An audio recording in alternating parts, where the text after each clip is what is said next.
feel free. And I just wanna be me. Yeah, I just wanna go so crazy. Welcome to Wild Rift.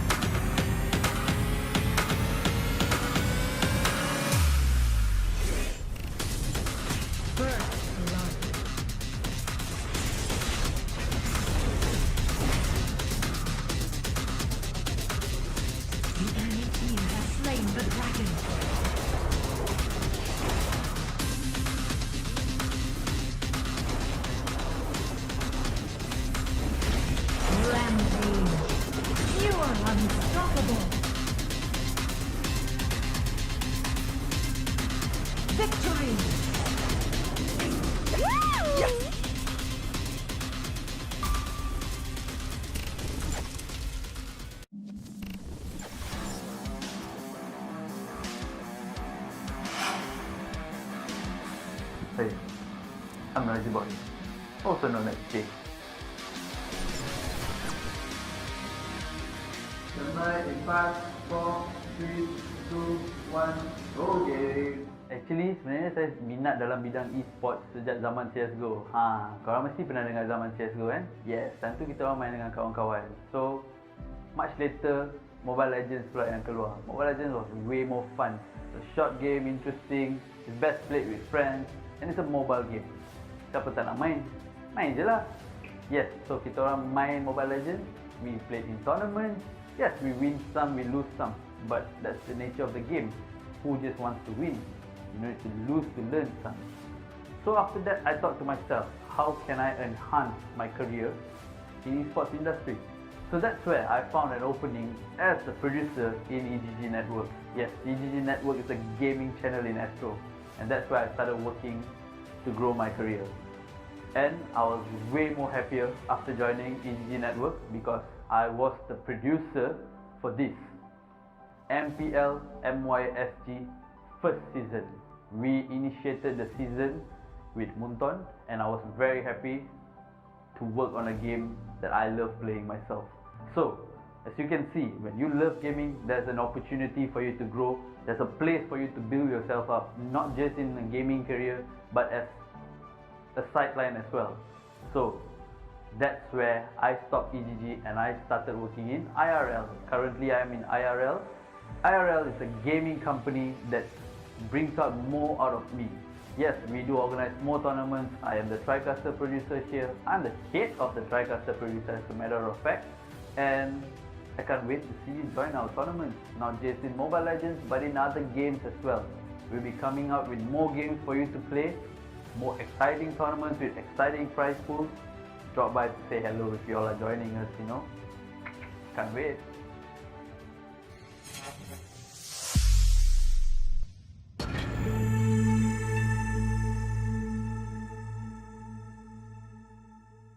Hai guys. Hai semua, apa khabar? Apa benda kita nak buat ni ah?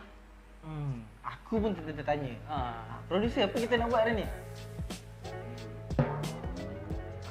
Kita ada Spiderman kita hari ni. Ada apa? Spiderman ni untuk apa ni? Ada apa, kita check dulu kepala dia ada apa. Ada lah ni producer nak kita buat benda bukan. Surprise ni. Ada soalan ke?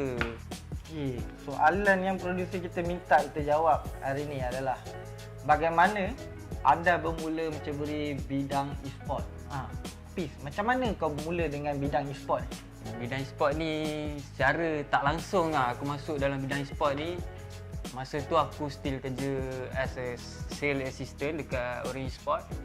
And then one day tu my friend lah, ada seorang kawan saya which is Zava kan. Obviously memang Zava. Dia ajak aku, tentu dia dapat job and then he need more people to work with him lah. Time tu kita orang handle qualifier untuk Galaxy Battle untuk 2 hari. So that time aku macam rasa best juga ni kerja dalam e-sport ni. Sebab kau boleh buat apa benda yang kau suka dalam masa yang sama, kau earn money. So how about Zam? Aku sendiri pengalaman dalam e-sport ni sebenarnya agak lama lah. aku bermula first sebagai trader Dota 1 dan dalam masa yang sama juga aku buat freelancer untuk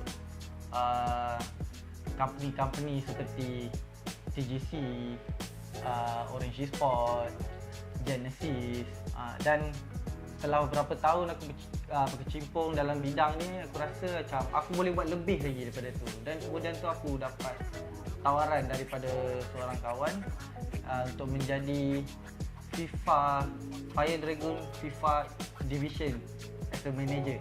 Dan start daripada tu aku merasakan yang aku boleh buat lebih. Oleh itu aku cuba lagi untuk mencari kembangkan lagi kejayaan aku dalam e-sport ni, di mana aku mendapat tawaran untuk bekerja di Matchroom.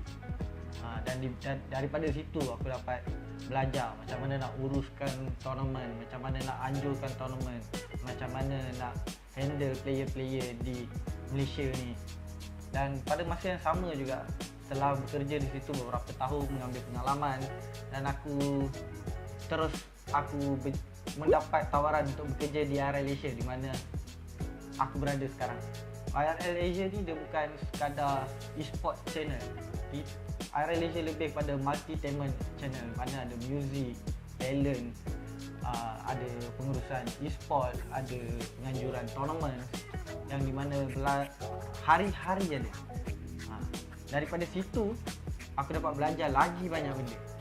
Okay, why not kita tengok apa lagi yang ada dekat dalam kepala otak Spiderman ni. Okay. Dia macam-macam Spiderman kita hari ni. Second soalan, bagaimana anda boleh join IRL Asia? Zam boleh jawab dulu. Okey, kalau aku sebab aku dah merasakan aku dah hampir 2 tahun di Matchroom, dan aku rasa aku perlukan pengalaman baru, environment baru. Oleh itu aku cuba untuk mencari pekerjaan baru sementara masih bekerja, dan aku jumpa IRL Asia dan aku terus jatuh cinta dengan IRL Asia. Bagaimana pula dengan kau, Fiz? Macam mana kau boleh berminat untuk join IRL Asia? Saya terjebak dengan IRL Asia ni melalui Zam lah. Obviously kan, melalui Zam, sebab dia persuade saya untuk masuk dalam IRL Asia ni sebab dia pernah bekerja dengan saya sebelum ni. And then banyak benda lah saya belajar daripada Nizam ni, daripada management skill, daripada production. So saya rasa saya boleh grow more lah with him. Aku macam kembang pula sekejap. Kita pergi ke yang seterusnya. Apa yang ada dalam dia ni? Spiderman pun ikut SOP. Kita ni macam mana ni? Yang ketiga, alright, kita ada apa nasihat anda, kita punya nasihat bagi yang berminat untuk join IRL Asia? Apa pendapat kau, Hafiz? Aku rasa lah, siapa yang kat luar sana dia rasa dia ada bakat dalam e-sport ni, tak kira lah daripada apa-apa bidang, management, production or anything else lah. Sebab e-sport ni kita tahu lah, dia makin lama dia akan makin berkembang. Sebab dia dunia IT. Sekarang orang lebih menggunakan IT daripada sistem-sistem yang secara manual ni lah. Oleh itu, pada siapa saja yang ingin join IRL Asia, layari Facebook kami dan kami akan cuba yang terbaik untuk membantu anda terus berkembang di dalam IRL Asia.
Every day, man, you know that I go insane. Yeah, I hit you with a bullet to the brain. Let us stop first, cause we going insane.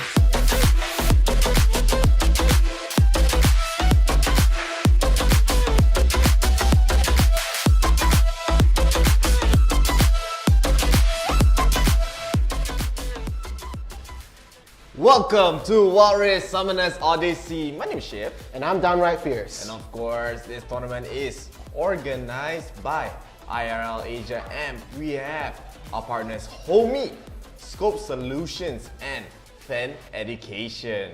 We also have our sponsors UTM, 𝐶𝐲𝐬𝐬, Malaysia, and Inch Theory. Yeah, so of course we are back with a bit more Wild Rift action. This is gonna be a best of 1 series up to the grand finals, which will be a best of 3, of course. The teams here are fighting for a prize pool of 172 ringgit. Yes, but before we talk any more about this tournament, I just also want to say we're a bit late, but happy Mother's Day to all you guys at home right there. It was yesterday for people here. A little late coming into that. We had a lot going on yesterday, but Raya is just around the corner. So right now, before it all starts, happy Hari Raya. Okay, Selamat Hari Raya. Selamat Raya. To all who is celebrating, to not who celebrating, people don't celebrate as well. Happy Hari Raya, happy Eid. Eid. Eid, yeah. Eid? I don't know the English don't know terms, whether- because we Malaysian, we only know Selamat Hari Raya. Yeah. So, happy Selamat Hari Raya to you guys. Happy Selamat Hari Raya. Okay. I'm getting on the Yeah, I don't think... Before we can get into even more stuff, before we get even into the brackets, we are going to be having a PUBG tournament yesterday. You got to see the big promo posters all. Of course, hopefully we get to show, the registrations are actually already up for this PUBG tournament. So we will take a look at the poster right now so you guys can see what it is all about. Yeah, so here it is. It is gonna be the EMVP League for PUBG Mobile. This is for under 19 only, so if you are 18 and below, you can join the prize pool of 2,000 ringgit, man. That is a lot of money. Again, it's going to be starting on the 21st of this month. Ooh. So it is closing up really soon. So guys, keep an eye out for the registration. Again, it's already on the Facebook page, so look out for that post. Do sign up. We have so much tournaments to be able to run for this month. So guys, join up. That is 2,000 ringgit in your hands practically, if you can get in here. Yeah, so that is a lot to get. So this is really aimed towards the younger generation, the under 18. So we want to see the new rising talents, the new rising stars of the esports scene for PUBG Mobile. So if you're interested, please do join it. The registration should be up already, so please do check it out. Please do try, you know. Yeah, even if you first time never really played PUBG Mobile before, give it a shot. Give it a shot. It is free to enter. Get your friends together, and maybe, who knows, man? Who knows? You could be the best. Yeah, we really don't know. This is the whole point for letting a registration for a tournament for people this young, especially because we just want to see the sort of new talent and the blood that is in the scene right at the moment. So you guys, please feel free to register. Again, the link should be in our Facebook, and we are so glad to have that running on for you guys. But let's just talk about today's tournament again. So it's going to be potentially 32 teams, right? They're all competing for this 172 ringgit prize pool. But our first match is kind of wild. Yeah, that first match is going to be so wild. But we will take a look at the entire bracket first, man. So no spoilers yet. We will be looking at the bracket. So we are going to have all these teams today. Dash is back. Dash is back with in a the tournament vengeance. already. Back with a vengeance. The last time they made it quite far, top semi-finals. Semi-finals. So on the top there we have Vipers Infinity. They are gonna be waiting for 𝐒𝐻𝐻 and Diamante Esports to fight their opponents right there. And of course we have AC Sports versus Sinak Mapulon, Lakasan, Mo. A lot of exclamation marks right there. They're a bit excited lah. Yeah. And of course we have Pandangas versus Frosty Zombies. Frosty Zombies, they are back. They are back. So hopefully we get to see them go even further. The only Malaysian team in the bracket today. So they are coming back. I mean, the last time we saw them, it was in the first round. They did get knocked out. I mean, it was something lah. It was something else. It was something. But hopefully today we get to see them really perform. We get to see what they are made of today. And of course we have Sardinas Ulam Namin. Sardinas, is it sardine? It looks like it's sardine, but I don't want to assume again. No, right there. I really need to know. Sardinas? Yeah, Okay, and we'll get Perlas clarification. Pseudonymous. So Perlas are back with a new team. Pseudonymous. Of course, we heard of Pseudonymous before. So they are gonna be here under a different name. And right below, we have returning champion Level Up Esports versus Finesse Exile and Angel Healer versus Drifters Green. Yeah, and then on the right side for the bracket, the challengers are back right there from Indonesia. They made it so far in this tournament. I really want to see how far they can take it today. Hopefully I want to see a semifinals or at least a semifinals with an Indonesian team in there. But we also have Imada Esports, Fevern Esports having to fight each other. 40 Eagles, they've been really, really strong. Having to fight Chasing Dreams, the weekend champions. So interesting match, but our next match actually that we're gonna see is Litalis Pro versus Execration. We have ELO Esports waiting for their opponents on the other side, MJF Aces or the Rift Jesters. Team PG fighting LF Manager, Solo Q Esports versus the Pillars Newbie. Yeah, so a lot of returning names as you can see here. Pillars Newbie, LF Manager, even Solo Q Esports as well. They have of course joined many times. We want to see even more, even newer top fours. Of course, yesterday we had a nail biter grand finals, man. A nail biter grand. But yesterday in general was just a very fun. We had a special guest appearance from BJD's very own Sagi yesterday. Yeah, he was such a treat to be with. You know, I hope he wasn't too annoyed by my questions. No, I mean like you're picking the brain of one of the better ADCs here in Malaysia. Ask him about his Maggie Mee and chicken. Of course, yeah, every time we see that series, right, you see him every time you eat that, and then you already cannot make friends with him. Cannot make friends with him. He like the originals, you know. Aiyo. But I respect a man that can make up his own mind. Okay? He wants classics. He wants the classics for his instant noodles. But of course, he's a very nice guy. If you guys want to check out the mini interview with his slide, we can even see the mind of a pro player when it comes to drafts. So you can check out the VODs yesterday if you want to take a look at Sagi's handsome face.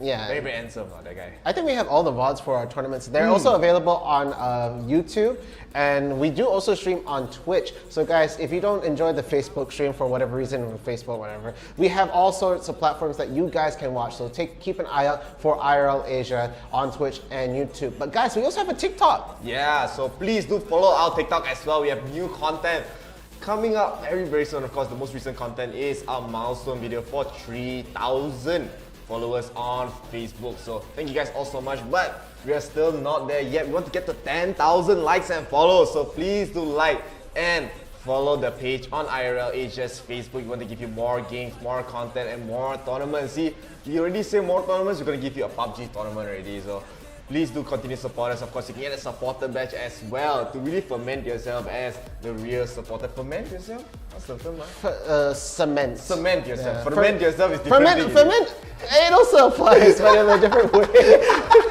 That's actually the first time I heard. And last but not least, you can send stars to us as well. If you want to see the promo videos that will be coming out. Of course, we have a wide selection of promo videos now. Oh yeah. Wide selection. So, you won't know what you're gonna get, man. It's like a surprise gift, you know.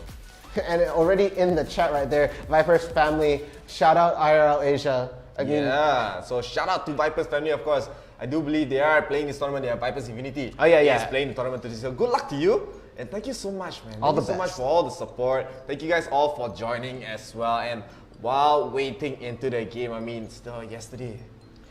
Back to back. Non-stop. If it was a best of 7, it would have gone to 7 games, man. I'm pretty sure. But Chasing Dreams, of course, they are going to be coming back stronger today. I mean, they really chased their dreams, man. They just played so well, especially with the kind of draft that they love to play. And the draft just kept, just adaptation to adaptation to adaptation to adaptation. And that's really like, it just shows how stronger all these Filipino teams have been doing in general. Yeah, you could also see like on the action side how they were also sort of playing the mind game just within the draft. And a lot of the game was won basically with the draft. There was a bit like in the early game though, I think it was the first game of that grand finals where it was just like they didn't really play as comfortable as they could and didn't do as well. But then it just became draft. Oh, you left the Ziggs in, we take the Ziggs. Oh, now you banned the Ziggs, we take the I didn't think it was really a draft, Dave, because it's more about It's just the macro in general. It's just really about who gets the early lead, who gets that first lead, and they were kissing drinks, especially when they get the lead, they will just win. Yeah, they hold on to it. They strangle. PH, a lot of times when they had the lead as well, they were not really able to keep it, especially in the games that they won. They were obviously just so ahead. But in the games that they lost, they actually started well a lot of these games, but they were just not able to keep up with the momentum of Chasing Dreams right there. So Action PH, of course, they're not going to be joining us today, as Chasing Dreams are still here to keep their titles, but against a lot of strong teams as well. We still have Execration in the pool, MGF, Aces, we have Level Up Esports, Ace as well. So many strong teams in the bracket right now. But you know, we're still waiting to see our next match, especially Execration versus Litalis Pro. And Litalis Pro, I think they are killers.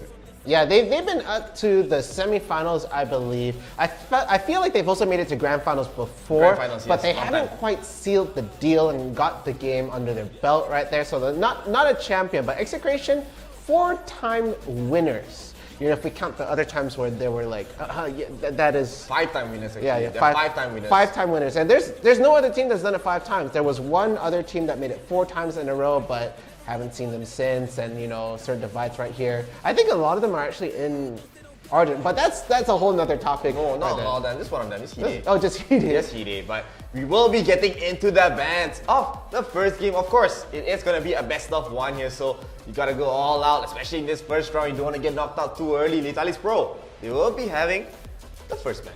So yeah, blue side, they're going to be getting the first ban and the first pick. So they're going to ban out the Lee Sin straight away. 𝐿𝐴, a monstrosity behind the Lee Sin, honestly. You have to ban it out. You have to ban it out. Even if you're going to pick it, you still have to ban it out. Legit. Because 𝐿𝐴 is just, I honestly think he's probably the best Lee Sin that we've watched in all of Wild Rift Summoners Odyssey here. He's just so insane on the character. I don't think he's ever lost on the Lee Sin as well. So Execration, they are going to be banning out the Diana here, and it looks like they might just ban out the Gragas as well, or even the Braum, because Braum is still such a strong priority pick, especially for the first pick there. He just does way too much. He can block so many projectiles. Seraphine is useless, Ezreal is useless, and like they just have to really go in with a lot of assassins right here. So Execration, they will still have one more ban. They will be banning out the Akali here, so Litalis Pro, they will have to make one more choice. They probably ban out the Camille. If they don't ban the Camille here, they are going to first pick Camille, so it could be the Braum. Braum? I need to put my muscle power in it. Braum? Yeah, Camille. So banning out the Camille means they want to prioritize more of the Gragas, I think. So Litalis Pro, they should be getting the Gragas first pick. Yeah. And no Camille means we're still going to be able to see even 𝐿𝐴𝐿𝐴s, but if Litalis Pro, they don't pick Braum, Execration are definitely going to pick Braum.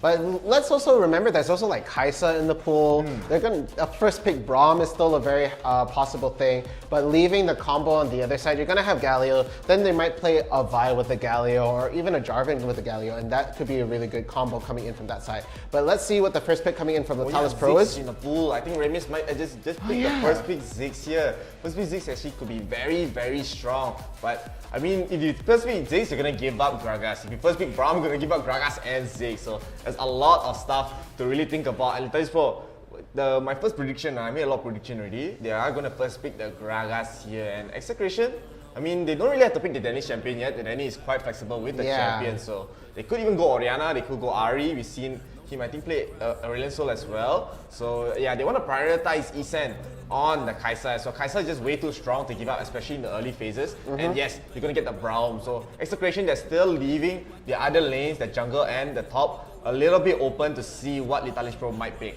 Yeah, so they're again, very good pick priority right there. The Braum was a bit too hard to contest at that point. Gonna straight away pick that. Garen gonna be your top laner. Now it's gonna be the jungle pick coming in for the side of Litalis Pro.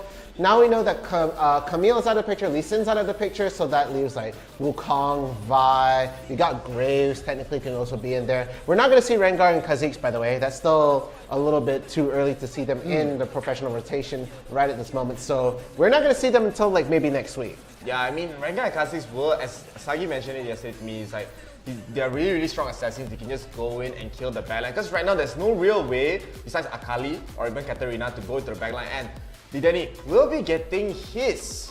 He's a classic Ahri here. This man is a madman. on the REN. 𝐿𝐴 will be playing the Jarvan this game. So this is actually going to be the first time we see him play Jarvan. Yeah, this is actually a bit of a change because I've seen him play the Wukong. He plays a nice Wukong right there, but that was actually going to the side of Latalis Pro. And it looks like, okay, Corki and Janna does make a lot of sense right there. But I still feel like the Kai'Sa is going to scale in terms of just like, if it was a one-on-one fight, but yeah. But looking at the rest of the team, Latalis Pro has a very tanky team. Yeah, Tonte can still go for even, the Darius here is very good against the Garen. So, Latalis Pro, they actually have a very both teams actually have very strong comms here, but it really just all depends on the macro, honestly. There's no draft div. I don't think that they're one or the other actually outdrafts here because Execration, they play very well with this kind of comp. Ahri especially, the Denny on the Ahri especially, he will just be so aggressive in these lanes, especially against Red Mist. He's playing the Gragas here, so he's gonna have an annoying time in the mid lane against the Denny. Yeah, the Denny has been quite a beast with any champion he plays in the mid, but especially with the Ahri right there. Playing it almost like an assassin, honestly. The Ahri is like... Jack of all trades, has everything. She's really like an assassin.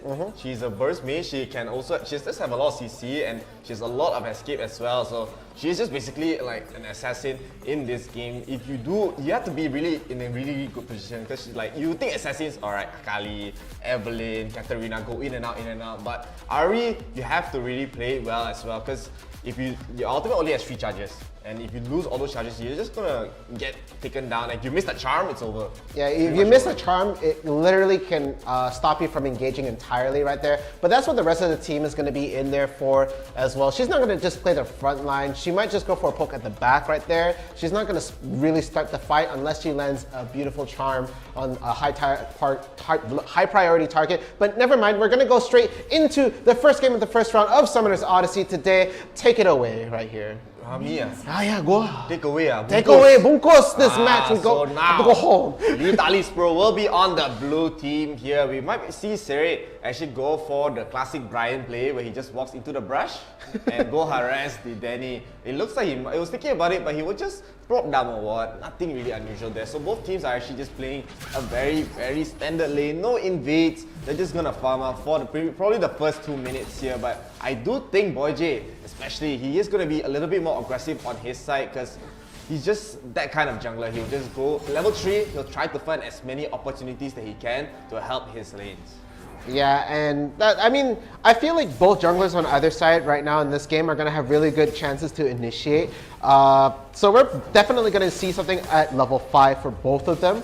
Although it is Ocean Dragon first. It's not the most hotly contested dragon, but there should be a small fight happening right there. But it looks like a little bit of a poke exchange coming in right there. 𝐤𝐸𝐺 a little bit too far trying to land the Q onto the Corki right there. But on the top, you see Garen at half health. Doesn't mean too much because it's Garen. The passive is going to help out a lot. It actually does mean a lot. Honestly, it does mean a lot, especially against Darius. Oh, Darius. Yeah, okay, yeah. Darius, he already has used the honey fruit, so he can't really stay in lane and trade very well. He has to realize, all he has to do, like for GN, he's just like, alright, just play it safe, just farm up and stack up the Grass of Undying stacks. You don't want to engage at all because Tonte is gonna win in a lot of these trades, and you have to be careful here, especially with 𝐿𝐴 around the corner. And again, I'd say GN already so low with that trade, and Tonte is going to have the edge here because he also has the barrier, even if GN has the ignite as well. But here we're going to see a scuffle for the Scuttle here. 𝐿𝐴 will get the smite onto the Scuttle Crab, but the exhaust comes out, the charm does land onto 𝐿𝐴. 𝐿𝐴 just has to run away, he's taking too much damage. Verjuke does dash away with the standby here, but now 𝐸𝐴 is just doing a lot of damage. There's actually 4 people in the bottom lane for each side. 𝐿𝐴 will just use his clone and run away. So a slight win for the side of Latalis Pro, but it's actually not that big of a win because they use so many resources just to secure one Scuttle Crab, whereas Execration, they already have the other one. And look at 𝐿𝐴, I say it, he really wants to kill this clone for some reason, but he has to be a bit careful, and that really cost him the flash. So a slight misplay coming from the side of 𝐿𝐴.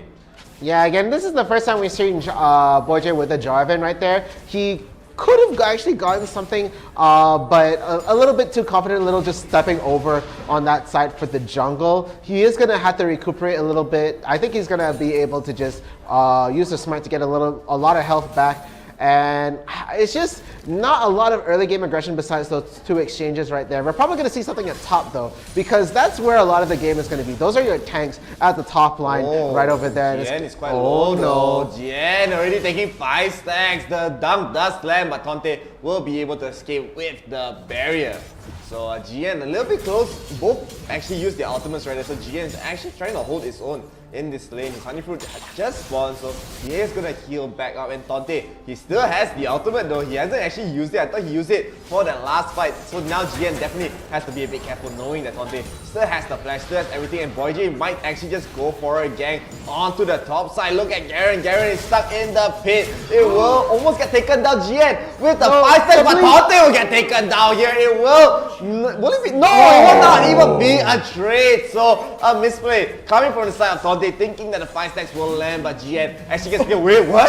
Danny? Where are you coming from, man? He went in to get the assassination, and 𝐿𝐻 is here to get the trade. He does flash, trying to kill 𝐵oy𝐲, but 𝐵oy𝐲 does have the slow. 𝐿𝐻 has to be a bit careful here. 𝐵oy𝐲 could have easily turned, but he doesn't have the smite to turn anyway, so it is going to be a 2-for-1 for the side of Letalis. But even with the 2-for-1, the goal lead is still in Execration's favor by a slight margin. Slight margin doesn't mean a lot for this early part of the game. Again, the dragon is going to come into the picture really soon. So we're seeing the rest of the team going to be rotating off into the bottom side for this dragon coming up right here. 𝐒𝐮 is actually going to recall a bit late. I don't know whether they actually see this right now, but no, they're going to be de-warding, just making sure that they don't have a lot of vision into the pit right there. So wards are down. They're going to have to really get that back up and running. The Ocean Dragon, again, there's not the hotly contested dragon, but a permabuff is a permabuff, and it's going to be good in anybody's pocket. So we're just going to see this play out, and it looks like it is going to be Letalis who's actually going to get a very good foothold onto this dragon pit right now, as they've managed to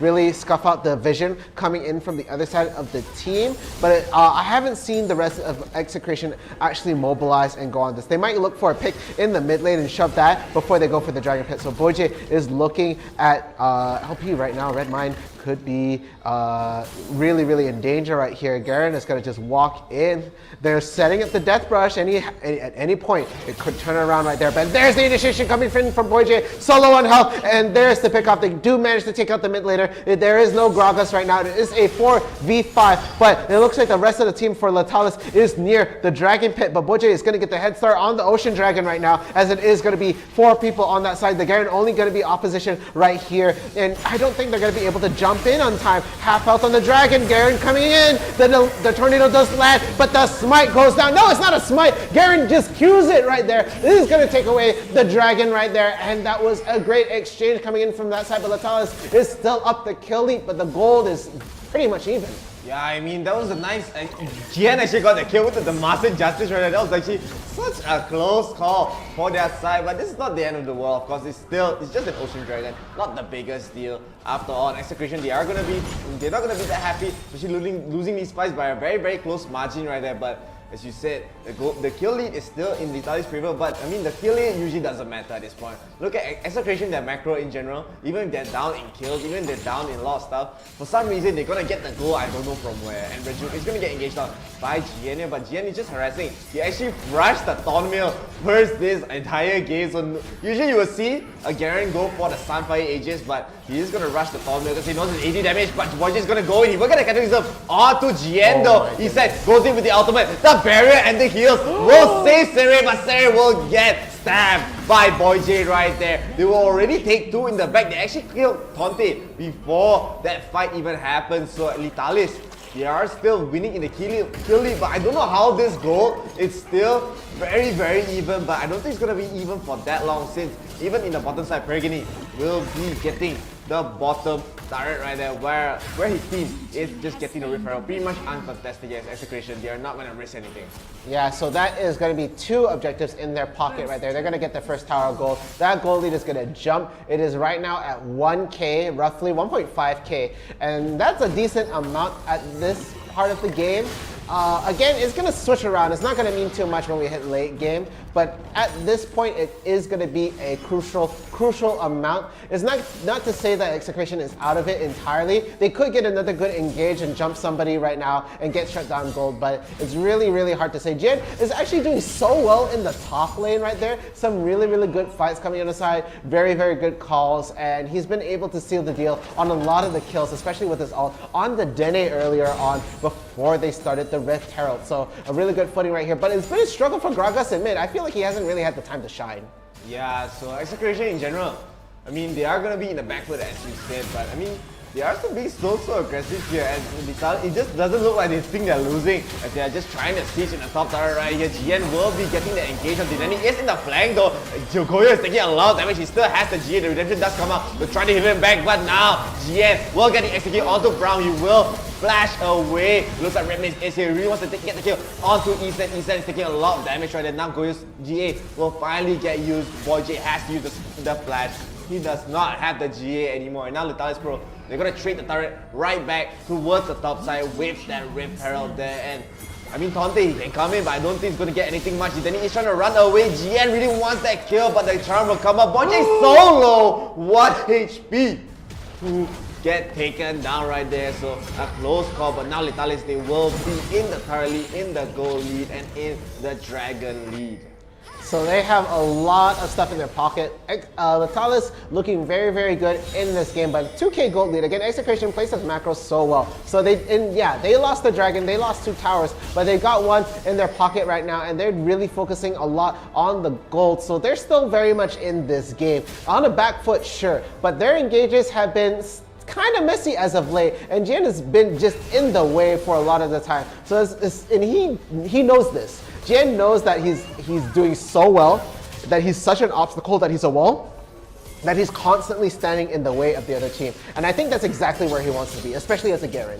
Yeah, I mean, the first item Thornmail just worked so well for his side, but now he finally does have the Sunfire Aegis. It's a similar item build, but going for the first item Thornmail, just so annoying, especially for 𝐿𝐴𝐻, especially for 𝐿𝐴𝐻, even Tante as well. The healing reduction coming from the Thornmail is just so annoying, especially with Garen, that you want to get the engagement. But the package does come in by Peregrine. Peregrine does go in, but the cascade will just push Tante back. The charm will not land. Peregrine is in the front line though. He has to be a bit careful. The monster does come up, but now Peregrine is stuck in the pit. The Braum ultimate will come in. 𝐿𝐴𝐻 is gonna join the fight. They will get that kill on 2. Corki right there already taking down the Wukong as well. It will be just still 2-0. It looks like it will be a triple kill for that Dene as well. This guy is going crazy, and now Letalis, they are definitely in the back foot right there. As I said, man, it's really about the stage of the game. 𝐒𝐿, they can easily turn it around, but the charm does slam onto Redmage. Redmage has to just body slam away. With just a blink of an eye, man. In a blink of an eye, 𝐒𝐿 are taking back the lead.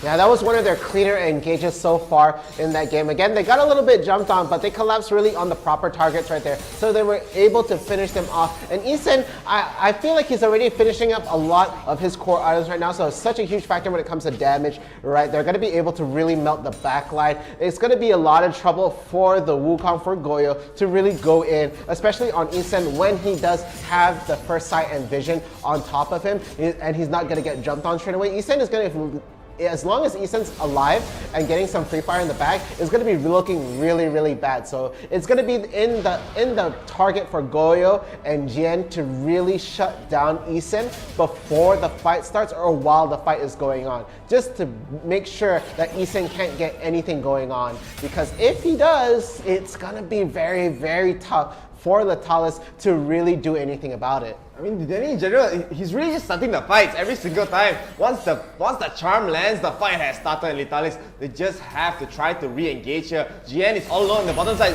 Raju and 𝐿𝐴𝐻 will spot 𝐠ien out. He's gonna get stunned out with the Braum passive. He has to use the flash. The charm does not land, but he's still taking so much damage. 𝐿𝐴𝐻 really wants his kill. He'll going with the ultimate and get the takedown onto Garen. But in the meantime, Letalis are actually doing the Baron. 𝐿𝐴𝐻 is sniffing this out. He is in the range. He will use the Cataclysm all alone. The monsoon does come out. The Baron is still not taken down yet, but now they are here. The blue team will still slay the Baron. So sneaky Baron in the meantime, where GN was getting taken down right there. Still, they are chasing down Red Mist. The Red Mist is all alone, but he has the Baron buff. He will use the Blanco to jump into the red pit right there. Now 𝐻𝐲𝐬 is chasing. He will spot him down with the flag and drag. They will get the kill. So Tonte all alone in the bottom side. He will get taken down though. But now execution. I mean, two will get taken down. 𝐒𝐮 a little bit out of position right there, but the goal lead is still going to be in execution favor, but they will be a bit annoyed, especially by that random, most sneaky Baron take.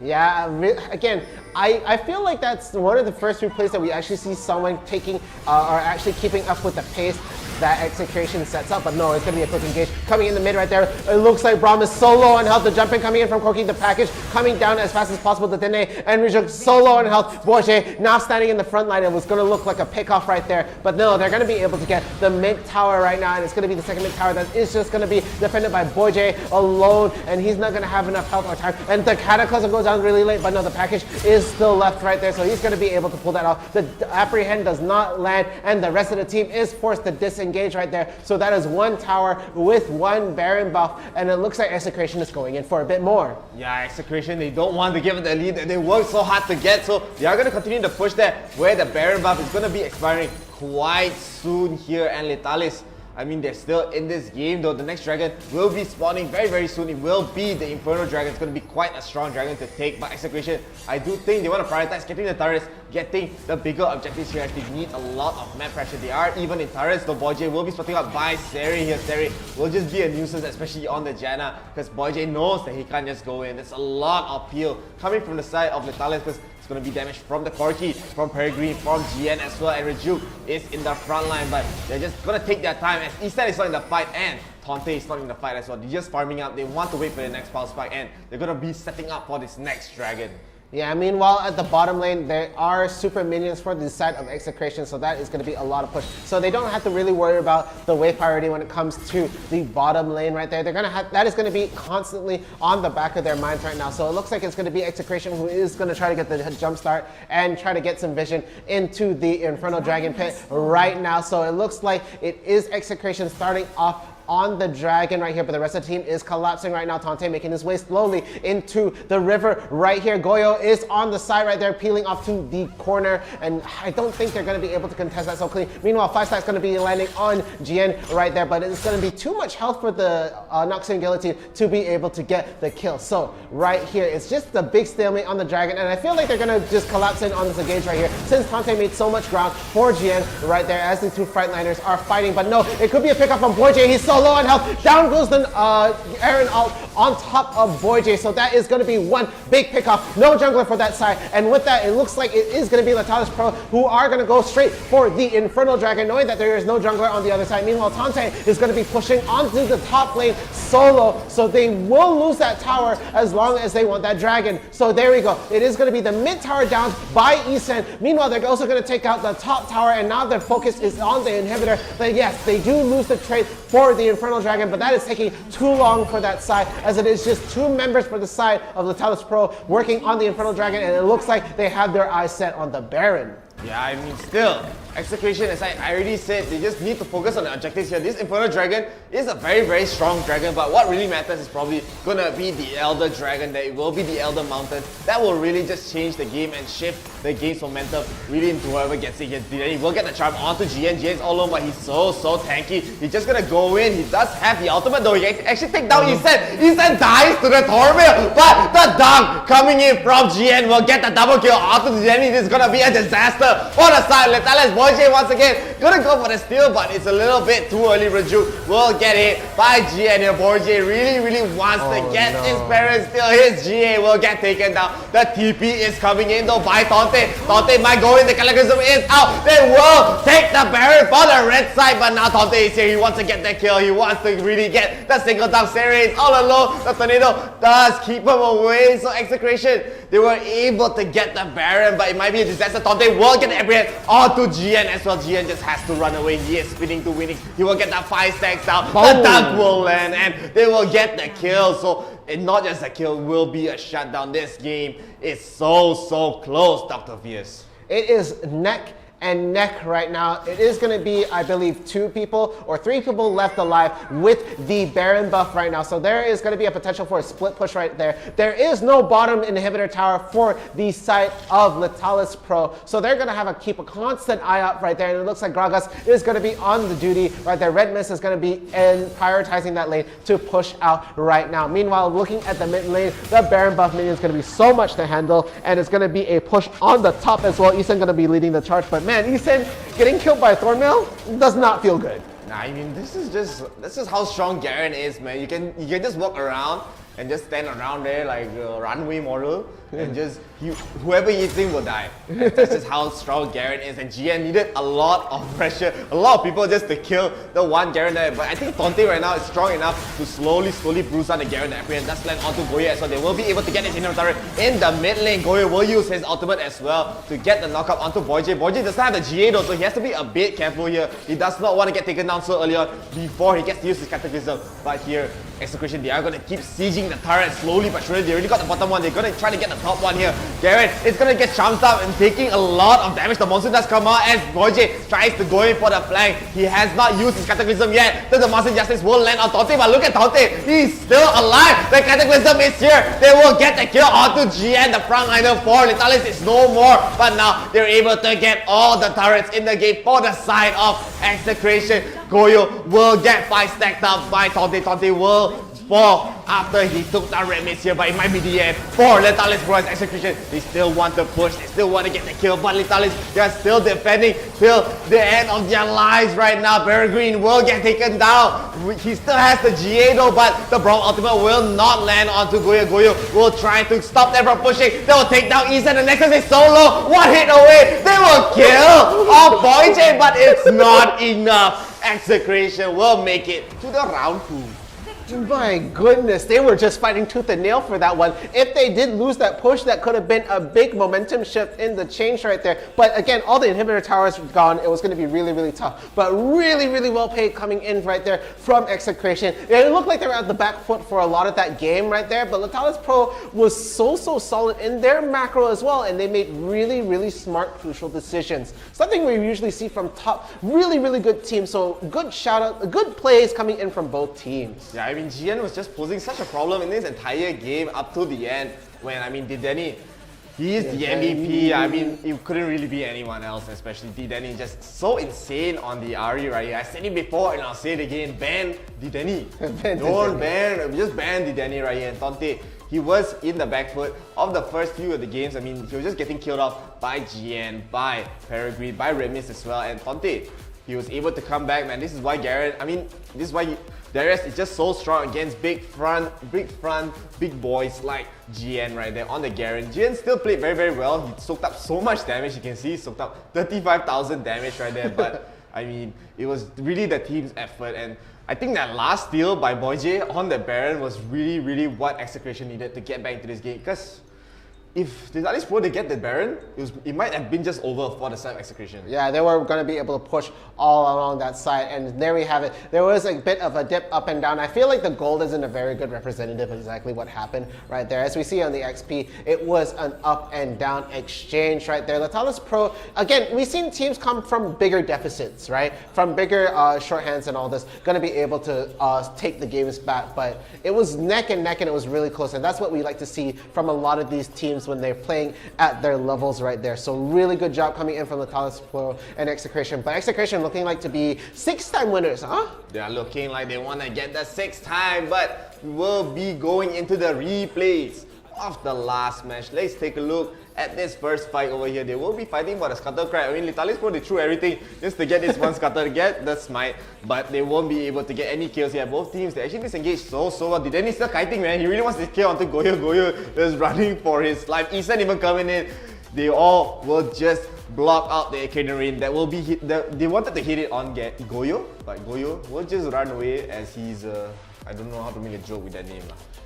Is it going away? Going away. Oh, but here GN. This is a close call. I don't know how he's not dead. But the look, 𝑑𝐷𝐷𝐼's on around the back. Dun, dun, dun, na, na, na, na. And here we go. We look away for 1 second. Gone. Didn't really so aggressive. Just really go for the fly. He doesn't care if he die, I think. And 𝐸𝐬 really wanted to kill onto 𝐸𝐺, but I mean 𝐸𝐺, he still has he has the shields for his second skill there. But here, Italy's Pro, they were just contesting for this Ocean Drake. The knockouts coming from 𝐸𝐬. 𝐸𝐺 really wanted to get this dragon, but the Damacy Justice actually takes down the dragon right there. 𝐺𝐸 just so good with the Garen. But as I mean, we saw it, right? Natalis, it looked like they were in the lead, but the goal has just constantly been even and even because execution. The macro is just insane. Even when they're behind, they're still keeping up. No objectives, no turrets, no problem. But here, 𝐺𝐸 just alone in the front line. He wants to maybe go on to 𝐒𝐮, but 𝐒𝐮 actually has to be very careful here. As if he does, I mean, the Thornmail is just quite strong. Rejuke is in the front lines, though 𝐤𝐤 being so brave. The Cataclysm will come out onto 𝐺𝐸, and 𝐤𝐤 will just actually barely survive right there. I thought he was gonna die, but Didani again with the flanks. He will try to get the kill onto 𝐤𝐤, but 𝐤𝐤 a little bit too quick on his speed. He will get traded out right there just before, right after Tante got traded out. But again, they're gonna just keep their focus onto the top side of 𝐸𝐺. Really want to focus his turret. 𝐸𝐬 is in the front line. The Cataclysm does come out. 𝐺𝐸 has nowhere to run. The Danny really wants to kill onto 𝐸𝐬, but 𝐸𝐬 just able to run away again. But 𝐺𝐸, I don't really think he didn't even die this fight. He just able to run away because he's so tanky. Red Mist really wants to chase down 𝐒𝐮 here. 𝐒𝐮 so low, almost got taken down. 𝐸𝐺 has to use his flash and execution. They just back off. The lead was still slightly in Italy's favor.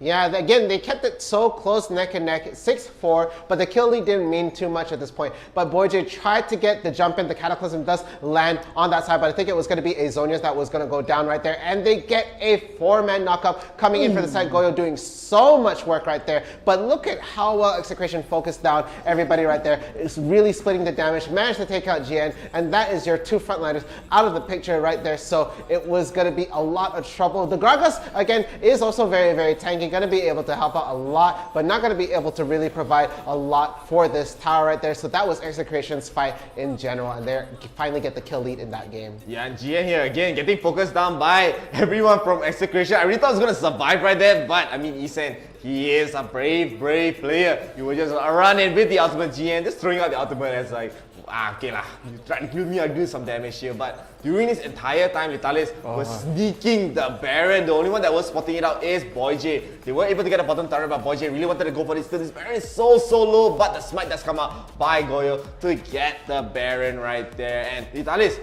they didn't even lose a single person after this fight. I think only Red Mist was taken down here as he's just trying to run away. 𝐸𝐺 will be able to chase him down. Even the Cascade's not enough. And Execration, they were at least able to get one person out of this Baron here. And Tante, a little bit too forward, my friend. Yeah, a little bit too forward. He's not going to have a lot of health compared to Garen right there. A bit more of the bruiser role in this game. And we see here the redemption going down for the side for Latalis trying to get some damage in right there. 𝐸𝐺 is all alone, getting jumped by 3 people right there. Actually going to get finished off by 𝐺𝐸 at the point for trying to get out of the pit right there, of the Raptors pit. And it was just going to face-to-face fight. Meanwhile, Tante was actually pushing onto the top lane all by himself. So this was more of buying time right there. They were actually kiting so well. This is something that we see from a lot of really good teams. Their kiting is just phenomenal, and they're going to be able to really buy a lot of time and get a lot of damage while they go in. Yeah, in Execution, they were really trying to force this Baron down, but 𝐒𝐮 just so low, and then he dies to the Baron and the Thornmail right there. But 𝐺𝐸 just going in. Flash gets the Damacy Justice, the dunk onto the Denny. But 𝐸𝐺 here, this was a very crucial moment. This was what's gonna go one way or the other, and 𝐸𝐺 was able to get the clutch steal right here. They're gonna try to finish it. The TP does come in.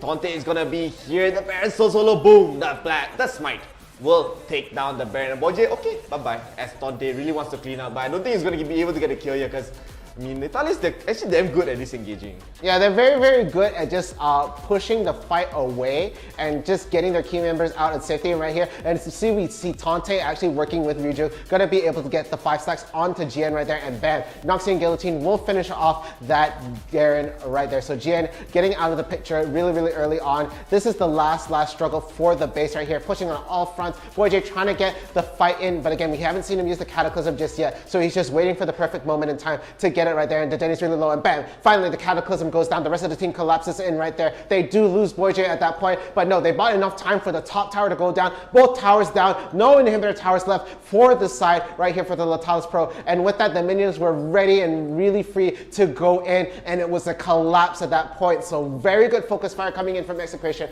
buying enough time for them to siege these towers and really focusing on the bigger picture right there. Yeah, they do get the proc, the GA on the Corki. They do the thumbs up emote right there just to say, good stuff, guys, good stuff. But at the end of the day, I feel like this exchange was so hilarious. All in there, just trying to hit it, just like tap that Nexus. Only 200 health left, and there we have it. The first round of the Summoners Odyssey for today, but we have 4 rounds left, not to mention our grand final side is going to be a best of 3. So with that, we have so much more for you guys left in store. Yeah, so we are gonna go into a short break. Hey, don't copy me. We are gonna get into a short break. Okay, copy me now. So do not go anywhere. We'll be right back after a little while. So don't go anywhere.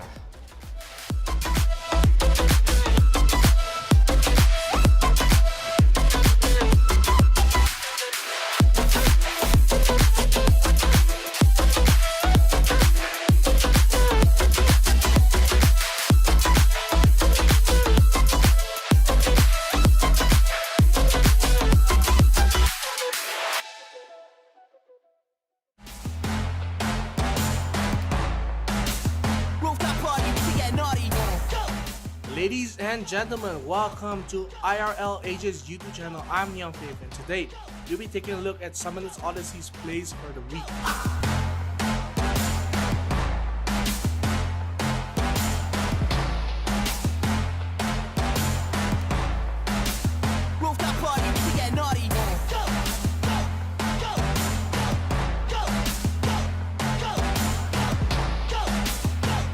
Here we can see 𝐬𝐳 from the side of 𝐷𝐻. He will steal the Baron here as Fiora tries to salvage the fight. She won't be able to as the Baron and the fight will slip away from their hands.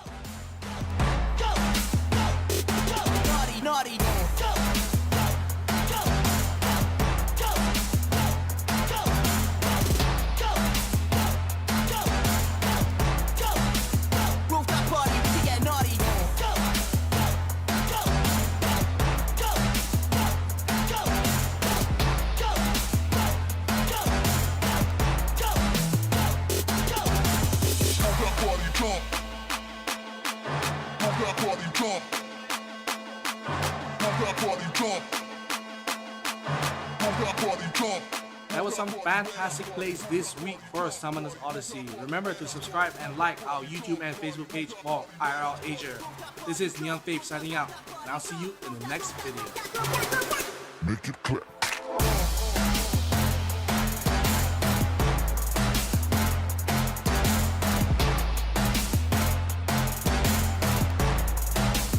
Rooftop party, we can get naughty.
You don't know what I'm gonna do.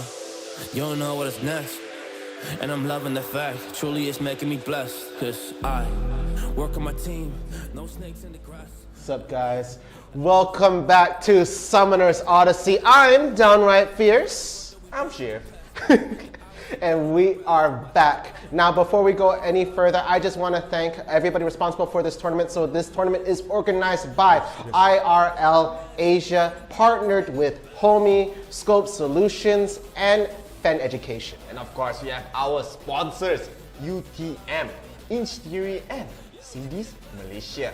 So big thanks to all of them for helping us with this tournament. Again, our first round that we saw was already really high level and was so good, but Latalis Pro unable to go any further, getting shut down by our 5-time winners, 𝐋𝐿. So they're gonna move further on into the top 16 where we are right now. It is round number 2. Yeah, so I'm pretty sure 𝐋𝐿, Roger is not going to be able to play Lee Sin today.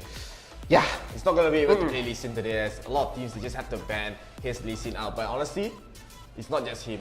Danny is just a madman, man. 𝐒𝐮 also. 𝐒𝐮 on the Kai'Sa or Ezreal. Danny was really... That one, I say lah, please lah, ban Danny lah. Ban Danny, it's a bit too good. But of course, we are going to get into the top 16 here. But before that, please do like our page at IRL Asia Facebook page. We want to get to 10,000 likes and follows. So, to give you more games, more content, and more tournaments. Hey, what's that over there you got in the corner there? I think that one, supporter? You're right trying to read it backwards. It says supporter badge. So yes, you can get a supporter badge as well. And you can also send some stars. So we can take a look at the brackets right here. You can see who has made it, or who have made it. Who has? Who has made it, right? I always think I'm saying it wrong, you know. Yeah. But yeah, we have Viper's Affinity versus the returning champion, one of the returning champions, Pearlas 𝐶𝐿𝐼𝐻. They did make it to the top 4. They weren't able to make it to the grand finals there as Action PH. Woo! They did very well yesterday. Of course, we will have Ace Esports versus Lakasan Mo.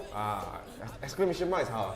I think we did it right. I think we did the it. text to speech got the way to say all the symbols, Oh yeah. Can someone confirm to me how the exclamation mark sounds? Or something.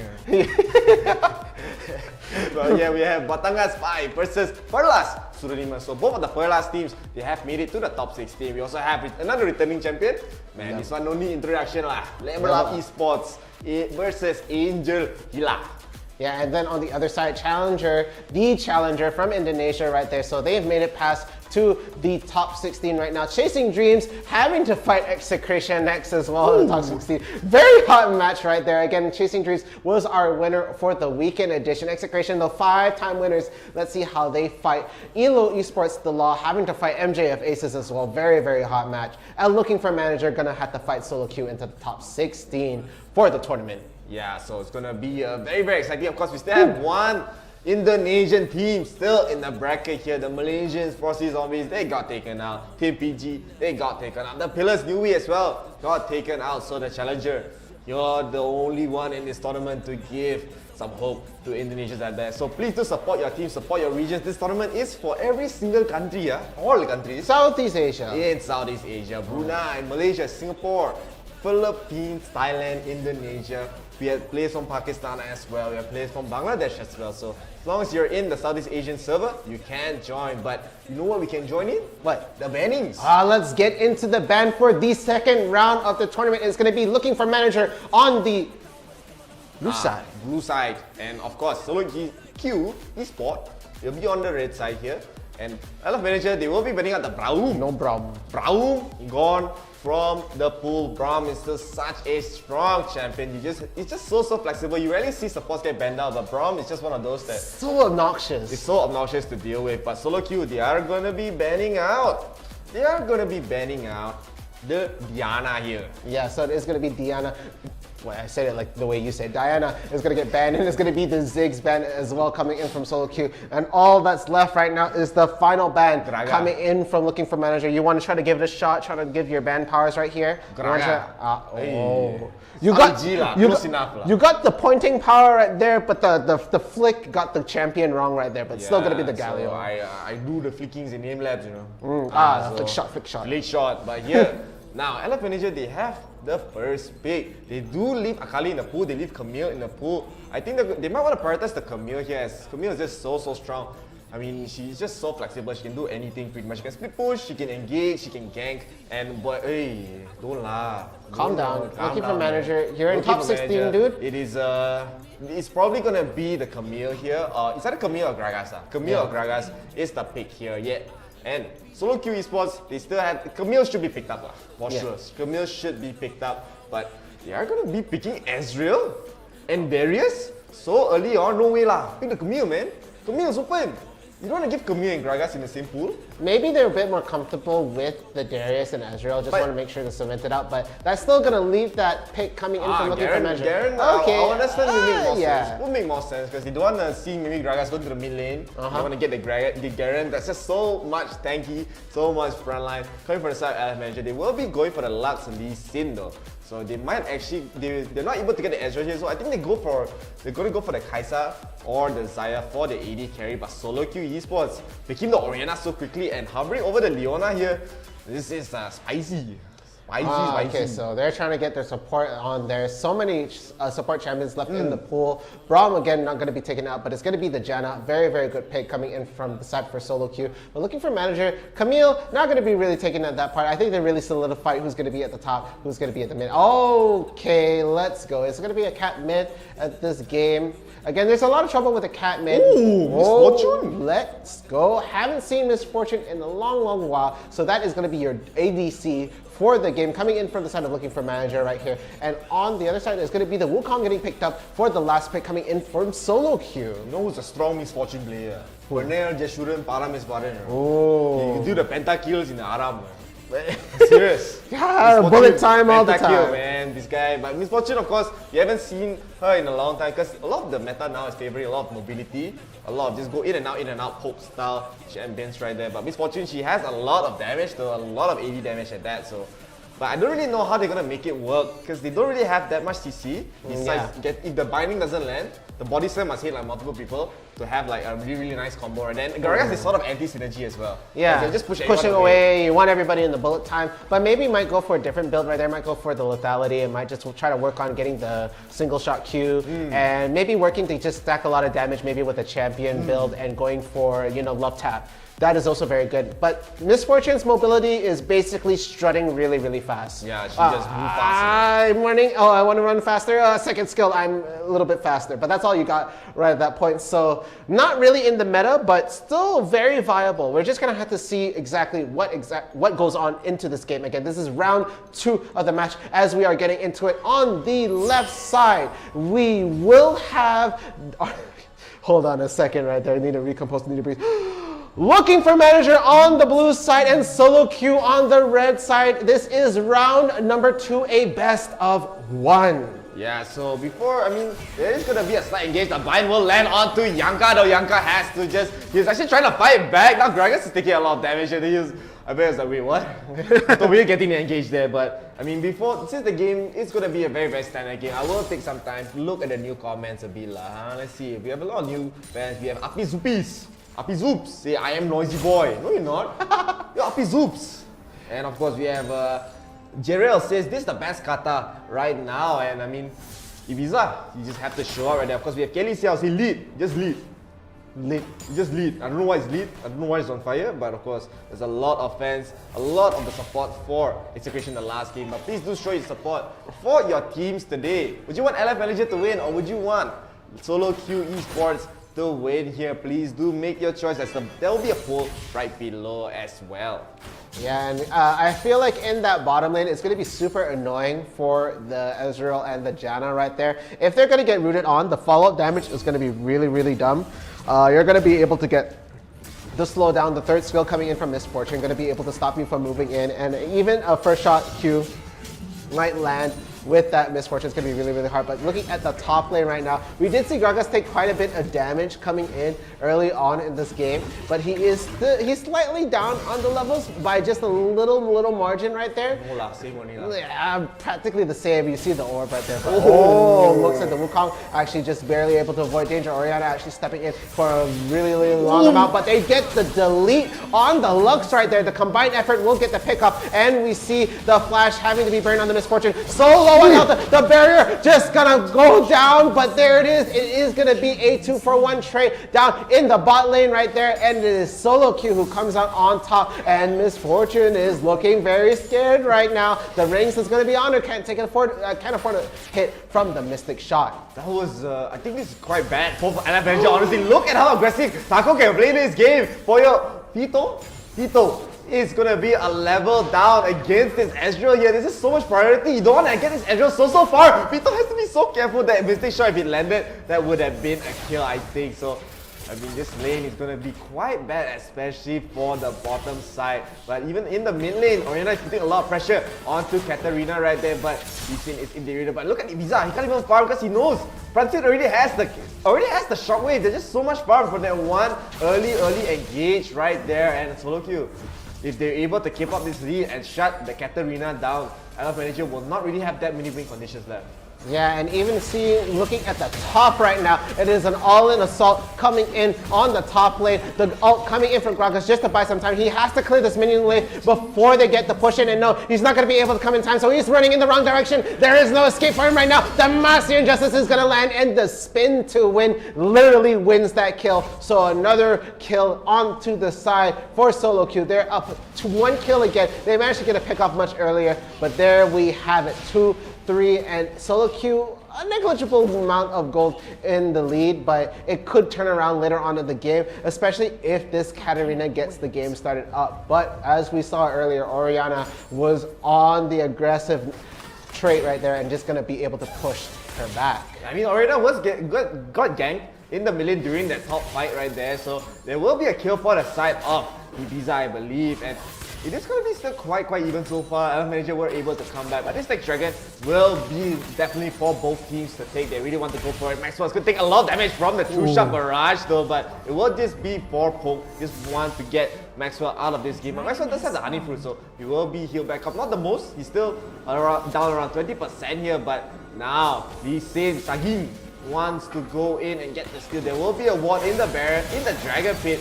𝐒𝐿𝐿 Gravity will be pulling out the dragon a little bit out of the pit. They're not going to commit yet because they know 𝐸𝐵𝑖𝑧𝑎 is in the area. The Monsoon is still here to stop the spinning blades coming from the side of 𝐸𝐵𝑖𝑧𝑎. So they are both teams actually not committing at all, as Janka will be making his way to the mid lane. He wants to clear it up. 𝐸𝐵𝑖𝑧𝑎 is going to go in. The silence does come up, but there's not going to be any big exchange and change. Big exchange mixed with I know the word you're trying to look for right there. I can feel it, but it is also escaped from my head right now. This mispronouncing every single thing today lah. I think I don't talk anymore, but of course, 𝐒𝐿𝐿. Yeah, I'm gonna finally commit to this dragon hopefully, because they can actually fight it. They have the Wukong ultimate, they have a lot of ultimates ready. Garen is also ready around this pit. Orianna just clearing out the wave. I think if LMNG are not careful, they're gonna get 5-man shockwave here. The 3-man shockwave actually could come. They're still so close together, and Maxwell does get the binding onto Pristine here. The ultimate will come in, and the blue team will steal the dragon, but they will take down 𝐸𝐵𝑖𝑧𝑎. 𝐸𝐵𝑖𝑧𝑎 trying to go for it for the spin, but immediately stopped by the members of 𝐒𝐿𝐿. They really want to go in for that kill. Gravity will get body slammed by Gragas. Gragas just trying to go in, trying to get return kill. Lee Sin is going to go in, 𝐶𝐻𝑖𝑚 one more hit to get 𝐬𝐜𝐚𝐽 is 1 hit away. The casket does not left. The body slam flash miss, and he will get killed. A very big misplay coming from the side of the Gragas, but LMNG was still able to steal the dragon. So it is going to be a small win for their sub, but 𝐒𝐿𝐿, they're still winning in this fight by a small margin, honestly. And 𝐸𝐵𝑖𝑧𝑎 going to get engaged on by Prasi. Prasi has to be a bit careful here. The shockwave not available anymore. So I mean, Katarina not able to use a single ultimate in the entire fight. Yeah, just the fear of the Janna, of a lot of the sort of CCs coming in right there, really is going to stop Lisa right there. But no, going to miss the Sonic Wave right there, not going to get the pick off on the kill. Oh, but they do get the kill on the Orianna in the mid lane right here, but it looks like it's going to be a scuffle for the Scuttle on the mid river right here, as we see the rest of the team collapsing in now, seeing as they have gotten it right there. But no, it is actually going to be SoloQ who gets the Scuttle in that Smite exchange. So they're going to see this whole fight for the Rift Herald, but I don't know if they're going to commit on this. Honestly, it might not be worth it. They might let Shelly just reset right now as they try to get some top lane priority, just pushing the wave closer to the tower, and may even try to take it at this game, but it's just a bit early to say what exactly the game plan is. And even though it is going to be looking for manager on a 2-kill deficit right there, the gold lead is pretty much even for both of these teams right now. So seeing as the way things are, oh, it looks like that Gary wanted to get the Q onto the Gragas right there, but they're just both being very, very coy about trying to start a fight right there. No, you go ahead. You go ahead, but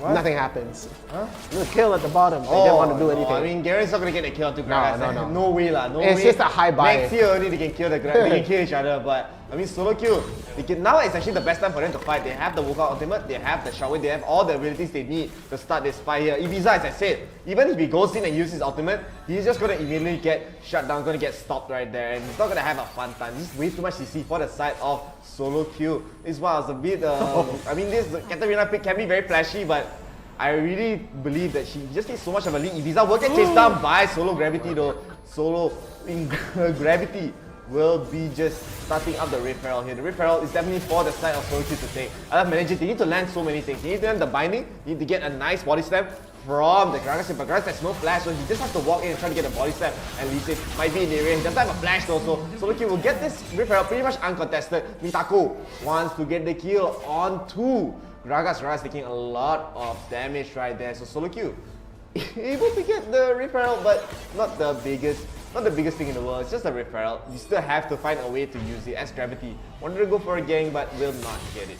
If he does get a pick off on a lane and he knows that the no more champions left on the other side to really contest it, he might drop the Rift Herald off at that point, but it's still, there still has to be a lot of things that align properly for the side of SoloQ to really get that momentum going on, especially with that Rift Herald right there. So knowing that, I feel like it's still very much in looking for manager's hands to really take this game. Orianna in the mid, Orianna in the mid lane, and there we have the kill. It is going to be SoloQ who is going to get the pick off on the Lee Sin right there. Mina gonna fall. Unfortunately, a botched fight coming in from that side, but really, really good coming in for the side of SoloQ. So for a 1-4-1 exchange, not too bad, huh? I mean, the game still quite close.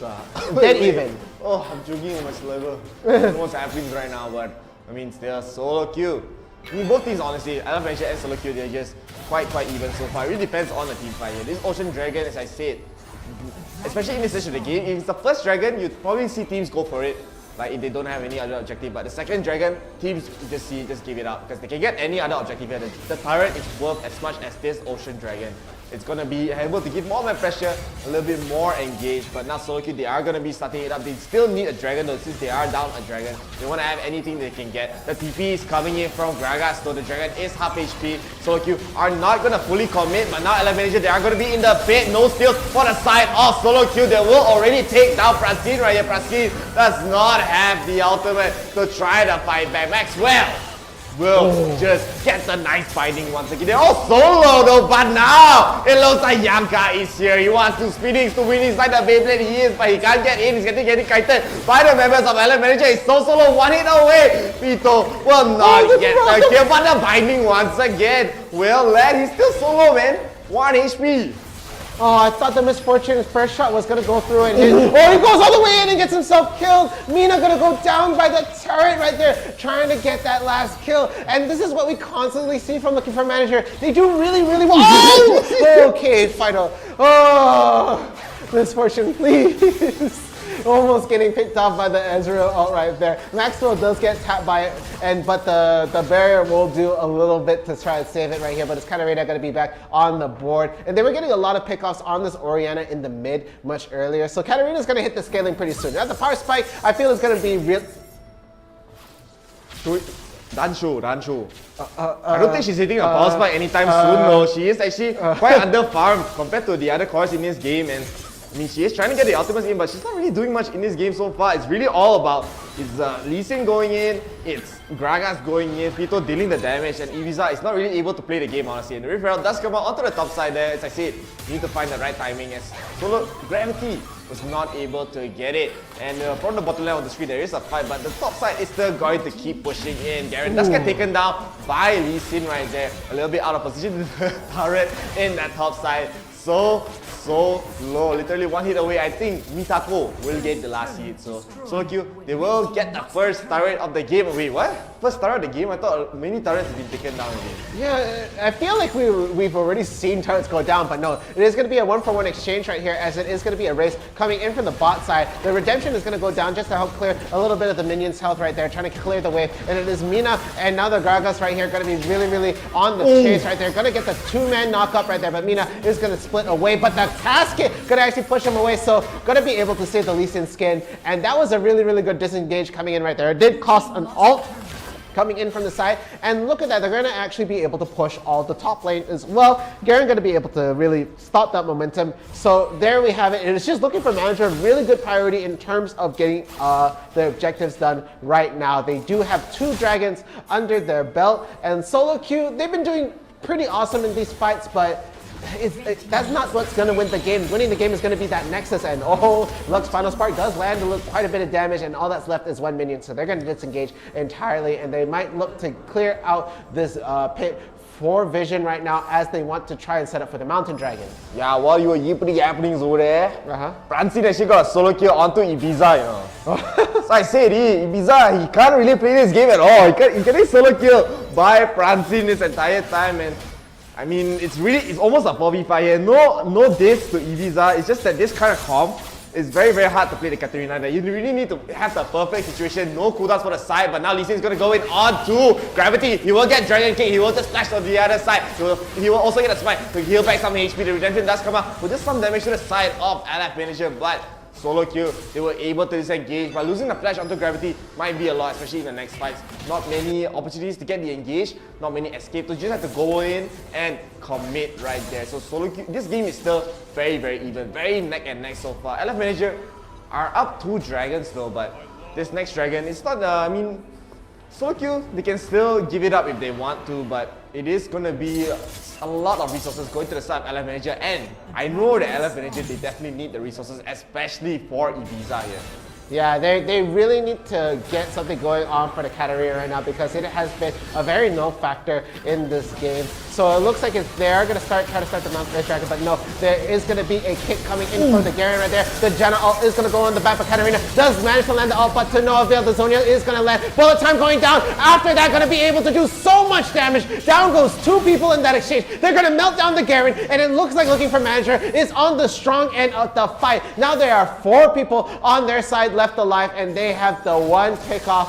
They have the 2 pickoffs that really count. 𝐸𝐵𝐲, again, couldn't really survive, but did actually set up a lot for Fido to really land that bullet time well. Yeah, 𝐸𝐴𝐽, they were able to get the steal, however, but it is still a very even game. As I said, LF Manager, they need everything to be right for them. 𝐸𝐵𝐲, he has to go, he has to get like a few seconds of his ultimate down so that he can deal the damage right there. But what's happening right now? I mean, a little bit too far forward, but the final spot will actually take down Mitako right there. But now Francine is so low. Lee Sin is able to escape. What a great escape right there, coming from the side of LF Manager. Francine really wants this kill, but he was not able to get it. What an aggressive play. And LF Manager, they're just playing so confidently right here. I think it is going to be in their favor in terms of momentum, because as you saw from the last team fight, you said a bullet time has dealt so much. Even Yanka was melting to that damage, but LF Manager, they still need to get this next Baron. This next Baron, it is going to be the real momentum changer here. They don't want it to get stolen by Gravity, and Gravity don't want it to get stolen by 𝐸𝐴𝐽. Yeah, and it's just so funny. That was possibly the biggest brain bait I've ever seen. I'm gonna purposely die, get my Guardian Angel to proc. Lux is gonna land this beautiful final spike, and you don't know what's gonna happen right there. But they do peel for Mina, and they manage to actually get the Lee Sin to stay alive. So this 1-to-1 exchange, these guys are just poking at each other for fun. Literally everything they're doing is not making a dent in their health bar right now. The Death Rush is coming in. They will get a kill. Onto Janna immediately, but now 𝐸𝐵ZA is turned to buff off. Finally, we get to see him in action. The quick double kill right there from 𝐸𝐵ZA. Very nicely done from LF Manager. Yeah, this is definitely going to be LF Manager in the lead. They're getting the momentum. They take down two very important targets right there. No Monsoon, no damage from 𝐸𝐴𝐷𝐾. 3v5 right there. Francine has to go for some miracle skills. He will be knowing that they're doing the Baron. He'll be trying to do the damage. Maybe going for the last second shockwave to get the still. Gravity is here to the Dragon. That means the Baron might get taken down before Gravity comes in. But Percy tries to go for the steal with a shockwave. He will not let it. The blue team will get the Baron here. The Zhonya's just buys a little bit of time. But now LF Manager, they have the Baron on 5. Gragas, the meantime, just slowly pushing down the bottom lane, trying to siege up to the inhibitor turret right there. So LF Manager up 6,000 gold, up 2 dragons, and they're gonna be up even more turrets because of the Baron buff, the minions are gonna be so strong. Yeah, this push from them, they've been really prioritizing a lot of these towers. Again, it's only the mid tower really standing aside from the inhibitor towers at all. And it just goes to show that Looking for Manager had the bigger game in their head. And 𝐸𝐵ZA level 13 right now, so that ult is going to be maxed out at this point in the game. So he should have, he can be doing a lot more in this game, and he is slowly reaching there. That Death Rush setup really worked out really well. But of course, Maxwell landing these beautiful roots. We have to mention that he's been landing at least a 2-man root almost every time he throws down that Q, holding it down, and you, oh my goodness, getting the, where is the damage coming from? How did the Janna get so low? And the final spark, bullet time, trying to catch everybody going in, and there we go, 2 kills coming in. No, 1 kill coming in from that side. That was a clone. My bad. That was a clone, but again, the damage coming from Maxwell is actually so insane. They'll also almost take down Yankara, and the showing does come out, trying to do damage, but 𝐸𝐵ZA is here. He will do the damage. Look at him now, take down the members right now. It looks like LF Manager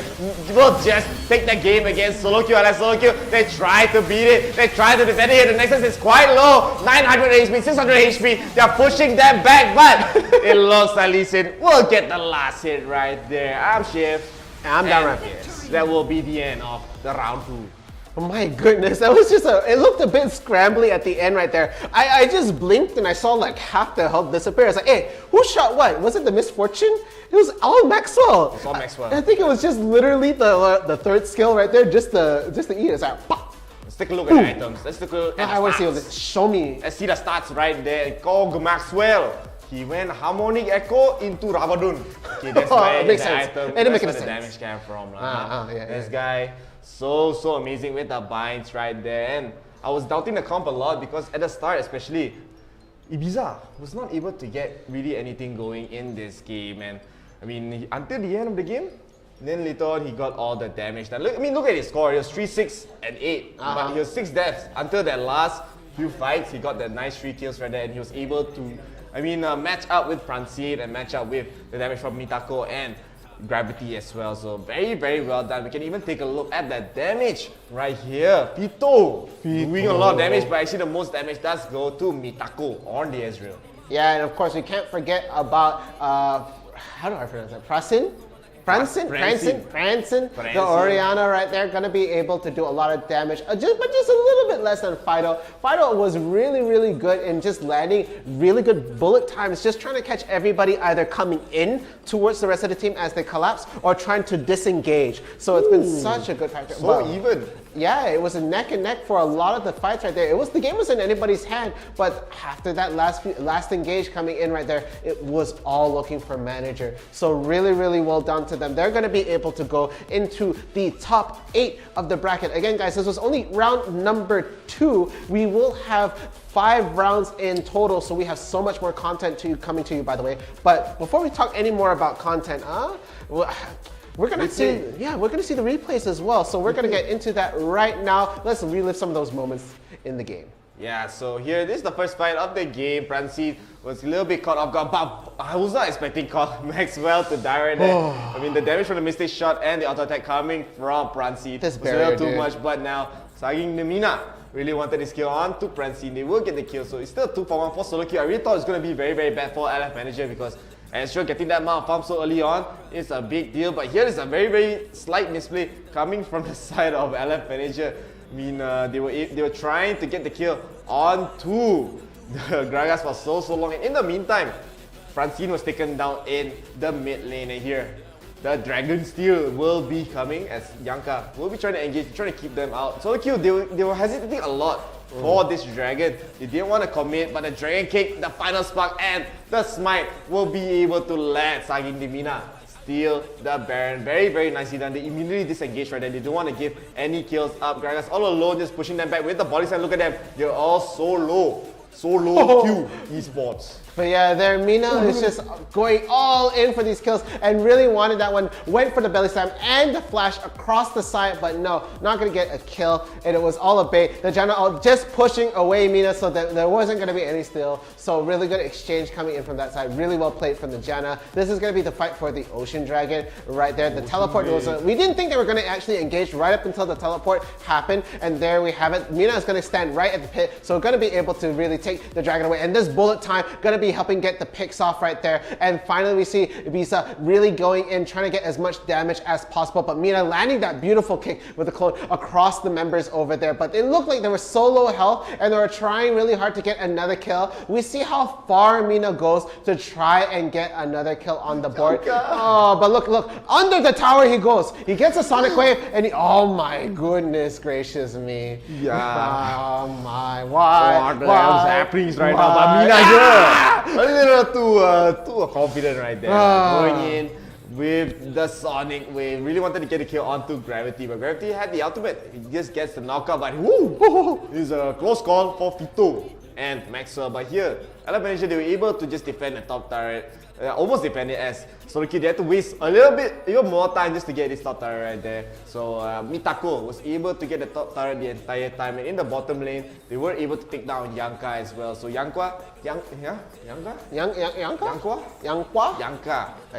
been taken down. But again, Solo Q, they wanted to go for the engage once again. This really was their problem. They had the great engage, they had the knockups, but not enough follow-up, not enough ways to slow them down. Solo Q were able to steal this Mountain Dragon so slow, but it didn't really affect the game at all, as this 𝐸𝐵𝑖𝑠a was able to buy a lot of time. They were just putting the focus onto 𝐸𝐵𝑖𝑠a. But as you said, this is the bullet time of the century, man. This is the noisy boy bullet time, if you can say it right there. The pentakill bullet time too. Right there, so really well played. And this was the biggest brain like follow-up I've ever seen. He gets the GA proc under the tower. The rest of the team is so primed. If Ezreal's firing his ult, ready to fire it on top of the 𝐿e Sin as he comes out, but bam, final spark is gonna land. And here we see 𝐸𝐵𝑖𝑠a finally going online, gonna get the double kill from the Death Burst setup in the mid there, and they get this Baron. It looks like it was a hard attempt for a steal coming in, and Prancin was really just hiding in the back, waiting for a good shockwave to steal it off right there. But we even see 𝐸𝐵𝑖𝑠a trying to seal the deal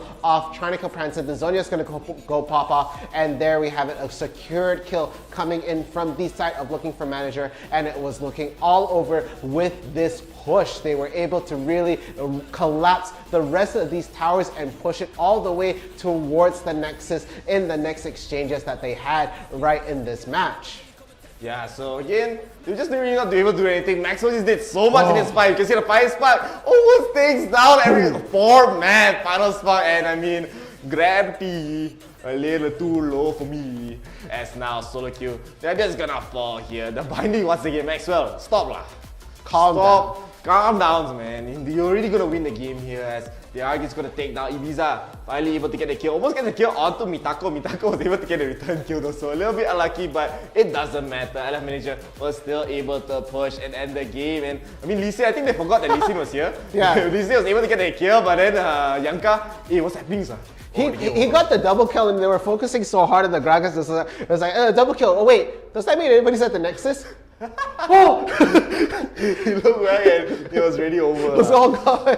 It was all over, but that will be the round 2 of the tournament. We'll be back with the round 3, the top 8. So do not go anywhere, do not be a square, and we'll be right back.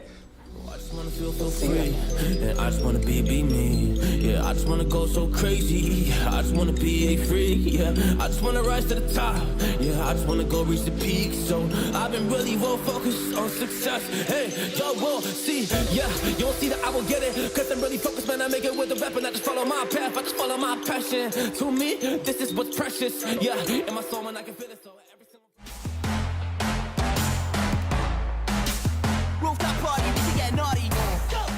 Ladies and gentlemen, welcome to IRL Asia's YouTube channel. I'm 𝐸𝐴𝐿, and today we'll be taking a look at Summoners Odyssey's plays for the week.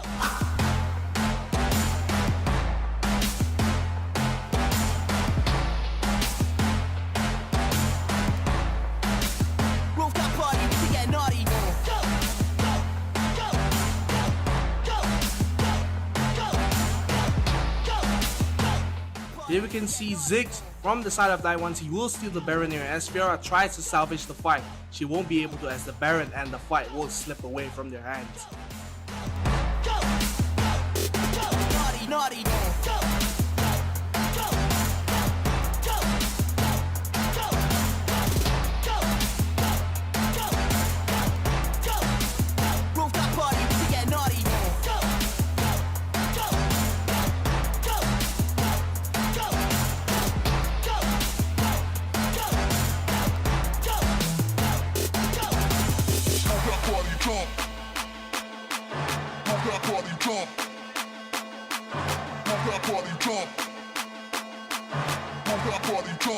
That was some fantastic plays this week for Summoners Odyssey. Remember to subscribe and like our YouTube and Facebook page for IRL Asia. This is 𝐸𝐴𝐿 signing out, and I'll see you in the next video. Make it clap.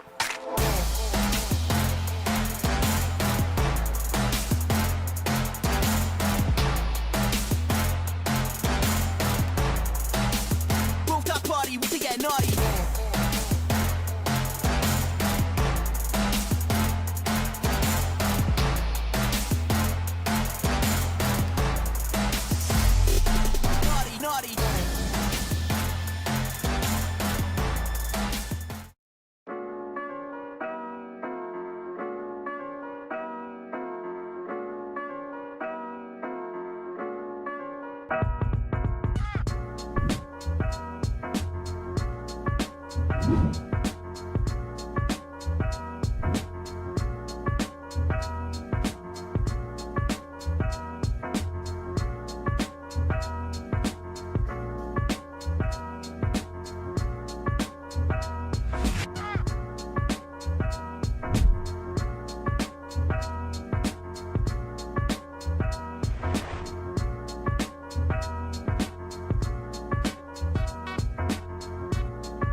I will get it, cause I'm really focused, man. I make it with the rap and I just follow my path, I just follow my passion. To me, this is what's precious, yeah. In my soul, man, I can feel it. So every single verse, man, I just gotta go and kill it, man. I gotta be the kid, I could be the guy taking you wild, I could be the villain, but that is okay.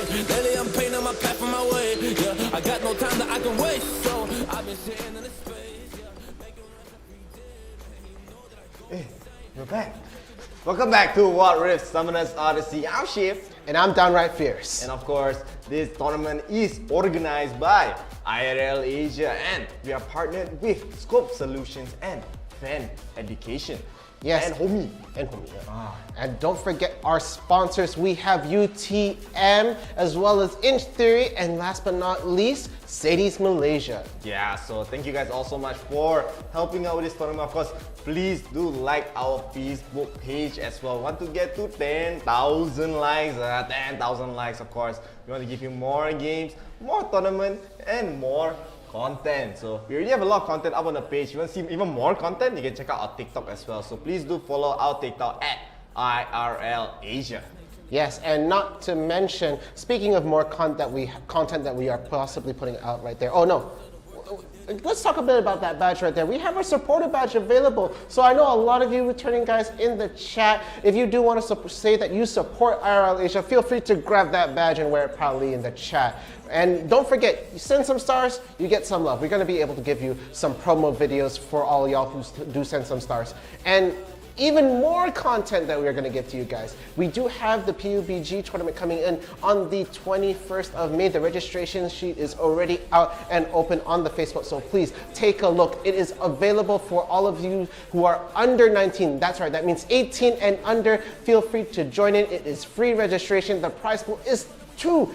1,000 ringgit. So guys, do sign up for that tournament if you have the time and you guys want to play some good PUBG Mobile. Yeah, so we'll be taking a look at the brackets here. So let's take a look at who has made it to the top 8.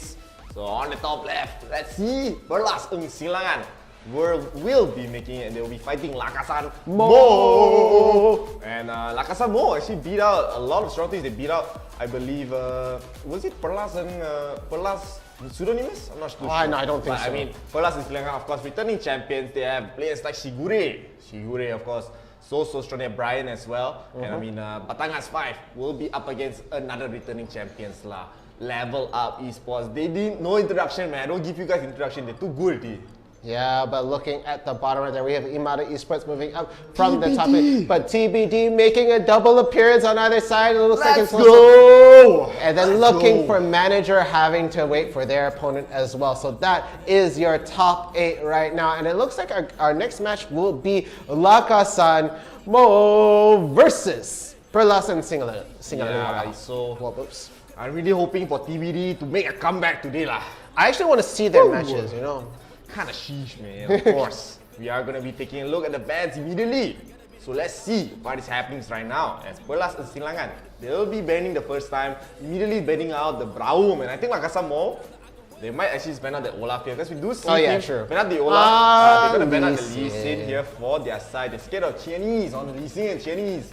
Big strong, threat. Very strong. And they're better the Gragas here, so they're gonna leave Olaf in the pool. They're gonna leave Garrett in the pool. We saw things yesterday. Yeah. They don't want to leave the Garrett in the pool for 𝐒𝐻𝐻 to play, but they're gonna ban out the Kaisa here. So it looks like Perlas, they're gonna prioritize maybe the Xayah here, I believe. They want to prioritize Xayah, they want to prioritize 𝐿𝐴𝐻 in this pick. Kaisa, quite strong. Yeah, so it might be a Camille first pick right there, might be an Akali first pick coming on from the Perlas and Singalan side. Simply because they have their first pick right there. There's a lot of mind games in that part. Do you want to give off this character in case we get this? 𝐿𝐴𝐻 still in the pool right there. So if anything, the Camille would probably be the first pick. If they do let that go, they're going to let that really strong combo fly by. Yeah. But yeah, 𝐶hienese is going to go straight for the pick on the Camille. Hovering on it, not quite ready yet. No, but, it's going to pick. Has to, right? This is a no-brainer here. No-brainer. Camille is going to be picked. And Lakasan Mo, they actually have not many choices left, honestly. They still have the Diana, they still have the 𝐿𝐴𝐻 as well. But 𝐬𝐽 still left in the pool. And they could go 𝐬𝐽 to really solidify their poke comp, because there's no Braum. There's no Braum, so there's a lot of things they can actually deal with. There's not many things to deal with this poke comp right here. So 𝐬𝐽 as expected. And Perlas getting burgers, the big boys. His 𝐿𝐴𝐻 will be so strong, especially if 𝐶hienese does play the Camille into the jungle right there. 𝐒𝐻𝐻 doesn't really play Camille. He usually tends to play more of, he usually likes to play the tanks, likes to play as Fiora as well. But 𝐶hienese loves playing the Camille. We've seen him play so well. But Camille can still be flexed. So if you still want to go Camille top, it's no problem. And maybe he can go for a Wukong jungle, he can go for the Vi jungle as well to even solidify the combo, solidify the engage.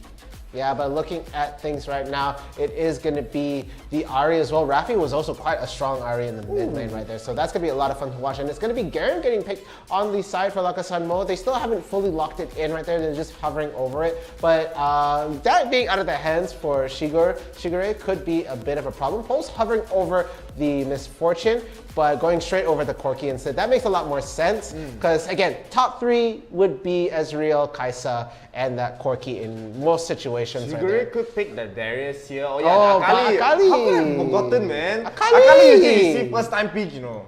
First time pick, like first pick, second pick, they always pick out the Akali, but I also almost forgot that Akali was still in the pool. And yeah, 𝐒𝐻𝐻 will be getting the Akali right there. It's going to be a strong assassin for the side of Perlas 𝐿𝐴𝐻. But Lakasan Mo, they're going to just get the Lux. This is a classic Pokemon, man. Yeah. They have the front line, they have the Garen, they have Ziggs to go in, but I mean, Vi to go in, and Ziggs, Ezreal, Lux, this is going to be so annoying. They're just going to clear the minion waves. They're going to not let Perlas even engage in these fights. Perlas, their comp is like almost an answer towards this poke comp here. They want to get all the engages in. Camille wants to go in, wants to lock down Burenji. 𝐿𝐴𝐻 is going to go in, maybe get multi-man taunts. Corki will just hit from the back. And Akali, of course, Akali, doing Akali stuff. Yeah. So there is the comps coming in from both sides of the team. Again, I'm also really in favor for the Singalan side, even though there is a Vi on the other. Simply because together with that comp on the other side, even though they are going to get what, like a Vi-Q with the ult coming in right there, the rest of them have to stand back, because if they get engaged in a group right there, that's what, the 𝐬𝐬 ult going to come in, the 𝐻𝐸 ultimatum follow up. It's going to be very, very tough for them to try to get a foothold in the fight. They're going to have to look for single pickoffs and slowly break away the comp for the other team. But let's look what is going to happen in the game as we are going to go into round 3 of this tournament in the Summoners Odyssey right now. What? No. I'm ready to break it down, man. Ready to break it down. But the game will be starting and we will have on the blue team. Perlas 𝐒𝐮𝐦𝐦𝐨𝐬𝐬 on the blue team, as I say, then Lakasan Mo on the red team here. So nothing unusual so far. So I take a little time to read the comment lah. We have Nur Farah Yasmin. Really wants the baju lah. Really wants the shirt lah. Very nice. So of course, we might have a giveaway in the future. Who knows? Who knows? Yeah, get us to 10,000 likes lah, please lah. Hey. 10,000 likes. So we give you more content and more giveaways, of course. Thank you guys all so much for commenting so far. We have a lot of support for both teams here. And of course, we even have support for Batangas 5, Leicester Yamaha. So hopefully they do make it into the top 4. So it's going to be a standard lane for both teams. Rafi is going to be able to play the area. It's going to be, it's Rafi lah. It's going to be quite good. Hopefully he doesn't play USF4. Yeah, so hopefully. Such an insane joke. But anyway, in the bottom lane, okay. Again, I really felt like it was going to be the Ezreal that's going to be really annoying them, because they don't really have a peel or anything to block a lot of the poke coming in, especially with this Lux and all. But it looks like the Winds of War. Oh, the taunt is going to land on Lux, but Pulse is a bit too far to capitalize off of the CC right there. So no, not going to get a follow-up, not going to get a lot of damage coming in right there. I think they already used up the Sweet Fruit on the side right there, but no, a Lux binding coming in from the other side. Burger very low in health, but the fruit is available on his side, so he's going to be able to go back, and it's just coming down to the trying to get the last hit on the minions right there. Actually going to get a lot of damage coming in onto Pulse. It is such a low health there. Sorry, if you're an ADC, you know how painful it is to lose the last hit on a cannon right there, but finally going to get that in the bottom lane right there. So Nuri. ID Zetsuna going for the sneaky flanks, biting Perlas. They smell something fishy here. Yeah, the charge is coming up, but they're playing so safe. But I don't know if you noticed, but in the meantime, 𝐒𝐮𝐬 got a solo kill onto Garen. Oh, okay. Onto Garen at the start of the match, and Garen still had both of his summoners, so he didn't even use it the entire time, and that probably could be a misplay here. But 𝐒𝐻𝐻 is going probably for another gank. The spin does come up for 𝐒𝐮𝐬. 𝐒𝐮𝐬 hiding in the brush, but 𝐒𝐻𝐻 knows that Garen a little bit too under turret, so they won't go for the engage right there. 𝐒𝐻𝐻, if he had the exit ultimatum, he would have went for it, but at this point, there's no point risking it, as Garen quite strong. Yeah, Garen is a tough break to break right there. Again, that early pick is with the result of him not going to be able to do a lot early on in the game. But as he scales, as he's going to build that Sunspire Aegis, it is going to be a lot of effort to try and take him down. But ult is up on the two champions, up in the top lane right there. Again, we do see a bit of a XP advantage coming in from the side for 𝐒𝐻𝐻. He is going to be halfway to level 6 right now. And it's just going to be so hard for but looking at the bottom lane right now, it's going to be a little bit of an engage. He's going to get the double root. Burger has the flash right there. But no, it is going to collapse. The package is going to go down, and Burger is standing on wait, but he could get a pick off the Ezreal. It's very low. The root is going to come down, and he has to flash away. No, the final spark does land. He goes the wrong way, so it is a double kill. It is 2 kills going down, but the 𝐻𝐻𝐻 ultimatum is going to land on the Lux right now. But the good reflexive root coming in. The Ezreal still in the picture. The flash coming in. The stick shot is going to land, and it's just one more hit coming in that side. The grapple hook does go down, and he barely escapes with his life. 𝐒𝐻𝐻 is really calling it close. Burger coming in, but no, the mid lane is collapsing, and they really want to get this pick off. And the Ziggs also going down. The Rafi is so low on health. It's been a non-stop fight in the bot lane for the past 15 seconds. Yeah, Rafi wanted to steal the PS4 setups in the bottom lane, but now Lakasan were able to get a lot going in the bottom side. Actually, 𝐵RENZI was just kiting so well. Burger getting picked up so early on. Pulse really wanted to get the kill onto 𝐵RENZI, but actually, so good. Gets the bind into the final spark. Just so much damage. Pulse really wanted to run away, but he did not get to run away. As now Perlas I mean, the game is still very even. Another nice root coming from Ashley right there. On to Burger. Burger already, the front line taking so much damage. He still has the heal though, in case he just wants to re-engage, but it looks like he will be recalling here. Now, Lakasan, they're going to be up almost 1,000 gold here. Not the biggest team in the world. It will be the Ocean Drake spawning, and both teams are just taking their time. They're not rushing it at all, because it is not the most contested, not the most important. They don't really need to risk their life for it unless they know they can win in the engagements right there. Yeah, so with that being said right now, it's going to be a very slow rotation coming in from all the players right there. I think they're going to prioritize their lanes a bit more, knowing they can get a lot more XP and gold, and eventually probably their first tower down. Again, we haven't really seen a tower go down. It's only been 5 minutes in, and it's been a stalemate at the top lane right there. We did see Garen get the first kill, first death on this side, so Perlas, that one kill being on the Garen right here, but it's actually going to be Perlas who does start off the Dragon, but Ezreal will spot them out right there, and a really strong engage coming in from the Vibe, but no, it is going to be sealed off for the side of Perlas as they are going to be able to take the Dragon, but Chianese is so low enough, has to disengage the ult coming in, but no, he's still in the pit. Burger is in opposition, he is going to get picked up, but it's going to be a trade right there, as it is the Ahri going to be able to do so much. Rafi actually being able to snag that little kill, but a huge misplay. And it looks like Shiguri is going for the kill on the Ziggs and manages to land it in the mid lane right there. So it is 3-3 and the gold lead is pretty much even. Again, no falls.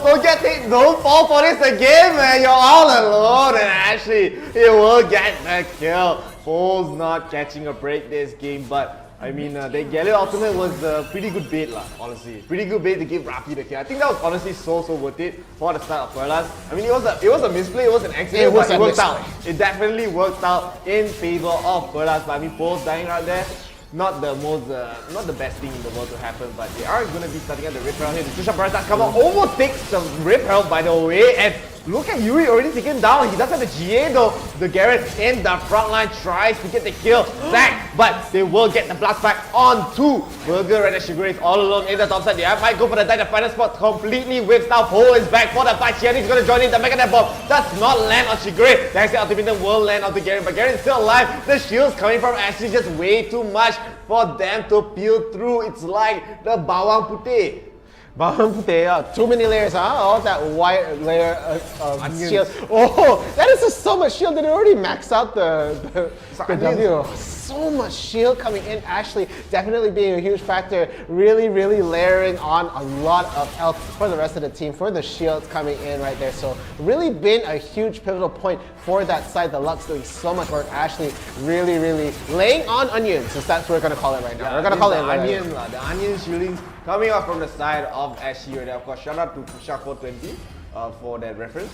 But of course, Lakasan, they are still very much still in this game. They just lost the Baron, but they are still very strong. They just need to be able to play for their win conditions here. In the bottom side, Chinese, I don't think he's going to get a kill onto Garen. Garen's a little bit too tanky for that, as the game, as I said, very even still. Anyone's game. Even Lakasan with the kill lead, kill lead does not matter if you lose the objectives right there. So Perlas, you were able to get a Rift, they were able to get the Dragon, but it's kind of, all these fights are actually pretty close. Actually, now they're gonna get onto that Garen here. Zac all alone under the turret. Chinese not using the Hextech ultimatum just yet, waiting for the right time. You're not committing, you just want to get the turret in the bottom lane, but Zac is doing a very good job stopping this push right here. They're still gonna commit, they're still gonna go for it. Yuri is still in the area. They will peel off Garen, though Garen is actually falling very low. Now the turret is gonna take taken down. They do kill Burger off though. It looks like the Hextech ultimatum will land onto Zac. Zac will get taken down. Yuri taking a lot of damage. Yuri wants to get a kill onto Chia. Needs the final spot, and the Chusha Barrage was used just to get a return kill. But Perlas, they strike back with their own turret. It wasn't the first turret of the game, but they still get a turret at the end of the day. And Rafi here has to be a bit careful. If Ashley lands another root, you're dead, my man. Yeah, and Ashley has been so on point with these roots right there. A huge factor in a lot of the games early on in the bot lane. But Chianese has been doing pretty decent in terms of the engages right there. Really timing out the Hextech ultimatum to be at crucial points. So good job done from him, but it looks like it's going to be an exchange coming in from the mid tower, as that is the next focus right there. So low on health, any little poke could do it, and it looks like the rest of the team is trying their best to take it down right now. Meanwhile, in the top lane, it is still going to be a scuffle right there. Shigure trying to just get this Garen to go away so he can get the push, but it's going to be the Infernal Dragon that is going to spawn in about a second.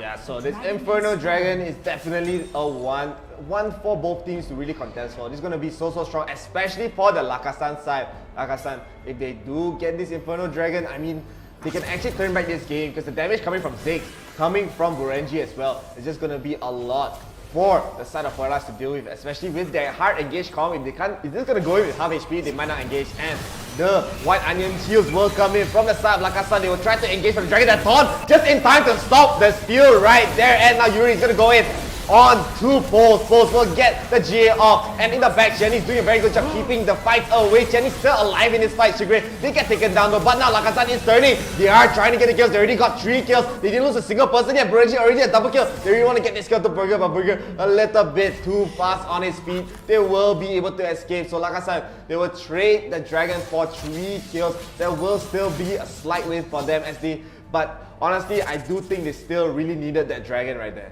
Yeah, the Dragon would have worked so well with the side for Lakasan right there. But really good priority coming in for the side of Lakasan. They knew exactly who to take down right there. So when they took out the 𝐒𝐴LY right there, they knew they could sustain for the rest of the fight. And Ashley was a bit too far away for the rest of the team to really jump in and get the kill early on. Poles melting the Vide really fast for Yuri, but it was just not quite the big important target right here. So as we see the goal right there, Corki is going to get the Muramana and the Maramune. Now we also just throwing Maramune, Muramana. Yes. Muramana. Muramana. But then Triforce right there, and I think he's going to be working on another damage building item right there. So for the 𝐒𝐿𝐴, Radobans is also finished. So a lot of damage is actually coming in from Shigure right there, 𝐒𝐿𝐴. So he's gonna have to stay in this fight, and just him being knocked out so fast early on meant 2 more deaths for the side of Perlas, something they can't afford to do again. So I feel like if they're gonna go for another fight, they really need to take Ashley out of the picture. The Lux is an issue by a death rush.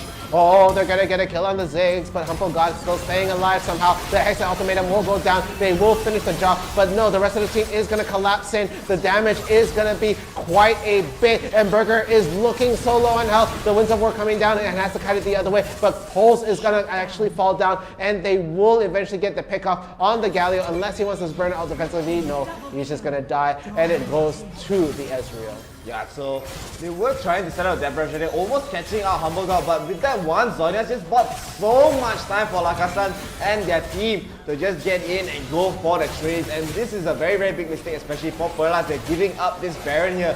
𝐒𝐿𝐴, he has no real way to get in because Zac is just in the front line. They're going to go in and out. Chinese really wants to get that steal ready. They are going to be in the pit. They're actually quite low. Yuri might get taken down here. And the blue team, they actually steal the Baron. Very nicely done coming from Chinese right there. They will take down the back line. 𝐵urenji not in the fight. Ashley not in the fight. Only Zac alive in the pit. He does not have the justice. The Master Justice right there. He will get hit with the Hexa Ultimatum. It looks like he might be able to run away with the flash. So that is actually going to be a very big win for the side of Perlas, denying the Baron. Getting 3 kills at that is just going to be so good. And now Lakasan, I mean, the momentum honestly has been shifting again and again. This deja vu, man. Deja vu. Yeah, it's pushing back and forth right now. It's a tug-of-war game, but it's going to be the 𝐒𝐴LYO that is going to get that top tower. It is so low on health. I don't think they're going to be in time to be able to contest that. So easily done. They're going to be able to take that top tower right now, and it looks like the focus is going to shift towards the Dragon Pit very soon. But they're going to have to use this Dragon buff to the best of their ability right here. Chinese, you're not going to be able to catch him. Even after you silence him, he still is going to have enough mobility to run away. Not enough damage coming in from that side to burst him down before the grapple hook can come out. So he's going to be able to get out of that scot-free at the moment. But looking at this death rush that coming in 𝐒𝐿𝐴, he's going to be waiting there for a very long time. It could be better well spent, but it is a bit too hard to say. He does have the red buff, and I think he really wants to get the jump on somebody. No, he's just going to be able to push that lane back. But the Garen might be able to push back. No, he does go for the full recall right here, and it looks like a death rush setup coming in from the bot side right there, as it is the 𝐒𝐴LYO in waiting in the brush right now. The rest of the team is going to slowly go on into that area as the Dragon is coming up in about a second from now. I mean, 𝐒𝐿𝐴LYO in the brush is more like a toothbrush and a death brush. Not really much he can really do alone. He no needs depth help for Rafi here. At least they need 3 people, okay? 3 people, then only can call death brush. Other than that, it's a toothbrush, okay? So Jenny is going to get engaged.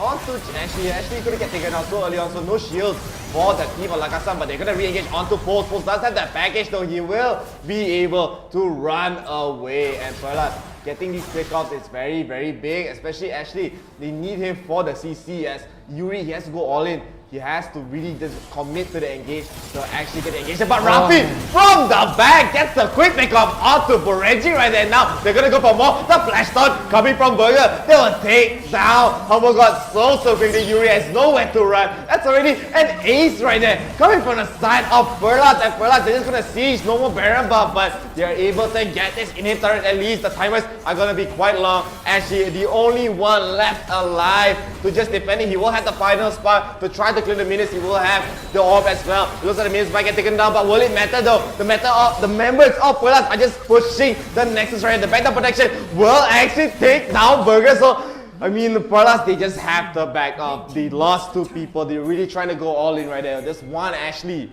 just stopped the entire push.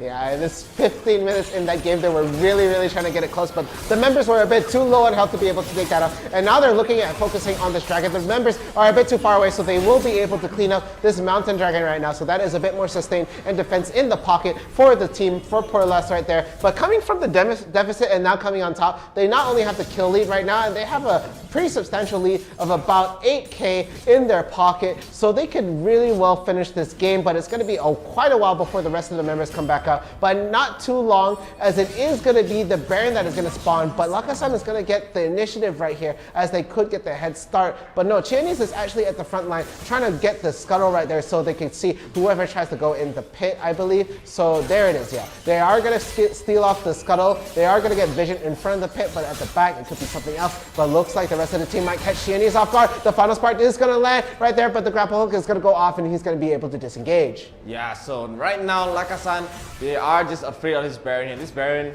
even if 𝐻OMIE steal it, they still need a lot to just push the lanes here, especially with the super minions down the mid lane. They need the bottom. They need all that. They haven't taken a single tier 2 yet in this game. So now Perlas, they're just going to take their time. They're going to find and engage. They're going to find a pick-up. If 𝐿𝐴Nese gets a pick-up, if 𝐒𝐿𝐴Nese gets a pick-up right there, as he is going to harass Zac out, but Zac is just going to be quite tanky though. Even if 𝐒𝐿𝐴Nese maybe hits him a little bit more, but Zac will be able to buy enough time for reinforcements to come in. But as I said, Perlas, they're just going to buy some time. They're just going to wait to the right moment to pounce. Maybe set up a death rush, maybe try to go for a pick-off here. Ashley and Yuri both around the Baron pit. So finally, they are going to start it up. 𝐿𝐴Nese going to be still pushing the entire time, so it will be a 4v4 so far. I think both members on the bottom side, they probably have TPs, but it looks like they're actually walking to the pit together right there, going on a little date. And Perlas, they're not going to commit to the Baron after all. They're just going to take their time again. As they thought about it, but they know they don't really have sweepers to actually deny the vision. Yeah, so then we see them. This is going to be a cat and mouse game for this Baron right here. It is going to be a pivotal point if any one member grabs it right there. So they are going to just going to try to force the other team off position and try to contest this right now. And it is going to be a charge up Q coming in from Yuri, but no, Rafi is coming in, gets the kill early on. Vine has to throw the defensive ult right there. 𝐻OMIEE is going to throw the Zhonya, so there it is, but he's going to go down immediately even after all that. So with that pickup, all that's left is the Vi, and there's the ace to seal the deal for the game. And it looks like it's all Perlas right now as they just run it down to the Nexus and love tap it right now. The Zhonya's just to show off right there. And great job. Perlas coming off the winners in round number 3. Yeah, man. Very nice game. Coming from Perlas and 𝐿𝐴Nese, of course. That game was very back. The momentum kept shifting back and forth. But I mean, right now, that's really expected of both teams, especially in the top 8, man. You really cannot give it to one team or the other. The one-sided games, they don't exist anymore. No, not at this point. All these teams are so polished. They've really done well. They've been coming into these tournaments almost every single time. And now that we're taking a look at the stats, 𝐒𝐿𝐴Nese is going to be the MVP for this side of Perlas. And Ashley, again, did so well, really lining up a lot of those barriers right there. Going to be the MVP for the other side. Yeah, it just had a lot of kill participation in general. The Harmonic Echo immediately just giving so many shields, so many healings for his team. And as I said, man, the shield is really like a white onion, the onion skin. Onion skin. So you keep having layers and layers. And Borenji was able to deal a lot of damage, but the most damage does go to Pulse right there. 𝐻OMIEE was actually not able to deal that much damage in this game. The damage is actually so close to Ashley, so he wasn't really able to be online, as you would think that Ziggs, even from behind, Ziggs was able to deal that damage, able to just clear out the minions. But in this game, he was just getting picked off so quickly, and you can even see here the gold. Up, So down, even, up and down, but at the end, it was up for the side of Perlas 𝐒𝐮𝐦𝐦𝐸 rather. They will go to the top 4 once again. So yeah, semi-finals, it's still going to be a best of 1 in that round right there, but this is the cream of the crop at this point. This is the best of the best that's left in this bracket for today. So that is only going to be happening much later. That's already round 4. But let's take a look at the replays for round 3 to see how Perlas came on top off of 𝐿𝐼𝐼. Yeah, so Pols here, woo! I mean, Ashley, man, a little bit too good. But 𝐒𝐿𝐼 here really wanted to kill onto Ashley, but they tied so well. Look at the shields, man. 𝐒𝐿𝐼 actually almost gets taken down here. If he did try to all-in, BeRENG was really one hit away. But the grapple hook just in time to dodge the Mystic shot right there. And Burger, even if he came in, I don't think he was going to be able to get the kill. But even Rafi really wanted to get the kill onto BeRENG, but BeRENG just kiting so well. Not their turn to back off. It was so back and forth in this bottom fight. Humble God will just throw down the bombs. And here, the first dragon fight, the blue team, I mean, Perlas were able to get every single dragon in this game. And this dragon was no exception there. Rafi baited Burger to jump in with the hero's entrance, but actually it's paid off because he's still a 1-for-1 so far. Taking down the jungler is a little bit more valuable than taking down the support right there. So BeRENG here, Pols, I mean, stop trying this lah. This one you really cannot. Yeah, again, like Ashley, as long as she's on the field right there, Ashley, he's been doing so well with those onion layer shields right there. And we have a steal attempt coming in from the Rift Herald right there. The GA is going to get proc on the Vi. And it's just to see the scuttle caught in the middle of all that fight. Burger goes down. Humble God landing the nice satchel to really displace him right there. And 𝐒𝐿𝐼 really on the back end of that fight. But Pols comes in, tries to get the peel for that side. The Ziggs ult tries to get the kill confirmed onto 𝐒𝐿𝐼, but no. They do land the Hextech ultimatum, but he's taking too much damage at that end and they have to disengage entirely. Yeah, so a nice dive on to Zac right there. As I said just now, 𝐒𝐿𝐼 was holding on to his Hextech ultimatum. He didn't want to fully commit. They're just going to poke out the Garen as much as they can. Half HP, alright. Time to go in. Garen is going to be a little bit low. He's taking a lot of damage from Pols. Pols doing a very good job poking from afar. Look at that. Half HP, now 𝐒𝐿𝐼. Alright, now it is time to use it. They lose Burger though, but taking down Zac is just as important. The final spark lands onto 𝐒𝐿𝐼, but not enough damage to get the kill. And Yuri really wanted to get the return kill. They won't be able to get it. Even at the other side of the map, 𝐒𝐿𝐼 was able to take down Humble God as well. But here, another attempt to try to contest for this dragon, but the nice taunt from Burger just slowed everything down and bought so much time for the side of 𝐒𝐿𝐼 to get the smite and get the kill. But this fight was kind of shaky for Perlas, as like I said, they're actually fighting back so strong. They take 3 in this fight. Burger and Pols both have to run away, as like I said, they were still fighting till the end of this game.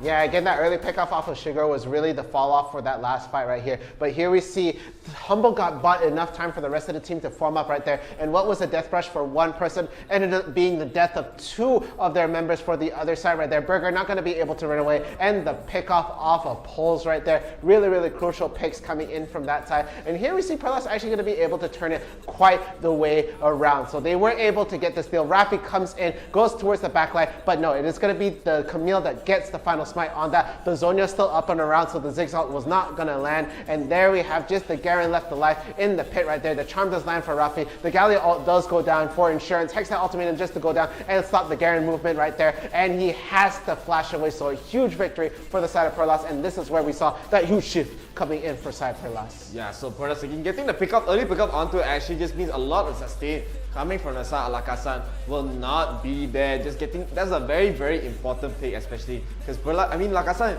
the real frontline is Zac, but Zac is not in the fight, and Yuri, he can't really be the frontline for his team. He is going to try to contest the Mountain Drake here. 𝐒𝐿𝐼's all alone. They are going to be starting it up, but Rafi from the back gets the flank right there. The hero's entrance does come in. The flash taunt from Burger, he's just so good on this champion. They will just immediately take down 5 as in the top side, 𝐒𝐿𝐼 was able to solo kill Zac right there. Really thought it was going to be the end, but the timers for Ashley was just in time for 𝐿𝐼𝐼 to just delay the game a little bit. They were just taking way too much damage for the turrets, right? They really thought they were just going to end the game, but the backdown protection a little bit too good.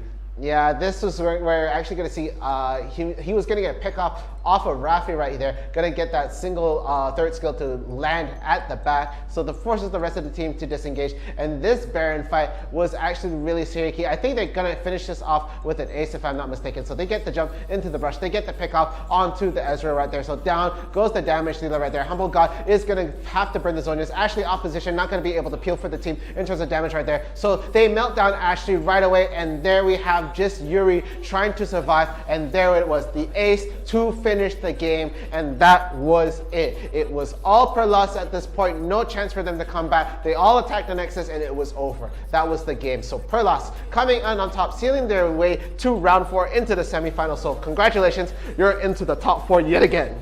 Yes, so as I'm warming up for our top 4, yes, let's warm up together. Of course, we have to be very, very healthy. We will be going into the top 4 after we go into a short break. So do not go anywhere. Do please stretch, as if you sit too long, your back will pain. So stay healthy, do not go anywhere, and we'll be right back.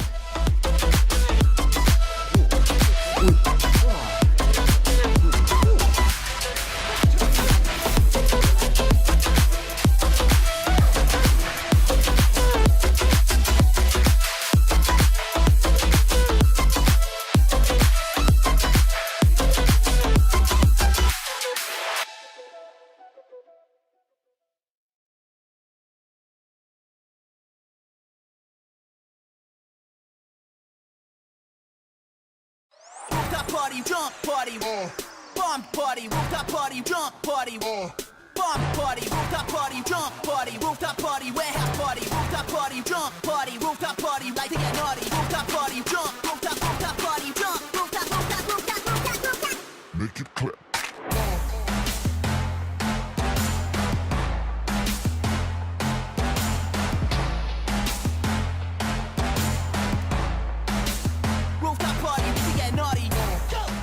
Ladies and gentlemen, welcome to IRL ASIA's YouTube channel. I'm 𝐸𝐸𝐿, and today we'll be taking a look at Summoners Odyssey's plays for the week.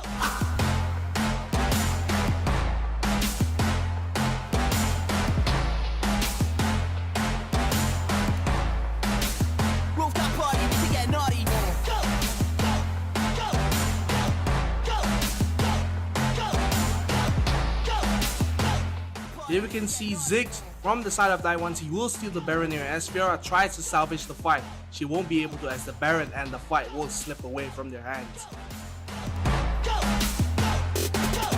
Naughty.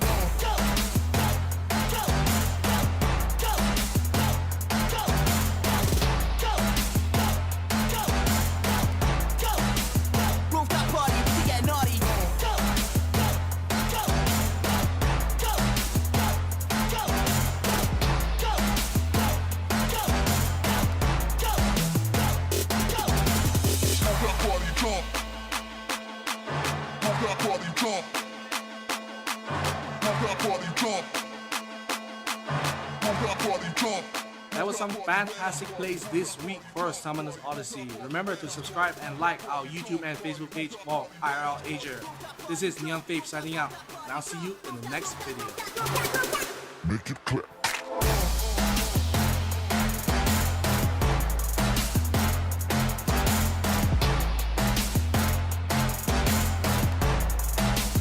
Rooftop party, we can get naughty.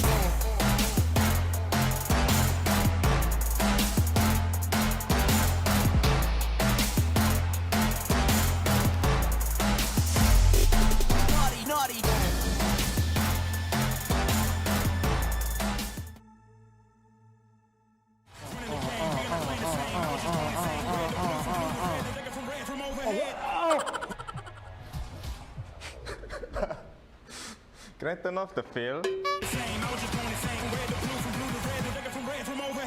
Wait, apa benda? Apa benda tu? I missed both? What? Huh? Hey. Whoa, sorry. I'm a dirty. Alright, let's play some Beat Saber. Let's go. We're playing, yeah. I got the power. Itu easy lah. I got the power. I got unlimited power. Game.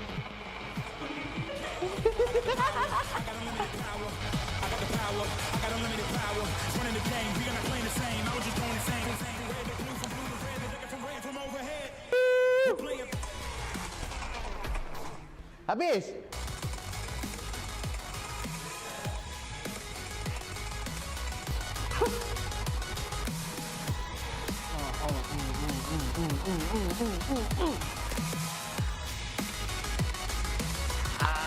Missing way too many.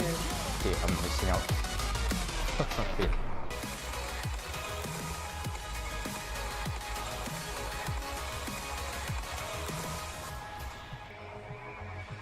I'm coming closer. Victory is mine. I'm making history. It's time. I'm living this moment. Living the I'm a dirty. Okay. I'm a dirty. I'm colorblind actually. That was hot, but nothing too hot. It's way too hard, man. Too confusing. That was challenging. Yeah. Good game, good game. It was good. I beat Lionel. Wait, sana. Asal aku tak lulus, man.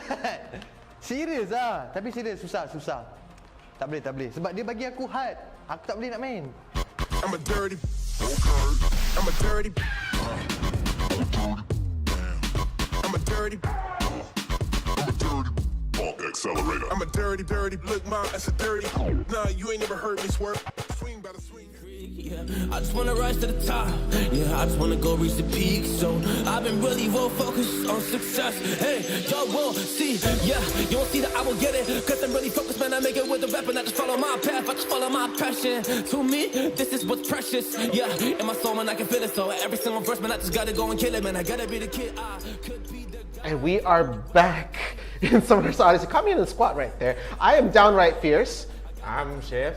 Don't look at me like you're the confused one here. You act like you do a lot of squats all. I don't do a lot. That's why I say, you hear my pop. You hear the pop or not? This is the hear the pop or not? The Facebook actings right here. No. This is the Facebook acting. I just do.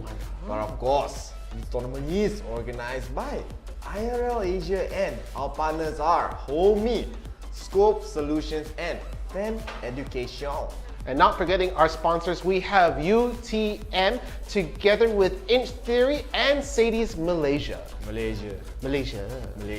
How long will that joke keep going? I don't know, you gotta throw it once a stream. Yeah, I guess. Of course, we are gonna be in the top 4, the coveted top 4 here. Maybe, hopefully TBD they'll still make it. I really want to see their match. They've been in the bracket so many times, I really want to see them play. Yeah, so we are gonna get into that very soon, but please do not forget to like and follow the page. You want to get to 10,000 likes on our Facebook page, 10,000 likes and follows. Don't forget the follows. So please do like and follow our page. We want to give you more content, more tournaments and more games. And of course, get a supporter badge right there to directly support us. And if you send stars, no one send stars today yet lah.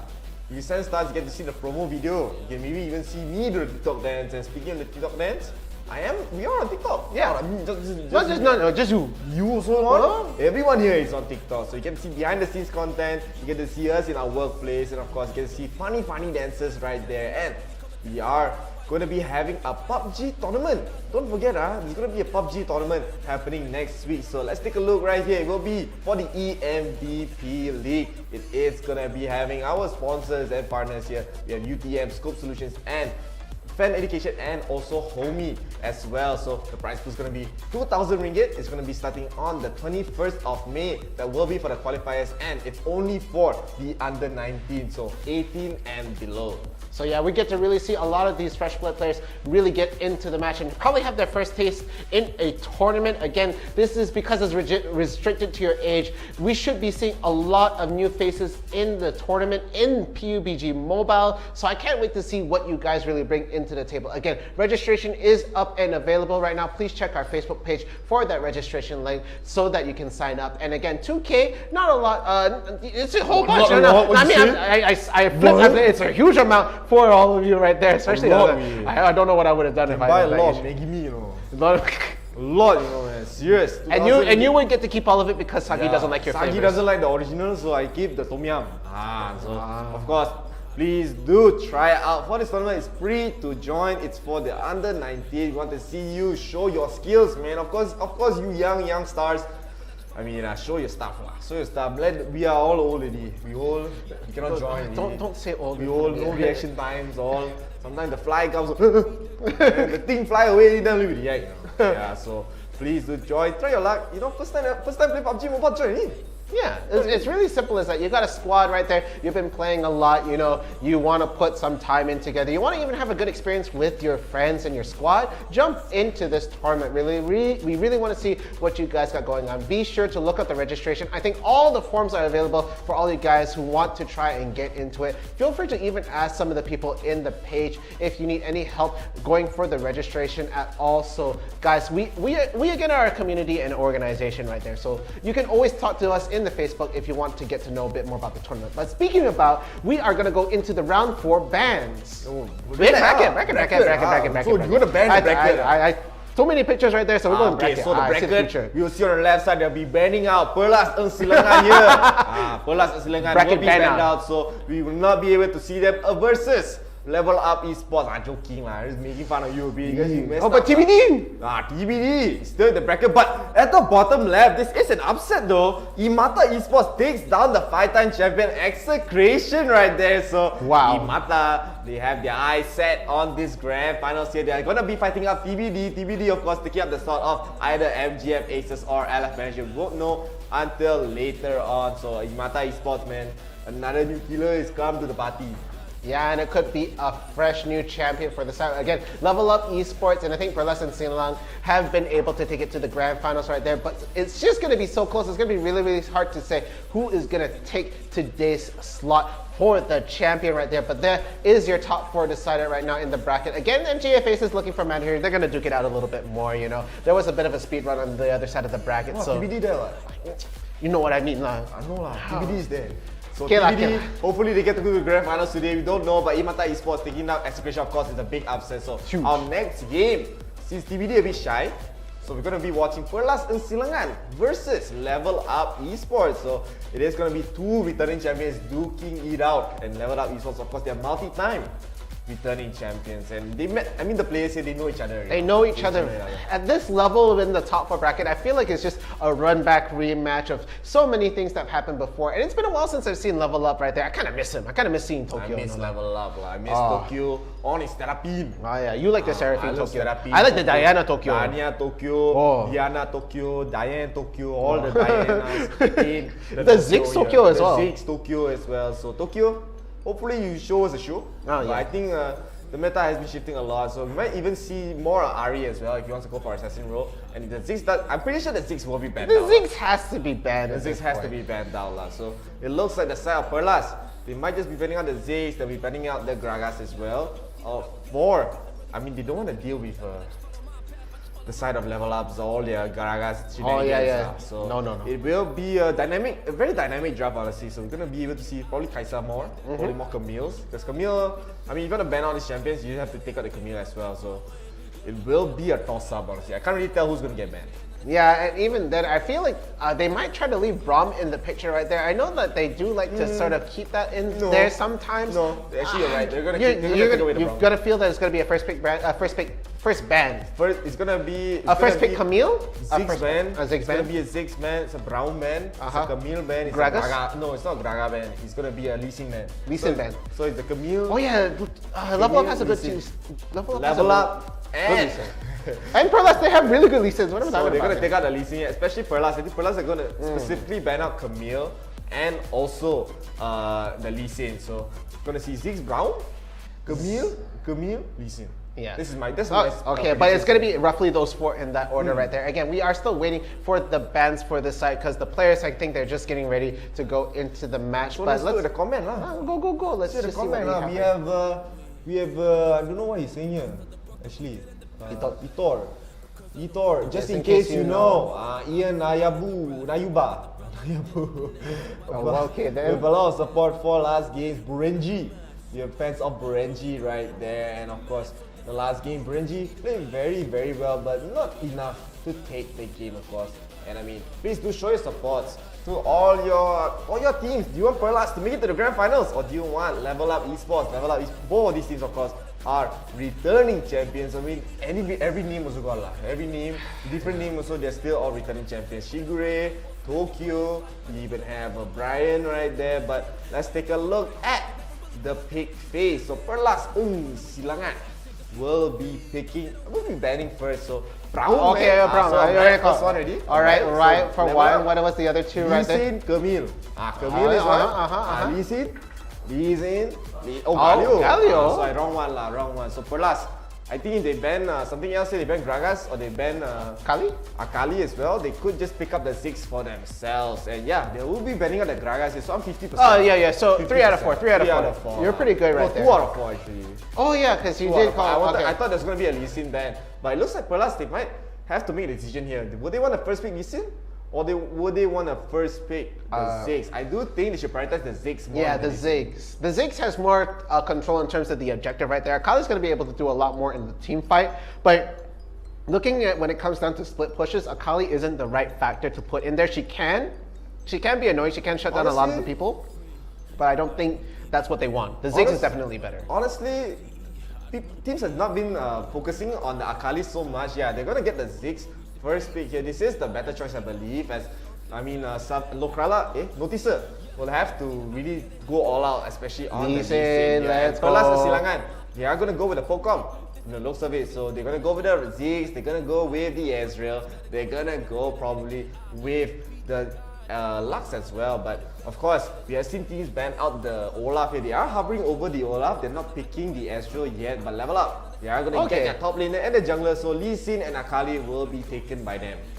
Yeah, and now it looks like it's going to be 𝐾𝐳A being picked on the side for Perlas right there. Pulse, I think he does pretty decently with the 𝐾𝐳A, save for a few overextensions right there. But having the Olaf in the team right there could be really another factor, because your focus is really split between dealing with the Olaf or the 𝐾𝐳A who's really out in the front, and you have to really make an ultimatum right there. But it looks like, I think Perlas, they are going to pick the Garen for 𝐒𝐮𝐬 here. I'm going to make the call. Okay. They're going to go for maybe the 𝐾𝐳A, not the 𝐾𝐳A, the Janna for their side, or even the Lulu will do very, very well, especially with the Olaf here. But if they even want even more frontline, they can go for the Alistar as well. But I think it's a little bit too much, especially with my prediction here. They're going to go for the Garen.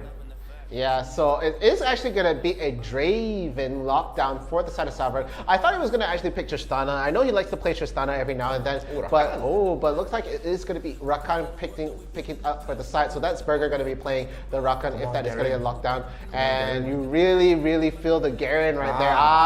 Yeah, just as you call it right there. No hesitation, going to straight away lock in the Garen. So that is your top laner right there. It is going to be an Olaf jungle, Ziggs mid, 𝐾𝐳A and Rakan at the bottom right here. And as for the mid lane for Tokyo to play, they're hovering over the Ahri. I've seen Tokyo play a little bit. Yeah, he plays a lot of Ahri. He plays a lot of Ahri. I mean, Seraphine will be good, Ahri will be good, but they don't really have that much frontline, honestly. The Gala is not in the pool, Gragas is not in the pool. They really have a lot of tank issues for the side Level Up. I think Noticer has to go for maybe the Sunfire to tank up a little bit to get the engage, but this is what I expected coming from Perlas. I do really believe they wanted to go for Burger's Janna in this game, or I mean, both of Burger that we've seen him play. He played Brown, he played Galio a lot, but he's going to be playing the Rakan. So I guess he likes going for the engages, he likes to be the initiator for his team.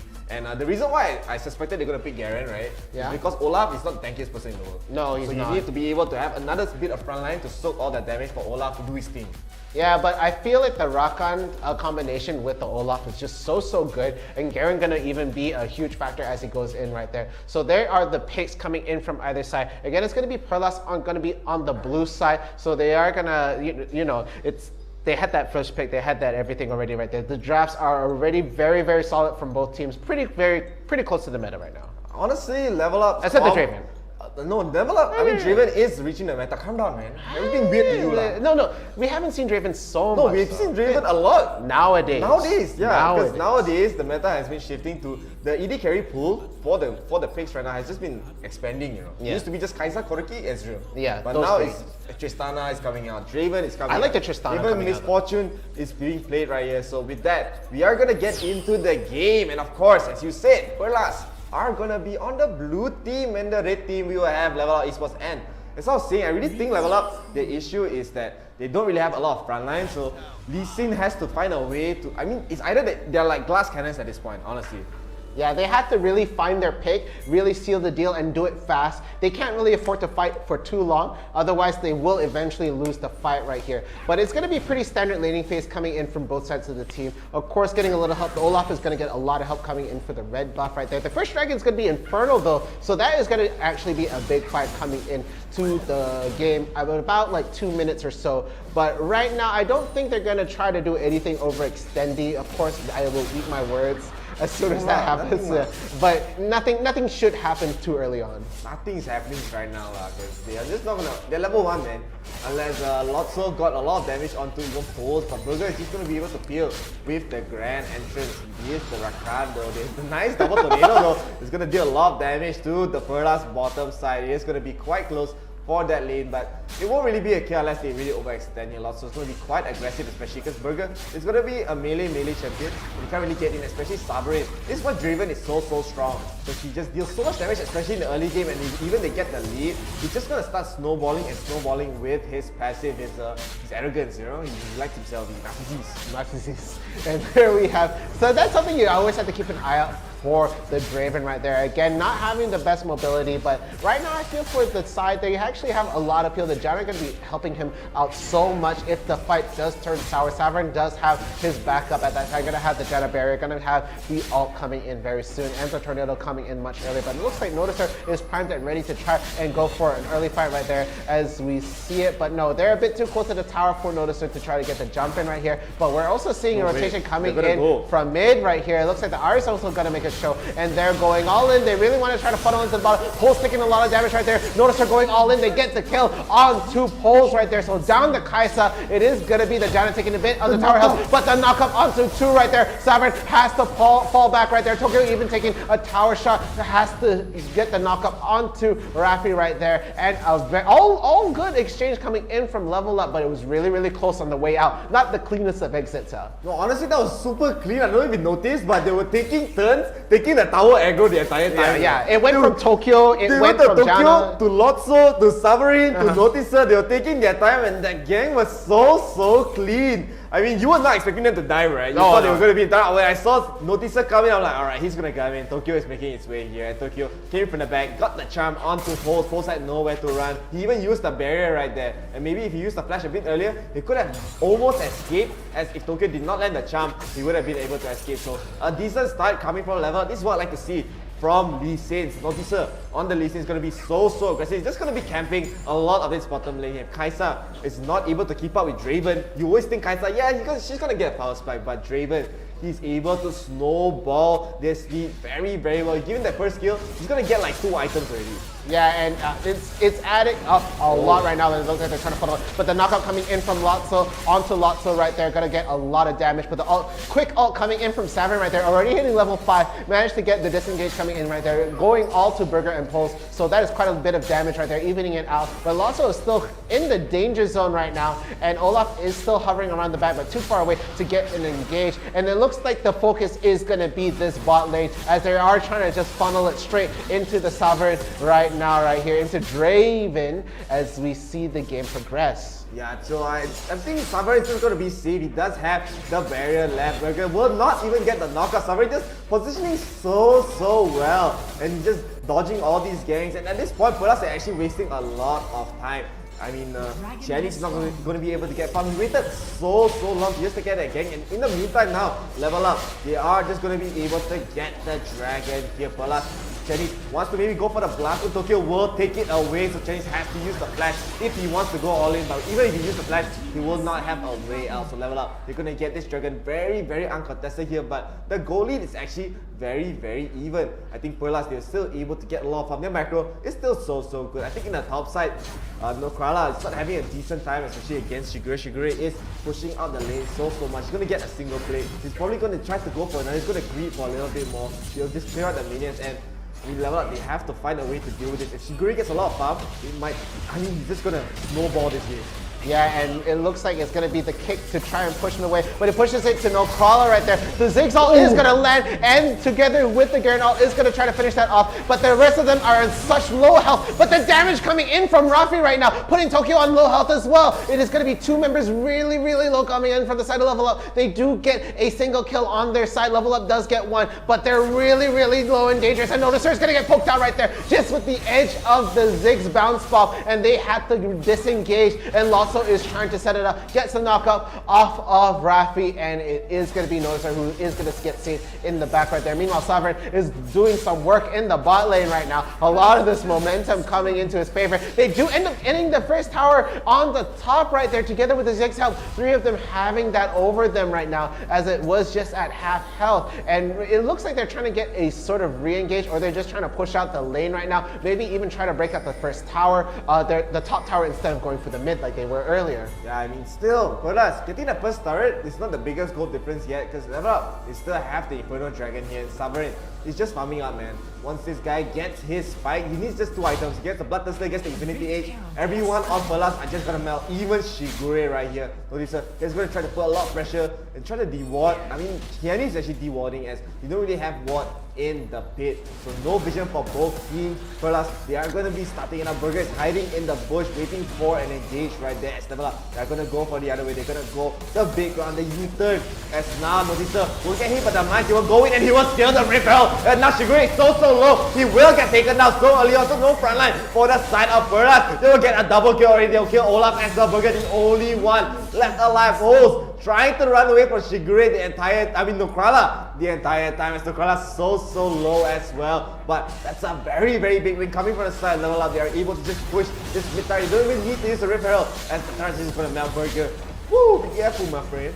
Yeah, getting that really good fight, and again, Nokral's actually splitting the fight, pushing Poles away, so a lot of the damage dealing members weren't available for the side of Perlas to really engage in that fight, and Level Up doing so clean right now. They're actually, this is a very well played game coming into them. It's not a stomp, it's actually surgical precision at this point, if I'm gonna say so myself. I mean, both of these teams, they're really so known for their amazing macro right there. Perlas are still keeping up, honestly, but all these fights are just coming down to a single close engage. But Tokyo might get caught here. Shiani's gonna go in with the ultimate, with the Ragnarok right there. Tokyo has nowhere to run, trying to get a chop, but he will get that kill! And the missile will not get the steal of Tokyo! Where'd the damage come from? What? Shani's didn't even get charmed, you know, because he cannot get charmed. Yeah, the Ragnarok fall. But now, Level Up, this is going to re-engage him. Noticer might actually just go in. He does have the flash, but I thought he was going to be braver than that, man. But honestly, if he went for the insect kick right there, I would have lost my marbles. Yeah, if he got the kick towards the tower, it would have been fantastic right there. Oh, but it looks like a little dead first setup right here, but it is on a very healthy Sovereign right at this point. So look at how much damage is being taken on that side, as they burn the heal coming in right there just to try and keep up. Lotso again is on low health, but that is a nearly full health Sovereign right there. They do get a slight knockup onto Pulse. The recall not going to be in on time. Lotso's going to have to burn the flash, has to evacuate immediately. They're going to get the head start on the Ocean Dragon instead right there, and Lotso's actually healing up quite passively, so they are going to be able to carry out this fight. The Tornado is going to go straight down. It's not going to get the knockup right now, and it is going to be the Olaf in the center of the fight, but no, it is Shigure actually going to get the pick off right here. They are going on top of the attack, and it's so low health, but it's actually Olaf who does take the Ocean Dragon away. But the Akali Queen sweep across with the ult, gonna get the two members off, and it's just Pulse and the ace to take the game. They are gonna be able to really solidify their lead. 2-11, and down goes the bot tower. Level Up, they don't need no front line when they're just melting everyone on the side of Perlas. I mean, they're just kiting so well. They didn't care about the dragon. It was just the Ocean Dragon at the end of the day. But just getting the cleanup, Perlas, they threw everything to get that one dragon, and they got punished so hard for it. The damage coming from Tokyo, the damage coming from Nokrala, Sovereign, it's just way too much for them to handle. I mean, the moment they join the fight, they're just getting poked up slowly but surely. Sovereign, Nokrala just goes in for the cleanup right there. So well done. They get the ace so early on, and Level Up, they're ahead by a lot of gold. 7,000 ahead. Noticer really wanted to go for a cheeky steal, but I don't think he's gonna get it. don't go for anything crazy. I know you're a good player, but you're not that crazy, man. But still, for last, they're going to drop down the referral onto, level up, they're going to drop down the referral onto the top side. They want to get even more turrets under their belt. They only lost one turret for their side as they're going to go for the third one here. So a lot more gold. The charm down to Burger. A lot of damage, right? That's just two abilities. So much damage coming in from the R right now. Insanity. They're doing so well right there. Tokyo doing so much damage. Don't forget that it's also 𝐿𝐴𝐴𝐿𝐴 that's doing a whole bunch right there. Actually was able to clean up so much in the last game. And Sovereign wasn't even on that fight right there. He actually is going to get the red buff right here. And he's getting so much gold. 𝐒𝐿𝐴𝐴 is just trying to push out and equalize this farm right now. But it's Level Up is doing really, really well, but Perlas is trying to keep up. The charm does land on Rafi, and down he goes. Gonna get picked off right there. Tokyo really, really clean with the pickup right there. Saw Rafi coming in and around the corner with the ward and got the pick, and now with that, they're actually getting that head start on an early Baron. This is not even about 11 minutes in, and they're getting the head start right now. Yeah, look at Makrela already aiming onto Cherries right there. It looks like Burger trying to go for two-man charm, but it's just getting taken down. It's nothing to damage from Sovereign, but now losing the big initiator. Rafi not in the fight. The monster just to heal everyone else. 𝐒𝐿𝐴𝐴, I don't really think he can go in, even though he's quite tanky, but look at that, another charm lands onto Cherries, the tornado as well. There's just so much. What? Where did 𝐒𝐿𝐴𝐴 go? He just disappeared. But now level up, they're able to get the Baron, and there's just a triple kill for Sovereign. I'm chef. They're deleting people. They found where did 𝐒𝐿𝐴𝐴 go? You know, there's the 4 skill buttons right there. They have another one. Just say delete. They drag that one on the champion. Bye bye. Where did 𝐒𝐿𝐴𝐴 go, man? Unlocked for 5K gold. He disappeared, you know. Disappeared. He deleted to the damage from Sovereign. I'm just mind blown in this game, and level up right now. They're gonna have 10,000 gold lead, and they're just so strong. This is also quite worried about that. Conquest have no frontline, but I forgot, man. They don't need frontline. They just melt everyone down, and now Perlas, they're gonna be. I really think this could be level up speed. It's gonna be so hard to actually catch up to Sovereign, as he already is just so ahead. He's 2 levels ahead of Poles. He's just so strong. Burger missing the knockup and getting a touch a beat, and Sovereign just takes out a quarter of his HP, man. A quarter. It's a lot, you know. 2 hits took out a quarter right there. And even when Olaf gets a jump on him, look who's the one running away. Everybody's jumping on Sovereign trying to kill him, and they finally do, but it takes 3 people, and it was nearly a double kill right there. But it looks like it could fall apart. They're getting the jump on 𝐿𝐴𝐴, but 𝐿𝐴𝐴 has a lot of barrier right there. So that was the shift that they needed. They did manage to get the kill and the shutdown for Sovereign. But meanwhile, looking at the bottom lane right there, Tokyo is actually gonna be able to get the push all the way to the inhibitor tower there. 3 ult charges just to escape right there. Had to burn them away, otherwise it's going to get melted down by 𝐒𝐿𝐴𝐴. But it looks like he's going to be backed up by 𝐿𝐴𝐴 right now. And even right here, 𝐿𝐴𝐴 is actually going to be able to just fall back. They managed to get a lot of the towers down, but it's still not quite enough for them to finish it. Oh, no Crawler. No Crawler. He's gonna go back in. He's gonna kill Burger. Burger is so low. He gets the double ultimate charge and gets the kill on Burger, but he's gonna return. He's gonna try to turn off Poles. Man, this guy's so brave. He gets hit by the Demacia Justice and flashes away. He finally gets taken down by Cheney. There's nowhere for you to run right there. I mean, the shutdown is nice, but the goalie is still ahead. Notice he's gonna try to engage onto 𝐒𝐿𝐴𝐴. I think 𝐒𝐿𝐴𝐴, you just have to flash away. Yes, a smart choice. If you get hit by the charm right there, you're just gonna die, man. Tokyo is just so strong, and Sovereign is back. Sovereign back. Back again. Back again. Oh, I mean, just take a look at the items. 14,000 gold net worth. He's not even finished his items yet, you know. Look at Tokyo as well. Next. He's going for the Phantom Dancer. He has the Mortal Reminder. He has the Death Dance already. Oh my god, there is a lot of damage coming from the side of Sovereign, and Perlas, this is looking very grim for them. Yeah, just they're stacked right now. They are stacked. Final item in 15 minutes, right? Coming in from Sovereign. He's only level 13. He hasn't hit max level just quite yet. Meanwhile, Poles is 2 levels down below right there. And the charm does land on Rafi actually, but they're too far away to capitalize off of that. That could have been a devastating pickoff right there. Rafi, a huge priority target, but they're able to melt down someone like 𝐒𝐿𝐴𝐴 at this point. Even look at Tokyo. That's 2 skills, a quarter of the health gone. What do you mean? What do you mean, What man? do you mean? What do you mean? Tokyo! You're just, I mean, you're one charm, they can't, as I said, one charm you die. It doesn't matter who you are on the side of Perla. So level up, they are taking their time. They're waiting for the right time to pounce for this Baron. You don't even have to engage first, you have to wait. They have to let Perlas make the first move. As level up, they can just re-engage, you can just get the pickups they need. Pulse is not able to survive in this game. And if they don't take down Sovereign, even if they do take down Sovereign, they have to deal with Nukrala, they have to deal with Tokyo as well. All the damage coming in, and they're just I mean, the level of their kiting is just so well that they're not relying on anything. And if they need the regen, yeah, Lotso is here for the shields, for the monsoon to heal everyone up, and they might want to spot something else. But last year, they're going for Debra. Burger will get spotted out, though he will just dash away onto Chinese and he won't get caught. So level up. They're putting up a lot of pressure as Perlas. They're so scared of this Baron take. But it looks like they will need to take it right here, as it is the full team's effort to try and circle it around. Again, aside from Shigure, who's actually trying to negate the split push coming in from Nukrala right now. So it is going to be just them hounding and pressuring the Baron constantly. They might even want to try to just tease the start of it just to get things going, but they do see the Kaisa. I think they saw the Kaisa Voidseeker actually going to hit right there. Burger's just peeking his head out. Anybody home? Anybody do anything right there? Goes get the pick and just poke them out, and that was 2 hits on the Scuttler, I think. Yeah, the Scuttler just turned into sashimi. Oh and my God. Here, no Krala. I mean, Sovereign, this is way too far, man. He's just gonna be able, I think he's gonna buy, he already has a Phantom Master. Can we see the items for a while, please? Can we see the items, John? Yeah. Yes, thanks, John. He'll just finish up Static the shift. GA. He actually went for a static shift, so it's just he's a monster lah. This Sovereign is a monster. He has all items already. You don't need to buy anymore. His goal after this is he can't even give his teammates. You know, damn sad.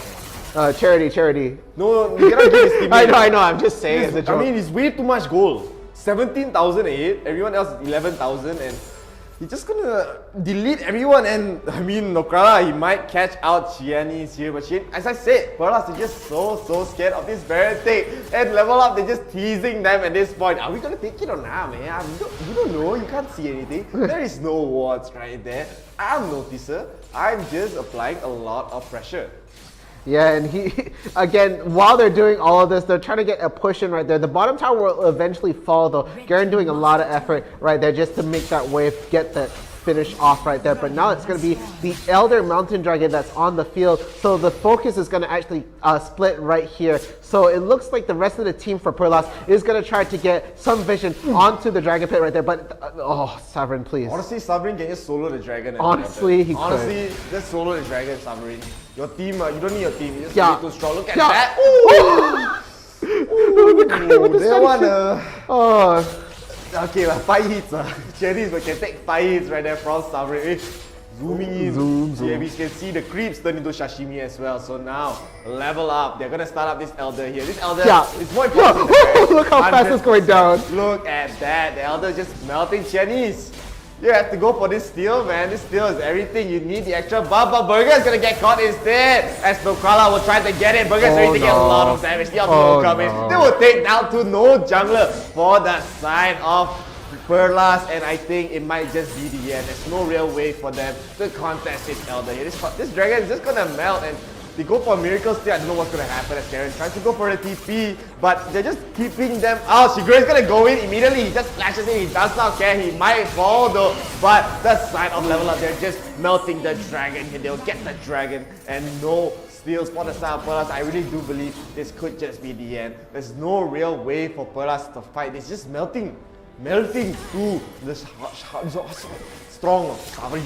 Strong Sovereign. And even now they're just melting down this Baron right there. So much damage for this side.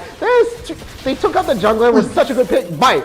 Already Baron gone. Baron take any percent, but now they're gonna get that game here from the loser. They really want to catch Shigure. Watch out! And he will land Shigure. I mean, it is just unfortunate at this point. It's just level up is just way too ahead. All the gold going to Sovereign is gonna melt. Tokyo just needs to land one charm and they can AFK pretty much, as they will take down the front line. And now level up is gonna go for that siege. They're gonna get the mid turret in the back. Jenny's trying his best. The Mega Bomb does come out. We will see him try to go in, but he goes in and he dies. You know, he goes in. They're not. I don't think only one that's hitting him is Sovereign here. Yeah, look, and just with Sovereign, he's basically crawling away. That is such little and so little health coming in from that side. I want to see how many hits it takes for Sovereign to take down this tower. Yeah, I really want to see it happen, but he's not going to get close enough to do all the damage. Meanwhile, all the okay, wow, it takes basically 2 hits to take down the Ken. Oh my goodness gracious me.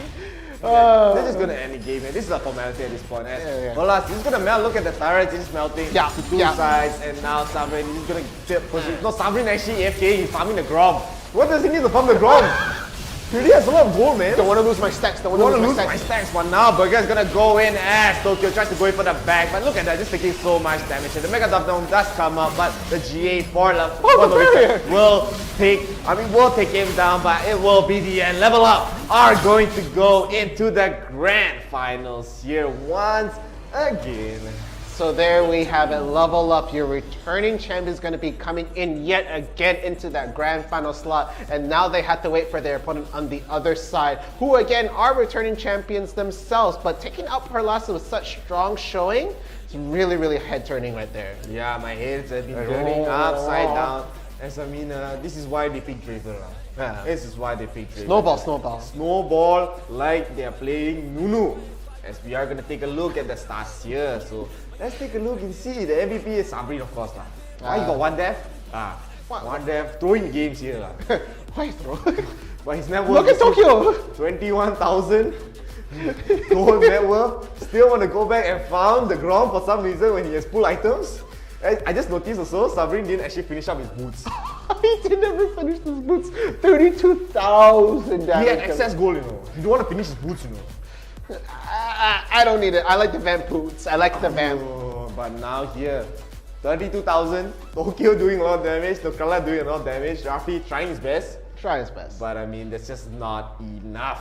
I mean, these are the Red Oceans lah. Yeah. Ocean Red. You can see the point where they killed Sovereign. Yeah, I see the one part that kills Sovereign. Right there. Yeah, and then woo. No lah, this one is doing something wrong lah. Something's wrong. As here, Level Up again. They're gonna make it to the grand finals. Of course, they're no stranger to the grand finals, man. No stranger at all. So they've been able to take. I think they managed to get. Winners twice in a row. Level Up, I believe. Was it 3 times? 3 times in a row. So we take a look at the replays. Let's take a look at the highlights of the last match, the top 4 of Wild Rift Summoners Odyssey here. This is a very, very nice dive coming from Noticer right there. He would just go in and engage, and Pose was not expecting this at all. And look at the went in for the flash charm, and look at that, just totally just trading tower aggro at this point. Tokyo just being the team player right there. Goes in, Noticer goes in, Sovereign just gets the flash out, they save Sovereign, and for last year, they were not able to get the steal. Chinese, no blast cone, he has to commit the flash, and this is a little bit too big of a commitment right now. It's too big for potentially a death and the loss of the dragon. So here we see the jump onto Noticer, getting the kick off the Olaf. The tower will go down. The ult does land for the Ziggs right there. Gonna get that pick. But it is, look at just Tokyo being able to melt someone like Olaf right down. And Rafi was really, really close to sealing the deal off on Tokyo right there. But no, not gonna actually pull the trigger on it. And they were on the run for a lot of this fight. Again, it was neck and neck to the early parts of the game. Noticer does get hit with the bounce bomb, but the barrier coming in from Lotso was enough for them to disengage. And the Gale will actually land on Rafi right there. So it was really, really well done from Lotso in this. Yeah, so I mean, the nice steal from Noticer there on the rift front, they were able to turn the fight so well. I mean, Tokyo getting a double kill, Nokrala actually almost get taken down by Kaisa at the end right there. They were not able to get Burger, but Chinese here, this is a mind-blowing opportunity, right? Tokyo was actually dying, but the one charm, the one first kill, the orb, and Chinese disappeared into the oblivion. Deleted, bye-bye. Oh my goodness. And as we see in the fight for the Ocean Dragon, I think they're going to lose this one as well. They really force the team to try and commit for the steal. No, they do actually get the Ocean Dragon right there. They didn't actually want to put too much of a fight, but this was going to be an ace coming in for the side of Level Up as we see them clean up shop for that fight after the dragon. It's like, yeah, you keep the Ocean Dragon, it isn't really an important one. We got the Inferno already. And look at that! You looked the wrong way. Burger is like, that's okay, Rafi's behind me. Hey, Rafi? Rafi? Where are you, man? You playing Street Fighter 4? Sorry, inside joke, but right now, level up. They are just gonna melt the members of Perlas here. Not so using the ultimate just to heal. He doesn't need to use it to disengage because they know that Perlas they can't go in. 𝐒𝐿𝐴 really did try though. He just tried to spin, but where you go? Delete. He hide and seek, hide and seek in his fountain, and the quick almost ace tried. Rafi all alone. Where is my teams, man? But here, Chinese really want to get sovereign, kiting very very well. So I thought he was able to make that great escape, but I mean, no, that's a single death. Tupai melompat, akhirnya jatuh. I don't know the word for it. Somebody to tell me lah. I'm not that good in BM. Oh, you're asking the wrong person. Yeah, so level up. I mean, this is so strong lah. Look at them just really trying to kill 𝐿𝐴 here, but 𝐿𝐴 actually turning. He's turning. He does not care. And he's able to. I think he wasn't really able to escape his Chinese. Got the last hit here, but he actually almost killed Pulse. If Pulse didn't have the flash right there, Chinese. Hey. Don't over, Not so. Really tried to heal, but I mean, 𝐿𝐴 drama a bit. He flashed away from the monsoon and 𝐒𝐿𝐴. A bit too scary. I thought, I mean, he had to flash there. It was the one charm you saw lah. Die already. But right there, Tokyo getting the follow-up right there. But it's going to be 𝐿𝐴 that's going to get the kill on the Rakan. And then they get the kill on the Olaf. And with that, they know the jungler is out of the picture for 30 seconds. They're able to even take this Elder Mountain Dragon and straight away go for the Baron. And it was not enough time. See on the timer right there, it's still not enough time for Olaf to be back in right there. 𝐿𝐴's still on cooldown right there. And then the charm. And then look at this. I'm closing my eyes. I'm closing my eyes. Gone. This is a massacre coming from the side of level up right here. It was a slow burn, but I mean, Perlas, they just really couldn't find a way to get rid of the momentum. It was just way too hard. Even 𝐒𝐿𝐴 is melting to the damage of 𝐿𝐴. They give 𝐿𝐴 way too much time to stack up and farm. And this is the last fight of the game. Look at them. Just trying to go in. 𝐿𝐴 in the back. It's Chili Billy just hitting 𝐿𝐴 as well, just cleaning up right there. So, I mean, you can't really do much at this point. It will be the grand finals for level up right here, and we are gonna go into the grand finals very very soon. So do not go anywhere, man. But before that, take a look at the comments lah. We have IC. He says somebody in my idol. Oh yeah. So a lot of support for level up that last game. So, yeah. Of course, grand finals. Will they be able to get the next another win? Well, I really hope that they can try and do it, but let's just see who exactly is going to be in the grand finals. But we won't get to see that just yet. We will be going into a short break before that, but I'm really hoping that it's going to be a really good match. Again, there's so many killers in this side of the bracket, so wait in the chat. We will be back with the grand finals when we return. So stay seated, stay tuned in the chat, and we will catch you then. Just happen, but don't really come on and we pull out with the action. Cause people the feed, those they don't get it like.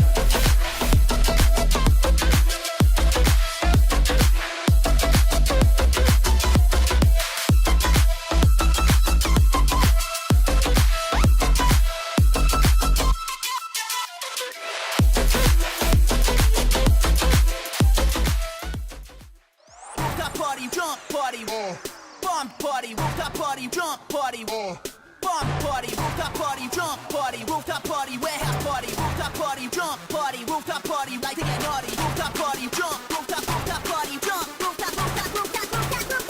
Make it clap.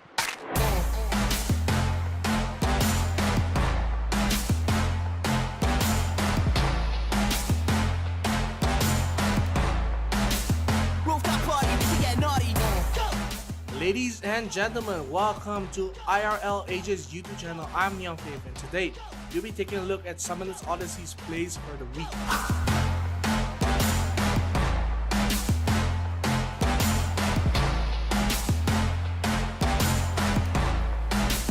Rooftop party, to get naughty.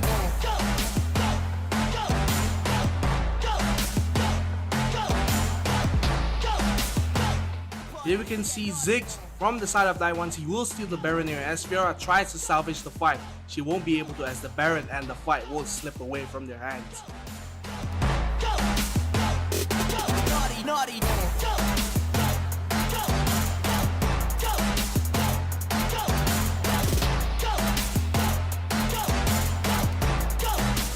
Rooftop party, to get naughty. Rooftop party,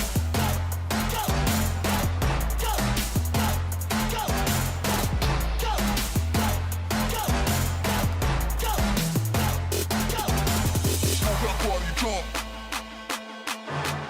party, jump. Pump that party, jump. Pump that party, jump.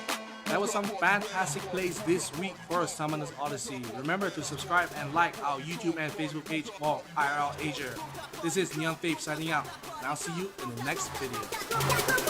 Make it clap.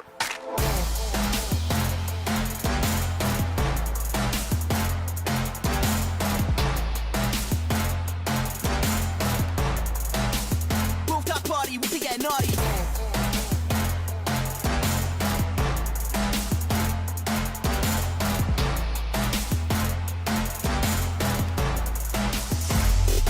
Naughty, naughty.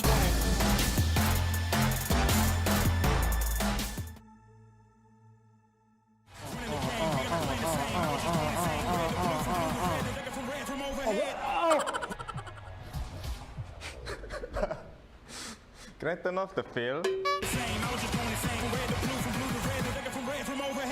Wih, apa benda? Apa benda ni? I missed both? What?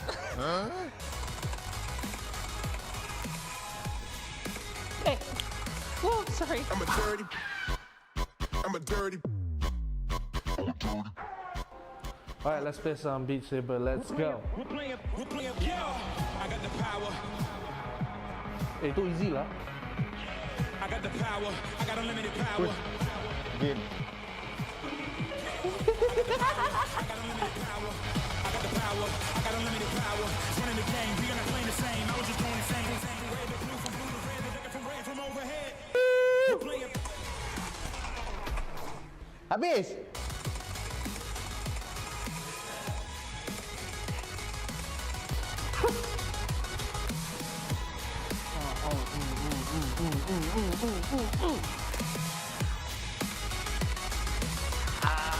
Missing way too many.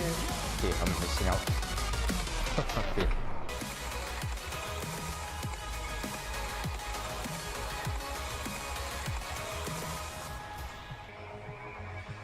I'm coming closer. Victory is mine. I'm making history this time. I'm living this moment. Living the I'm a dirty. Okay. I'm a dirty. I'm colorblind actually. That was hard, but nothing too hard. It's way too hard, man. Too confusing. That was challenging. Yeah. Good game, good game. It was good. I beat Lionel. Weh, sana. Asal aku tak lulus, man. Serius ah. Tapi serius, susah. Tak boleh. Sebab dia bagi aku hard. Aku tak boleh nak main. I'm a dirty. Okay. I'm a dirty. I'm a dirty. Bulk accelerator. I'm a dirty. Look, mom, that's a dirty. Nah, you ain't never heard me swerve. Swing by the swing. You don't know what I'm gonna do. You don't know what is next. And I'm loving the fact, truly it's making me blessed. Cause I work on my team, no snakes in the grass. And we have been trusting the wind because of the work that we did in the past. Because of the work that we did in the past. When we went to hours, you barely got rest. So I get the realm and we didn't finesse. So I got the feelings that we might be next. It is time for the grand finals of Walrus Summoners Odyssey today. My name is Shiv. And I'm downright fierce. And of course, this tournament is organized by IRL Asia and our partners are HOMIEE, Fan Education, and of course, Scope Solutions. And not forgetting our sponsors, we do have UTM, 𝐒𝐮𝐬𝐬𝐶 Malaysia, and last but not least, Inch Theory. So lots of thanks to you guys for making this possible. Yeah, so of course, it's gonna be an amazing grand finals. Big grand finals, but of course, you know what's amazing? If you guys get us to 10,000 followers and likes, you want to get to 10,000 followers and likes, to give you more games, more tournaments, and more content. And speaking of content, you want to see more? Go follow our TikTok page lah. Yeah, at IRL Asia. You can find us there for our TikTok if you guys want to look at some of the behind the scenes sort of stuff that we do in the office. And not to mention that little thing in the corner right there, that supporter badge, for all of you on your PCs or at home on your TV watching that. Feel free to grab that in the corner, and on the mobile, somewhere over there, yeah? Upstairs too. And of course, last but not least, please do get, send some stars lah. Send some stars to see some promo videos, amazing promo videos. Of course, we have the TikTok videos, we have Neon Faith dancing, we have 𝐶𝐴20 also in both TikTok videos. So please do support us. Thank you guys all so much. And of course, we already have a lot of the fans here. And Level Up last game, he was it didn't look one-sided, but it was one-sided. Paradox did their best to sort of push things away, but they let the bot lane slide, and 𝐿𝐴VRN just had a field time in that game. That was literally the dream scenario for 𝐿𝐴VRN kicking up right there. You have a Draven that's just been fully farmed and had too much money that he didn't know what to do with, honestly. Yeah, I didn't even want to finish up his boots, man. Reminds me of certain someone, says people who finish the boots weak. So of course, please, he could have got like even the Zhonya's. Yeah, just something to survive. Jungle's complete also can, Just anything, but physical van. I like the van. No, he didn't need it lah. He just finished up the second part of the boots. But of course, we don't know who is the other grand finals, man. Yeah. We don't know. Don't know. We're still waiting on it because we also big it on the mix. But of course, please do show your support. If you are still Level Up fan, of course you guys are Level Up fans lah. They are multi-time champions for Wild Rift, Summoners, Odyssey. So if you want them to win, put in the chat. Put in the chat lah. Of course, the opponent team we don't know yet. So wait first lah. You guys don't spoil it to us. So I also don't look at the chat. Until you spoil it. Yeah, you guys always just say, let's go, blah, blah, blah, let's see, and then it's just like, ayo, you're looking at the chat right now, physically. You can see it right there. What? Yes. Oh, yeah?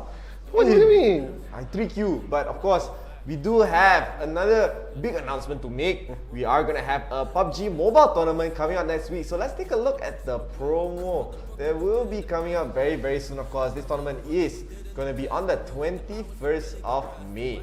We are going to be having, yes, here it is. 21st of May will be the first day of the tournament. This is the EMVP League for PUBG Mobile. The prize pool is 2,000 ringgit, man. 2,000 ringgit and under 19. That means 18 and under. Feel free to register. It is free registration. We do have that open on the Facebook page, so feel free to look that up. Again, if you guys have any questions, you can also comment on that post, just asking if you need to fill up any forms or anything like that. We do have people who will help you out in this instance. And again, we really want to see what the New Blood has in store for this game and for the tournament. We really want to see what all of you have in store. So guys, if you have a squad with your friends or anything like that, and you just want to try your hand at the tournament, feel free to come in. Again, 21st or 23rd is the qualifiers, but we do have that wildcard mix that could really throw in stuff, so keep your eyes on for the dates right there. But register as soon as you can if you want to try your hand at this. Again, PUBG Mobile, I'm excited, dude. Yeah, this is all thanks to the help of UTM, the help of Scope Solutions, Fan Education, and also HOMIEE for making this happen. So thanks you guys so much. And of course, please do try to join it. It is free to enter. It is for the under 19. The registrations are already up, man. So what are you waiting for? Get in there. Love me like you do. Oh, okay. I see what you're going in for there. All right, calm down. But making a joke here. But okay, we are at the grand finals right now. It is going to be a best of 3. So we will potentially see 3 rounds, but it could end in just 2 if it's going to be a 2-0. But the other side of the pool from Level Up looked a bit spicy right there. We did see like favorite champs falling down. Like let's say we had returning champs, a 5-time returning champ coming into the bracket, but taken out by Imata Esports. So much earlier. That was how they got into the semifinals. David and Goliath. So David being Imata Esports, hopefully we don't know whether who won, MJF Aces or Imata Esports right there. So we will be able to take a look at the brackets very, very soon. But until then, please do show your support, man. Of course, this tournament is being run every single day except for this Thursday and Friday. This Thursday and Friday, of course, we are going to be celebrating Hari Raya here. So we will take a look at the bracket right there. So let's take a look who is the other grand finalist. Level Up versus Imata Esports. So as you can see, they're living up to their name. Is really an I. Yeah, I was really trying to figure out what it would be, but it's literally Imata Esports right there. But I didn't think that would be sharing the same word as it is in Malay, actually. I mean, a lot of words actually share a lot with Malay. Oh, I did not know that. A lot of very similar words. So we are gonna see this. This is the new grand finals. We haven't seen this before at all. Imata Esports. This is the first time in the grand finals, I believe, and Level Up. This is not their first time. This is not their first time. So this will be a real battle. David is Imata Esports and Goliath is Level Up Esports. So it will be a tough challenge for 𝐸𝐴TA Esports, but as you said, they took down strong teams. Yeah, so 𝐸𝐴TA is definitely someone we're going to keep our eye on. Joke unintended, it just slipped out of my mouth right there. I'm going to glaze over that really quick, but I really want to see what 𝐸𝐴TA Esports has in store for us. Again, we saw Level Up coming in from the last game with that Sovereign pick, with Sovereign picking up Draven. I don't know why I call him Sovereign. Sovereign picking up the Draven really early on and doing so well, but I kind of want to see him play his Tristana because I really like Sovereign's Honestly, Tristana. Personal opinion. He can play anything he wants to me, for me. He's just, still good. He's so good at whatever he plays. Of course, he loves to play Tristana recently, but Draven, this is why teams are picking him because he's just so strong. But we are going to get into the bans of the first game of the grand finals here. Level Up, they will have the first pick in this game, of course. This will be a best of 3. So whoever loses this game, they still have another chance to get to play the game too. And no Akali right now. No Akali. Bye bye, man. So no Akali, no sneaky burst damage ninjas in this game. 𝐸𝐴TA Esports, they are gonna be banning out the Lee Sin. So Lee Sin banned out. They could ban out the Braum here, honestly. Braum is a very good ban, especially. But I think they might just take out the 𝐿𝐴𝐼, the Diana as well. So no Tokyo Diana here. I really wanted to see that, but they literally noticer with the eye and ban out Lee Sin already. Yeah, sorry, I had that in the back of my head. Notice me, senpai. Yes, now. Level Up Esports, they will just ban out the Graga here. The Gragas. No big, flexible man in this game. So no Akali, no Graga, no Diana, no Lee Sin. Lee Chin. Slippery. It's very slippery. So here, Level Up, they still have the first pick. They could go for the 𝐿𝐴𝐼 first pick. I think 𝐿𝐴𝐼 first pick is still very strong. They could actually go for the Ziggs as well to secure the first pick. You just get the pokecoms going. Sovereign can still play the Ezreal if he wants to. He can still go Draven if he wants. He can play anything. Yeah, honestly, it could be anything in this game. There's just so many strong champions left in the pool. We still also have like a Kai'Sa still left. We still have the Galio still in the pool right now. There's just a lot of things in the table right here. We saw even Okala doing really well with the Fiora before, but I don't know how Fiora it's been a while since I've actually seen a really good Fiora in like the past couple days, in like the last 2 days, honestly. I mean, Fiora's she's still available. She's still pretty strong, but it's just like, I don't know. I haven't seen her quite a bit. Because the real strength of Fiora is more about when she has the split push going. She's just so annoying in the silence, but I mean, teams nowadays, she's just so good at dealing with that. They're so good at stopping the pressure. And now Fiora, she's not really, when she's able to join the fights, she's able to get maybe one, but after that, if there's no more follow, there's no more peel for her, she's just going to get taken down very quickly. As most Fioras, they don't go for GA early on. Yeah, they won't. Go for maybe the Triforce early on, they go for even the Death Dance, to just get the damage in, to just keep going. But I mean, in this meta, the way the teams are playing right now, just not allowing for a lot of split push to happen. So Level Up, they'll finally get their first pick. Noticer will have the first pick, but I do think they're going to go for the Camille. Yeah, the Camille. There could also be the Ziggs still in the pool. They might even want to lock down the ADC early on, but no, it's going to be the Camille. Very strong champion to lock down in the pool. Braum is still in the picture right there. Braum and the Kai'Sa combo coming in for 𝐸𝐴TA right there. Straight away locked in. No hesitation coming in from that side. Ziggs, Tokyo straight away on the Ziggs. Lotso, you're going to say Janna? Yeah, okay. You want to just pick for them right now? I think they're just listening to you. Say already. Say it. Just say it right now. I'm actually quite surprised at myself for guessing all this. Say. You already know, right? You already know. Okay. What's your Vi? We're gonna pick Vi. We're gonna pick the Ahri. Ooh, okay. We're gonna pick Vi. They're gonna pick Ahri. I pick two lah. Okay, I just say two only. What are you gonna pick here lah? Supremo. They are Fiora. You ask and you shall receive lah. You ask, you shall receive. As they will get the Fiora and the Vi. Oi, seriously? Actually, got almost half a beat. Half a beat, not bad. So Krala, it will be getting the Garen here, of course. He just want to be more frontline. Sovereign, he doesn't really like playing the Ezreal for Lucifer, especially against the Braum. Ezreal is so annoying to. I mean, it's so annoying to play against the Braum as in Ezreal. So Xayah will do just a better job, especially with a little bit more utility with the root as well. With the root from the pullback, gonna be doing a lot. If Sovereign gets the same amount of fun that he did last game, he's just gonna just melt the members of 𝐸𝐴TA here. In the last pick, Brilliant. Back Scott. Soul. Pick the Soul, please, man. Pick the Soul looks very nice, but I don't think Aurelion Soul here is actually a good pick, honestly. It's actually a really questionable pick, but they are gonna pick it though.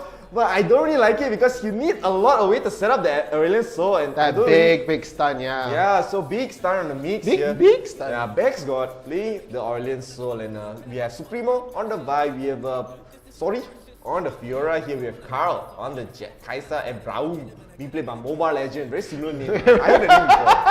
Mobile Legends. I love the name coming in right there. Mobile Legends coming in right there. He is going to be your support. I wonder what that is, man. Is it something?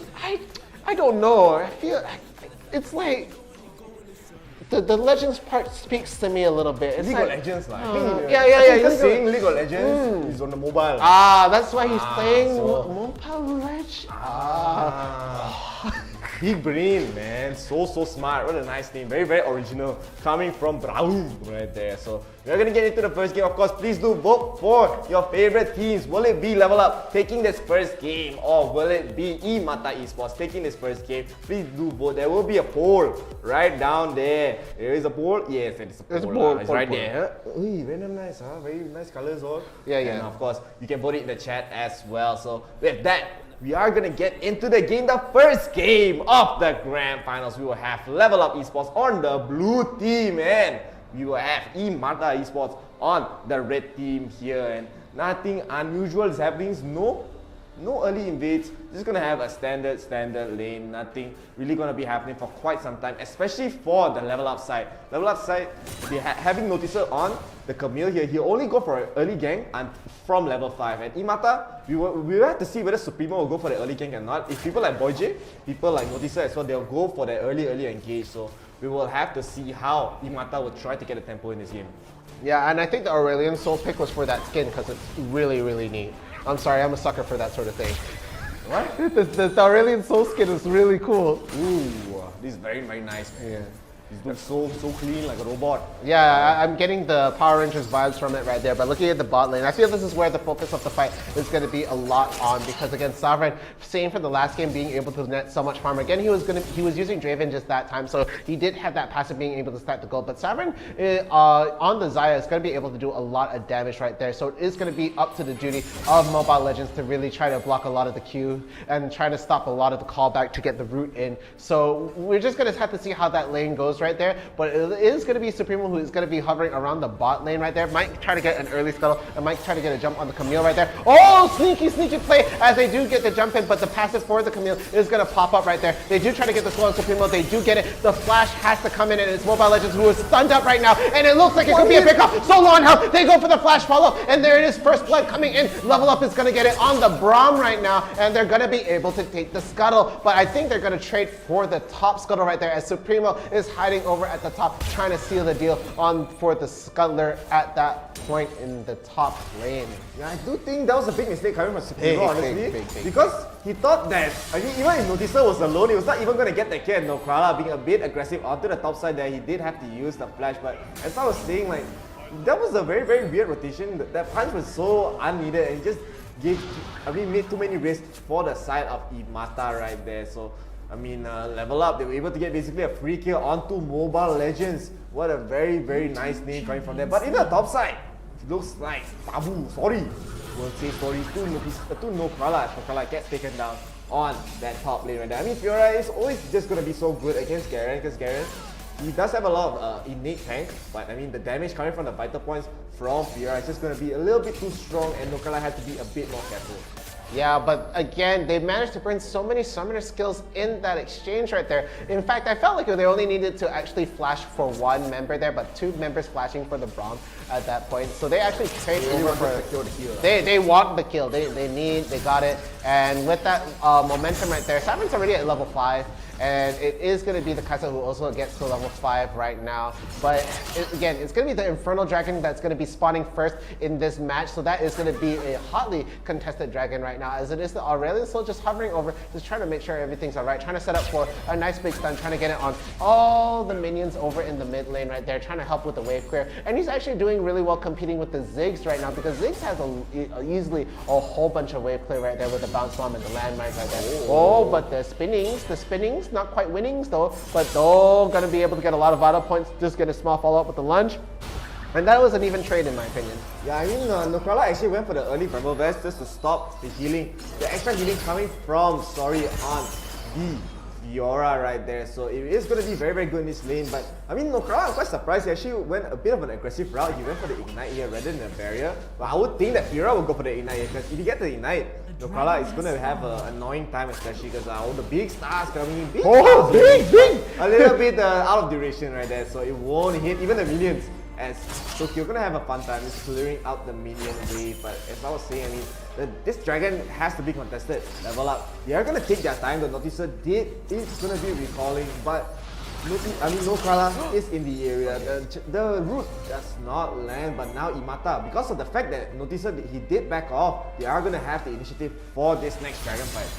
Yeah, and right here, it is looking pretty good for Imata to take it, but they're not going to go down without a fight right now. Mobile Legends is actually taking quite a bit of damage, so the ult going to be able to land on Sovereign right there. The ult in return, but it's going to be it's not going to hit anybody, but no, it is going to be taken from Imata right there. They do seal the smite on the deal right there. They're going to get the pick off on Braum though, and it looks like they might be able to go for more. The Fiora even falls down, and the re-engage coming in from Bex, but no, he goes in too deep. So one Infernal buff for the side of Imata means 3 kills for the side of Level Up. 𝐿𝐴𝐴𝐿 going in and getting that triple kill, right? This is really the problem about that Aurelion so big. He has to go in, man. If he doesn't get the big stun on a lot of people, he was in the middle of the fight. He wasn't able to charge it up, and I mean, once there's no star, there's no big teamfight ability. The only one there to rely on is Mobile Legends using his Glacial Fissure right there. But another big star is going to come out. It will actually land on Tokyo. Tokyo will just get hit. But see, even if it gets hit, there's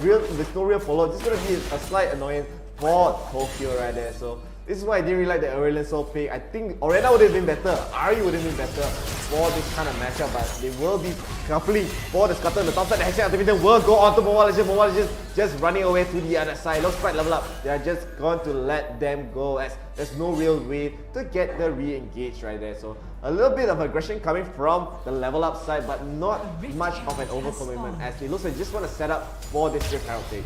Yeah, and the Rift Herald is going to be nice in the pocket of Level Up right now. Again, the gold lead is negligible. It's almost 2k in favor for Level Up right there. It's about 1.7 right now. And it looks like Supremo is going to try to get another steal lineup right there as Level Up is trying to get them to push away. But no, they do seal the deal on the Rift Herald right there. The 𝐒𝐿 is going to go down. The Braum goes down. There is no Hextech Ultimatum. It is still on cooldown, but it is going to be the Fiora in the backline. The slow is going to land, and I think they're going to be able to melt that down. The Post not going to be able to do so much, and there it goes. It was just an ult on a Janna, and she's still almost at full health. Yeah, so now Level Up, they're just going to have a lot of pressure in this mid lane. They're going to be able to take 2 turrets right there, and I mean, even Garen is still pushing the bottom side. So this Rift Herald, it is just going to get the other turret. It's going to get another hit. It might probably just hit the hit turret as well. But it looks like the rest of the members of Imata will be able to stop it. So in the meantime, even Kai'Sa still got the turret onto the top side. So at least they'll get one, but losing this many turrets so early on is going to lose a lot of map pressure, and now Level Up, they're going to have a lot of control, especially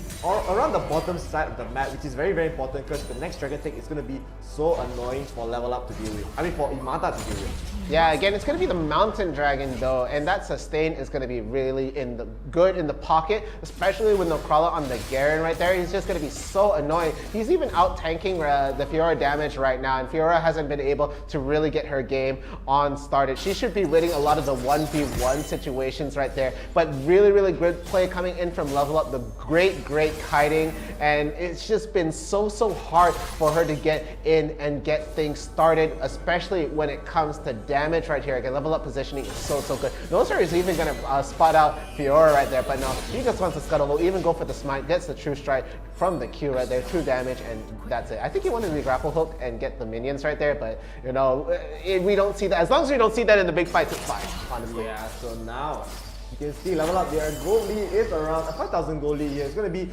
very nice. It's like almost 2 items in average for both teams. I mean, for the Level Up side, yeah. And the dragon will be spawning in 30 seconds. It will be the Mountain Dragon. We might even see Level Up, honestly. They could just give it up and go for the top tier here. It will be very worth for Imata. They have to try to fight for it, but honestly, Level Up, they are. But it actually looks like they are recalling to just try to contest it here since. I mean, honestly, for me, I would think that they just want to go for the top tier here. They don't really have to fight it. They don't have to put as many resources as possible because they have the lead. They have the lead, they have the gold, and they can apply all their pressure on the side lanes where Iyamata, they're basically just fighting for their life here.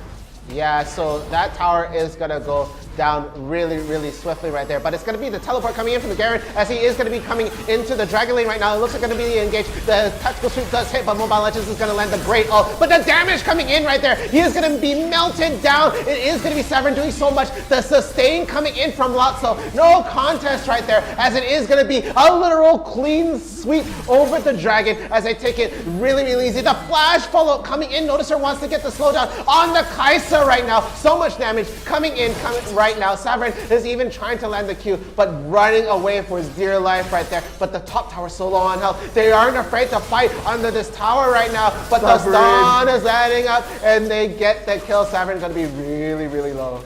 Yeah, I mean, just level up, as I said. Yeah, I mean, Garen could have just finished the turret if they want, but I guess they're just so confident they were just gonna win the entire fight right there. And Iyamata, they're just falling apart. They started the Dragon so quickly. A little bit too quickly right there, level up. Okay, now it's time to pounce. They used everything. Mobile Legends using the Glitcher Picture was not enough to stop them from fighting. And back to as I said, the Oriental needs to be able to charge at the big stars. And even if they do get it, there's not enough follow-up coming from the side of Iyamata since they just slow down in gold. And Fiora, sorry, trying to fight the Garen. 𝑁𝐼𝐼 just spinning, just spinning. He does not care as he does have the Bramble Vest. And this is looking very, very rough for the side of Iyamata. And actually, Garen actually went for the Black Cleaver plus item. We rarely see this. So it's playing very, very aggressive. Usually we see a tank build coming from the Garen, but this game, he's feeling very confident, man. He goes for the Ignite, he's going to go for the Bruiser build. Yeah, and he's definitely a bruiser. He got those early kills really, really early on in the fight over for the Infernal much earlier on right there. Oh, okay. Whoa. That's a very, very fast rapid fire cannon coming from 𝐿𝐴vern right there. He's already looking to get his next item as well. He is the most palm on his mind. And Noticer, cheeky still right there. I mean, Bag's got just gonna add a lot of salt to his wounds. And this game is just looking so rough. 10,000 go behind for Iyamata. They were able to get the Infernal Dragon, but I mean, this fight is just going to be so rough. 𝐿𝐴vern is just taking his time, man, especially with the extra range coming from the RFC. He's just able to kite way more effectively right there. So that's actually a very, very smart item choice coming from the side of 𝐿𝐴vern. Yeah, and as we see it right now, Level Up is not leaving any openings or any opportunities for the side of Iyamata to try to get a kill in right now. As we just see, it's going to be the Garen that's going to be the most opposition, quote unquote, right there. But a good luck trying to get a kill on him, honestly. He is going to be really, really tough to kill. He is going to also deal a lot of damage to you in the meantime. And it looks like they're trying to get something started in the Baron Pit right there, as they feel that Level Up might try to go for it and they want to try to get the jump in. But honestly, I don't think it's within Levels Up books to go for it straight away. There is no vision primed on either side right there, but they could go for it if they want to. They shouldn't go for it here, as it is going to be a big 50-50, especially. Oh yeah, for sure. You do notice that it's still a little bit too early, especially because if Supremo gets the steal, Supremo on the Vi right here, if he gets the steal, Iyamata could easily turn, especially if Backscott gets a very, very big start, a very, very big knockup right there. And if 𝐿𝐴vern on the Kai'Sa is able to deal all that damage, and 𝐿𝐴vern was able to survive and take down maybe even 𝐿𝐴vr right there, the fight could be over. So Level Up, they're not taking any risks. They just want to take it very, very slowly. They want to get all the outer turrets first. So Noticer will be noticing Mobile Legends right here. Mobile Legends will use his shield. The red buff will not be stolen. That will be kind of, I mean, I'll be mental boom if that happens. Yeah. So Level Up right there. They're just waiting. They're just waiting for the right time to pounce. There's no color. Just being very, very aggressive, hiding the brush. But I do like the fact that Level Up just taking their time. Yeah, they know that they have the lead. They don't need to be over it. Oh, the ult goes down on the Ziggs, but the rest of the team is in the background, not going to be able to kill him fast enough. They could get the pick off of the Fiora, but no, it's not going to happen. The stun is landing for the side of no, but it does not actually hit anybody there. They're not actually going to get the pick off. The Ocean Dragon is actually spawning over at the bot right now, and Nepal is actually fighting two people right there. They try to go for the engage, but no, it is going to be what? They're not gonna. Are they really gonna kill 𝐿𝐴vr? 𝐿𝐴vr is actually so aggressive. He just turned, so I mean he was taking a bit of damage, and I was not expecting the damage coming from Kai'Sa right there. I mean, 𝐿𝐴vr, I would think he was more tanky. Yeah, but he did that early Black Cleaver just turned things around. Huh? Early Black Cleaver, maybe let him be a little bit more tender in that fight. So a nice pickup coming from the side of Iyamata. I mean, Cool score for 𝐿𝐴vr. 𝐿𝐴vr actually had to use the flash to run away. They had the Ignite. 𝐿𝐴vr actually went the Ignite. in this game. The ADC were going to ignite, so but in the meantime, Level Up, they were able to still get the Ocean Drake right there. No, I mean, it's not the most important dragon, it's just a little bit of an extra lead for the side of Level Up, as they're actually still up 10,000 gold here. 𝐸𝐼𝐼 were able to equalize it, not equalize it, they were able to get back the gold a bit with that one Garen kill, but I don't think it's going to be enough. They just need a bigger team fight. Yeah, they need to take out a big target. They need to be able to take out Sovereign to really steal more momentum into this game. And it looks like they are going to try to get a little bit of the scuttle right here. But no, it's not going to be a contest coming in for the Vi. They are just going to straight away disengage. They're not going to even contest for the scuttler. Not really worth dying over at this point. The Kythian Rain does land, and the stun is on the wind-up right there, but no, it's not going to go through. Bex got a little bit too early on that, didn't want to go all the way in to try and get the stun, and the split push happening with the Garen right now in the bot lane, fighting against the Fiora right there, putting her on the ropes. It is going to be a neck-and-neck tray, but it looks like it's going to be a toothbrush setup. Toothbrush? No? Where's the brush? It looked like Braum wanted to try and sit in there and try to see something going on. Toothbrush setup right there. Toothbrush. So, 𝐸𝐼𝐼, they're just, they really can't do much, honestly. They have to just wait for Level Up to take action here. As Level Up, they're probably just going to buy their time until the next Elder, because that's really where they can seal the game here. The next Elder will be the Cloud Elder Dragon. This is a very strong Elder to get. The movement speed is just going to be so annoying for 𝐸𝐼𝐼 to deal with. Sovereign can just kite whenever he wants, but Noticer is going to notice that they're taking the red buff here, but it's not going to go for any engage, but the sweep dealing a lot of damage to Supremo, as Sovereign has to back up. He actually gets stunned up and they get a kill. The star will not land. The TP that's coming from Fiora as well, but now they are going to get engaged on the Mega Death Bomb. Does come out, deal a lot of damage. Supremo does have to use his GA right there, but it looks like they're actually going to try to re-engage Tokyo. They're taking a lot of damage because in the back, no Krala does get the pick up onto 𝐿𝐷 right there. The Monsoon will get the heal onto Tokyo, but Tokyo with the Zhonyan will not get the healing right there. And Level Up, they have to just back off here. 𝐸𝐼𝐼, I'm not really sure if they can get the Baron. No, they're just going to back off. So there is a decent fight for their side, but will it be enough? Only time can tell. Yeah, again, that is they're coming back really slowly, but that is still 8k gold in advantage to Level Up right now. As we see Noticer not hesitating to take even more away from the side. It is going to be Supremo who is going to see this blue buff being taken out right there. But again, there is going to be taken from the Vi is going to actually smite it away just to make sure that she gets the blue buff, but the experience is going to go to her entirely right now. Noticer is going to actually just sit in the brush and just going to recall, was going to try to wait for anybody walking in the way, but everybody's a bit too off position to try and get a jump on and try to get a kill. Yeah, I mean, still, 𝐸𝐼𝐼, they are trying to claw back into this game. The gold lead from a 10,000 gold lead now, it is still a 9,000 gold lead here, but I mean, Sovereign, he cannot get picked up like that again, man. He's just way too forward and he might just get caught by more legends here, but he will use the ward to spot them in the brush. So no engages. As I said, Level Up, they're just buying their time. They're just waiting for the next Elder. With this Elder, they're able to seal the game, but now they're finally going to take action on this next Baron fight. 𝐸𝐼𝐼, if they give this up, it's going to be a really tough hill to climb, as they need to get a big engage here. Yeah, and it looks like there is going to happen right there. Hextech ultimately goes down. The static is going to go off right there, but the pickoffs are happening. The ult coming in from Janna is going to help with the sustain, but everybody's melting down really quick right there. The trades are going back and forth right now. The GA does get proc on the Fiora, but they are still going in. There's only 3 members left alive for the side of Level Up right now, while it is just the Braum that is going to fall down, but the rest of them are in such low health. Lotso trying to get a lot of vision right down, but it was a very good exchange coming in for the favor of 𝐸𝐼𝐼 right there, but they are still going to force to disengage for their health.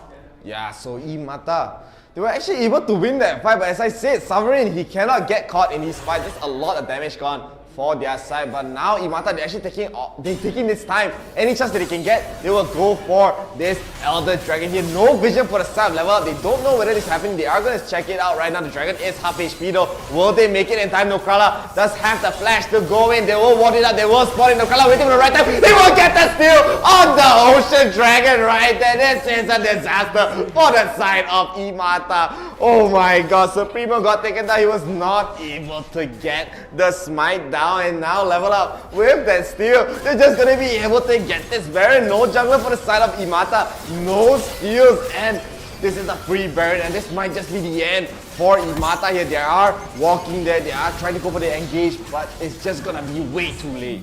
Oh, that was actually a really good plan coming in from 𝐸𝐼MATA, knowing that they managed to get not only the jungler down, but the ADC down. So they knew they wouldn't have enough damage to melt it, but they forgot about Nokrala. They literally forgot about that, and straight away smited it. It literally smote right down and stole the Elder Dragon. So that is going to be 3 dragon buffs in the favor for a level up right there. And that's an Elder Dragon in their pocket. So it's going to be so difficult for them to fight this one right there, because with the Elder Dragon buff, it's really difficult to get anything started. And it looks like Noticer is going to try to get Hex Ultimatum, but it looks like it is going to be the Zhonya's that burns. And oh my goodness, the damage coming in from Tokyo's Mega Death Bomb with the Ziggs is insane. It's going to force the rest of the team to fall back right now. The tower, where the health is going? It's just 2 hits right there. And all that's left right in front of it is this Nexus. They might just try to push it all the way down to the mid. But even then, they see that single poke coming in from Sovereign onto the Nexus is dealing so much damage. And now look at this. The rest of the team is melting down right now. And Noticer is going to try to get another sweep in. And he manages to get another kill on the Fiora right there. And look at that. Down it goes. Level Up is going to go for the first round in the Grand Finals. 1 game up. 1-0 right now. Yeah, that was just amazing. It all came down to the steal right there. I mean, oh my if goodness. 𝐸𝐸MATA was able to get the Elder, they were able to actually just try to turn this game around. But that one steal from Nokrala, he was definitely the MVP of that game. We can take a look at the stats as well. Let's see who actually got the MVP. Will be Tokyo there. He just dealt a lot of damage, and we saw from the last fight. For sure. The Elder Dragon, the Oblivion stuff, the Rabadons is just explosive indeed. But again, the Fiora is going to be the MVP for the other side. Trinity Force Death Dance had to go for the GA and went for Blade of the Rude King, probably with a bit more sustain with the damage on top of that, but it was still not enough to contest right there. Nokrala went for the Black Cleaver first off, then Thornmail, then Sunfire Aegis only later on. And then I think he was trying to build, I believe, Dead Man's Plate, or either Randuin's with the Wing Plate. No, Dead Man, because of the Wing Plate, yeah. So there we go. Level Up doing nearly 35k worth of damage right there. Nobody on the other, both sides of the team even came close. The next closest one was Sovereign with 22k with the Xayah right there, and Kai'Sa with 19k on the other side of the team. Yeah, I mean, this game was actually really close, and Level Up, they made one too many mistakes to give that winning chance for 𝐸𝐸MATA, but that chance was just taken away by Nokrala. No dragon for you, he says, as he just goes in for the steals. We'll be able to look at that and the replays that are coming very soon. But of course, just to remind you, this is just a game 1. There is still at least one more game to go, and let's take a look at the replays. Let's see what's happening. So again, this was going to be the first fight for the Scuttle right there. So they tried to get the jump on. Supremo was actually waiting in the pit earlier to get the jump on, but really overextended, costed the life of Mobile Legends, and down he goes, and down goes the Scuttler for that side, and Supremo was going to go for the Scuttle at the top. And here we have the fight for the Infernal. It was going to be 𝐸𝐸MATA who does take it, but overall they came out of the fight and on top. Again, the ult coming out from Sovereign was a bit of a miss right there. They do get the pick off yet again on Mobile Legends, but the Vi does end up taking the Infernal Dragon. They are disengaging even though they had the good kill. They did try to look in a bit more, but Tokyo forced to flash away from the Aurelion Soul, and bam, they managed to get a triple kill down after that fight. Yeah, I really didn't, as I said from the start, this Aurelion Soul pick just didn't really make any sense. They had it just seems like they didn't really have a game plan when it comes to this Aurelion Soul, and the bomb, man, just blowing everyone up. It looks like Aurelion Soul had to use his Kamehameha with his ultimate just to push everyone back, but Fiora not so lucky, just alone in the mid lane, gets chain stunned up and gets taken down here. 𝐸𝐸MATA, they really wanted to get this Mountain Dragon, but Level Up, they just immediately contested. They know they're gonna win this fight. That's Ziggs bomb doing so much damage, and I mean Nokrala just in the middle of the fight, they're soaking all that damage right there. They were able to take down Supremo. Supremo has the flash. He was not able to use it as we just stunned up from the moment he got taken down with the GA right there in the top side. A nice dive on the side of Level Up. Sovereign just gonna go in and get the kill onto 𝐿𝐺. So good, as here again, it looks like they were trying to solo kill Tokyo, but Tokyo is a little bit too strong. Sovereign's gonna be so brave, just try to go in. The Comet does not land on anyone, but I'm quite surprised that Sori was still in the fight as he was so low. Yeah, and here we have, this was a big pickoff right here. It looked like it wasn't going to be possible. We thought the Garen was going to be a little bit too tanky. It was only now that we noticed that he actually went for the Black Cleaver first. So he's not gonna, he was getting really, really close to killing the Kai'Sa right there. Had to burn the flash. It was so close. He could have actually taken that around, but they was going to go into the favor for 𝐸𝐸mata right here. And here we have the pickoff early on. Sovereign really way in front right there. So half health in the exchange. They CC him. He is going to go down immediately. And then this was the next pickoff. Again, the Ziggs ult was a lot of help, but it was not going to be enough. And with that, it was going to be a collapse right there. Sovereign not going to be able to do too much. And then they get, I believe, Noticer was also caught in a lot of this right there. And Lotso barely coming out with his life. And it was just going to be 3 of them that are going to walk out of that. Yeah, so level up, as I said, it's the first real big mistake that they made. Sovereign was caught way too in front in this fight, and again, it's just gonna be in the front lines, and you can't do that, especially as the Xayah right there. They was just so confident, just jump in and look at him just slowly melting to the damage from Carl. So good, he's just kiting one by one. They didn't even notice that he was just hitting them from the back, and of course, it looks like Sorry was able to go in on the Fiora and try to deal all that damage right there, but they're actually so low from that fight, so they're leaving the fight bleeding, and they saw, alright, no jungler, we're gonna go for this Elder Dragon take here, but level up, they had other plans. They know they're doing the Dragon, they were waiting, they're taking their time. They see Dragon low, okay, I'm gonna go in and get the Demacian Justice down. They also get Supremo with that as well, so a parting gift for the side level out there, right? They know. Time to go for the Baron. That's time to end the game. And 𝐸𝐸mata, at this point, it's just really hard to come back. This Elder Dragon buff is going to be so strong.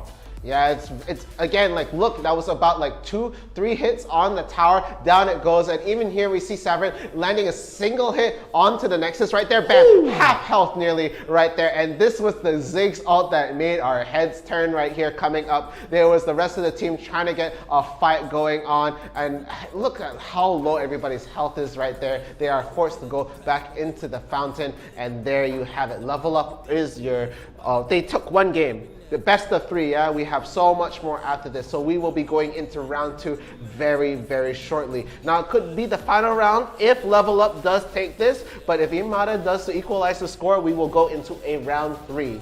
Yeah, so with that, we are going to get into the next game already. So 𝐸𝐸mata Esports, they are going to be picking the first pick this time, as if you guys didn't know, the loser of the match before this will be able to choose the side. So 𝐸𝐸mata immediately banning out the Ziggs. Good call. Ziggy on the side. Level up, they are going to be banning out the 𝐾𝐼𝐸 here, because 𝐾𝐼𝐸 is a very strong first pick. So I do understand. 𝐾𝐼𝐸 Graga. Yeah, 𝐾𝐼𝐸 Graga. So no Graga in this game. I don't think, I mean, level up, they want to secure it from the looks of it, as they have the second pick. Too late lah. Too late lah, man. I think a bit slow, and now 𝐸𝐸mata, they ban out the Diana once again. Okay, so banning out Tokyo here. Literally banning out Tokyo, but that leaves the Seraphine, and I know you like the Seraphine. I don't think they're going to pick Seraphine. I don't think it's going to make sense to pick it right there. 𝐸𝐸mata, they get the Braum again. The Seraphine is pretty much, it's very hard to use, because that one barrier can just block all the charges of the Encore. It would it will not go out. So it will be a weird. Maybe an Ahri? Ahri could still be the pick for Tokyo, and I mean, Tokyo plays a lot. He can play Orianna as well. Anything really. He just plays a lot, but I mean, 𝐸𝐸mata, their draft was really questionable, honestly, just from that last ASO pick. It just didn't really make sense. Orianna would have been better, Ahri would have been better, just even TF would have been better for the start of comp that they want to go, but Aurelion Sol just doesn't do enough in this kind of fight. I mean, how himself say, Aurelion Sol, you need a lot. You need a lot going on for you right there, and you have to literally line up all the stars to get that win going in right there. So again, it could have worked out, but it just didn't happen in that game. So whether we're going to see that again is going to be a bit of a question mark. I don't think we are. I think it's going to be a different mid pick entirely. But again, it's going to be 𝐸𝐸mata who's going to pick the first champion of the game, and then it's going to be followed by 2 on the side for level up. So Akali's still in the pool, Galio's still in the pool. Oh yeah, Galio's still in the pool. So that could be another mid potential coming in right there. I think it could be, yeah, so Supremo here is taking away the Lee Sin away from Noticer first. So I do understand why you want to go there. But I do think level up here, they can go for the Galio mid. So Tokyo can play the Galio mid here. Noticer can still play the Vi if he wants to. He can still play the Wukong if he wants to. It's still going to be very decent, especially because we see Lee Sins, it's either they pop off or they don't. Yeah. And yeah, it's gonna be the 𝐸 together with the 𝐒𝐳𝐲 locking down 2 characters right there. I feel the 𝐒𝐳𝐲 is a very big priority right there, so level up. 𝐸𝐴 𝐸𝐴, again, very strong comp coming in for the side for 𝐸𝐴, so it could be that next pick, but it looks like it's actually gonna be hovering over the Braum, 𝐿𝐴zrael. They should lock in. 𝐿𝐴zrael, they can pick it last because they're not gonna counter pick 𝐿𝐴zrael anymore. Yeah, so they don't they're need gonna go to. for the Garen. Yeah, so Garen gonna be picked onto the side for 𝐸𝐴zrael. They didn't like dealing with the Garen in the first game. We take the Garen. It's our Garen. On level up, they can actually go for the Fiora if they want, and Onokra can actually play DRFierce here to deal with the Garen here. Yeah. So they still have a lot of options to go, and also can still get his iconic, very iconic generator. As I predicted, they are going to go for 𝐿𝐴z𝐬𝐿𝐴 here. So it's going to be a very strong pick.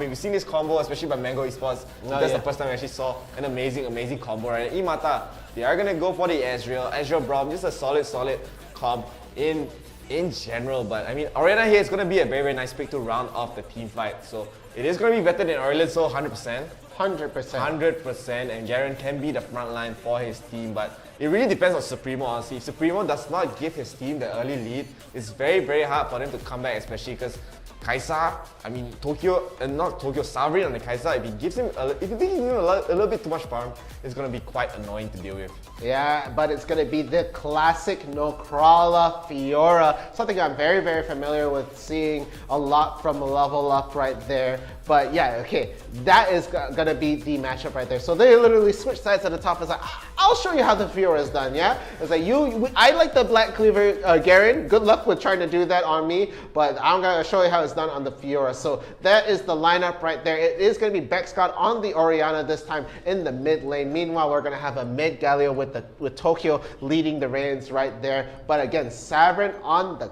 𝐒𝐳𝐲 though. I mean, I don't know why 𝐿𝐴zrael loves bringing the Ignite on the 𝐿𝐴zrael.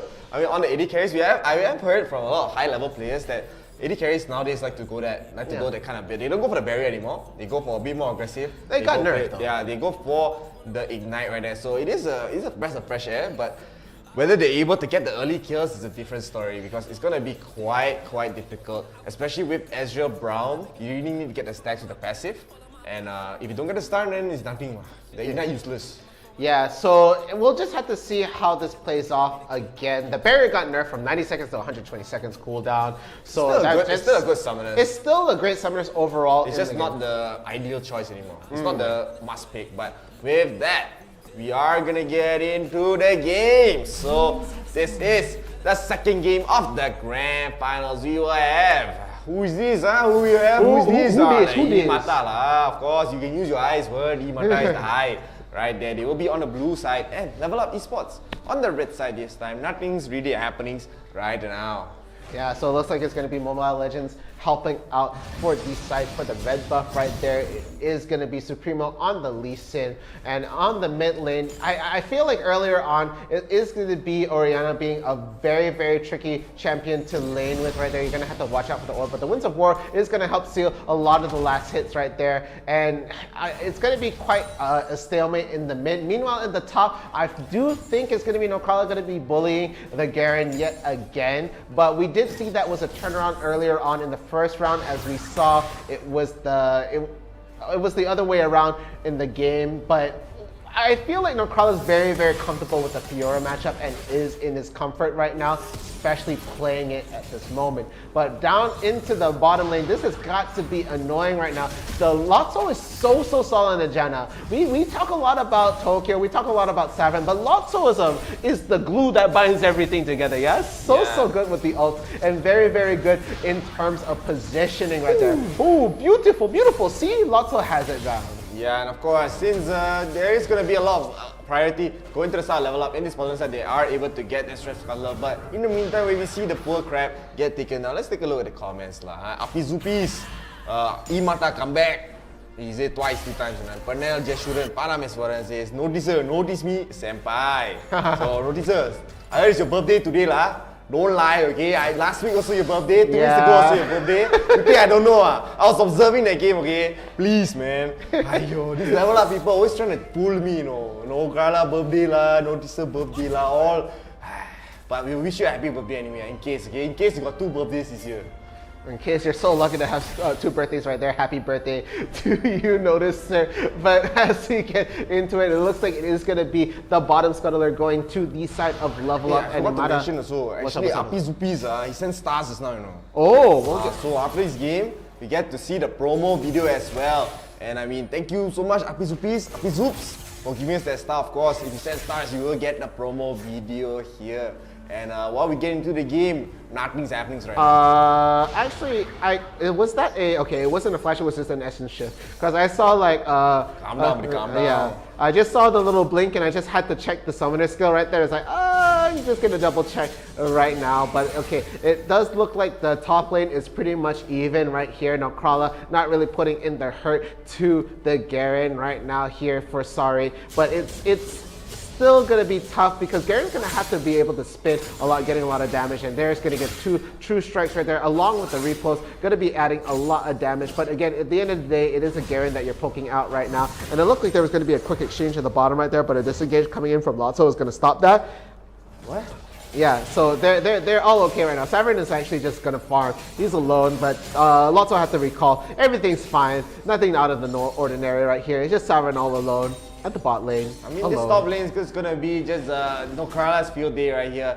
It looks like Sorry is just gonna be, just gonna be pushed out, especially in this lane. This is really just an annoying matchup for every Garen player. Like every Garen player will know Fiora, how to win this lah.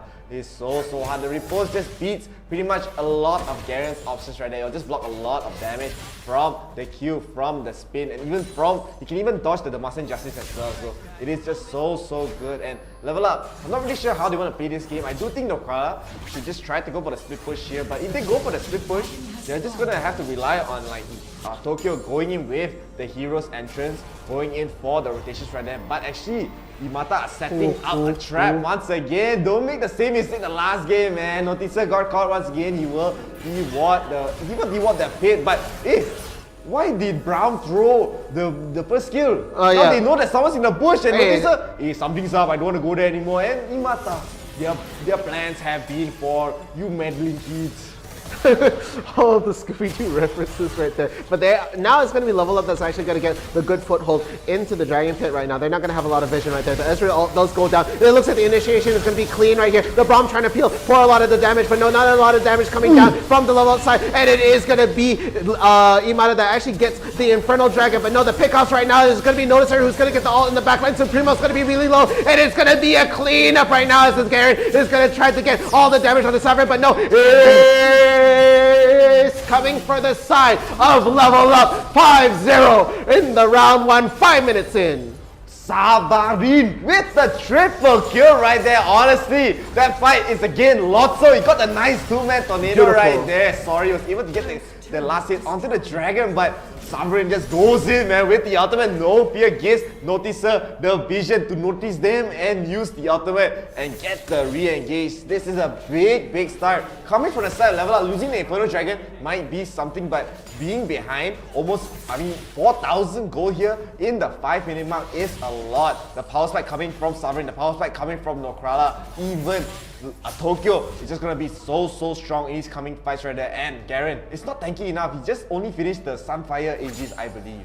Yeah, big slip up coming in from the side of 𝐒𝐴𝐴𝐓𝐿 right there. They managed to take the Infernal Dragon, but right now eyes are on the Rift Herald, and it looks like it is spawning right now. So Noticer is going to be able to stand right there. The vision is going to be deleted for the side, but it's Supremo tries to land the Sonic Wave right there, wants to get a steal set it up right there. It is going to be Ezreal who's going to get the Mystic Shot to go in. So it looks like they are starting this off on the back foot right there. The Taunt is not going to be able to land. The Braum ult does land right now, and they're all grouped up really close right now. And it looks like it is going to be a reverse sweep coming in from the side of 𝐒𝐴𝐴𝐓𝐿 as they do get 3 kills on their favor right now, as it is Tokyo left all alone in the top lane, but behind a full health tower. But he is going to have to fall back right now, and it looks like the tower is going to go down in this game. Yeah, so 𝐒𝐴𝐴𝐓𝐿 getting a nice turn, losing the Rift Herald though, so they are actually equalizing the goal. A big mistake coming from Level Up right there, giving that many kills when they're up 4,000 gold, and now barely just 1,000 gold ahead. So Imata,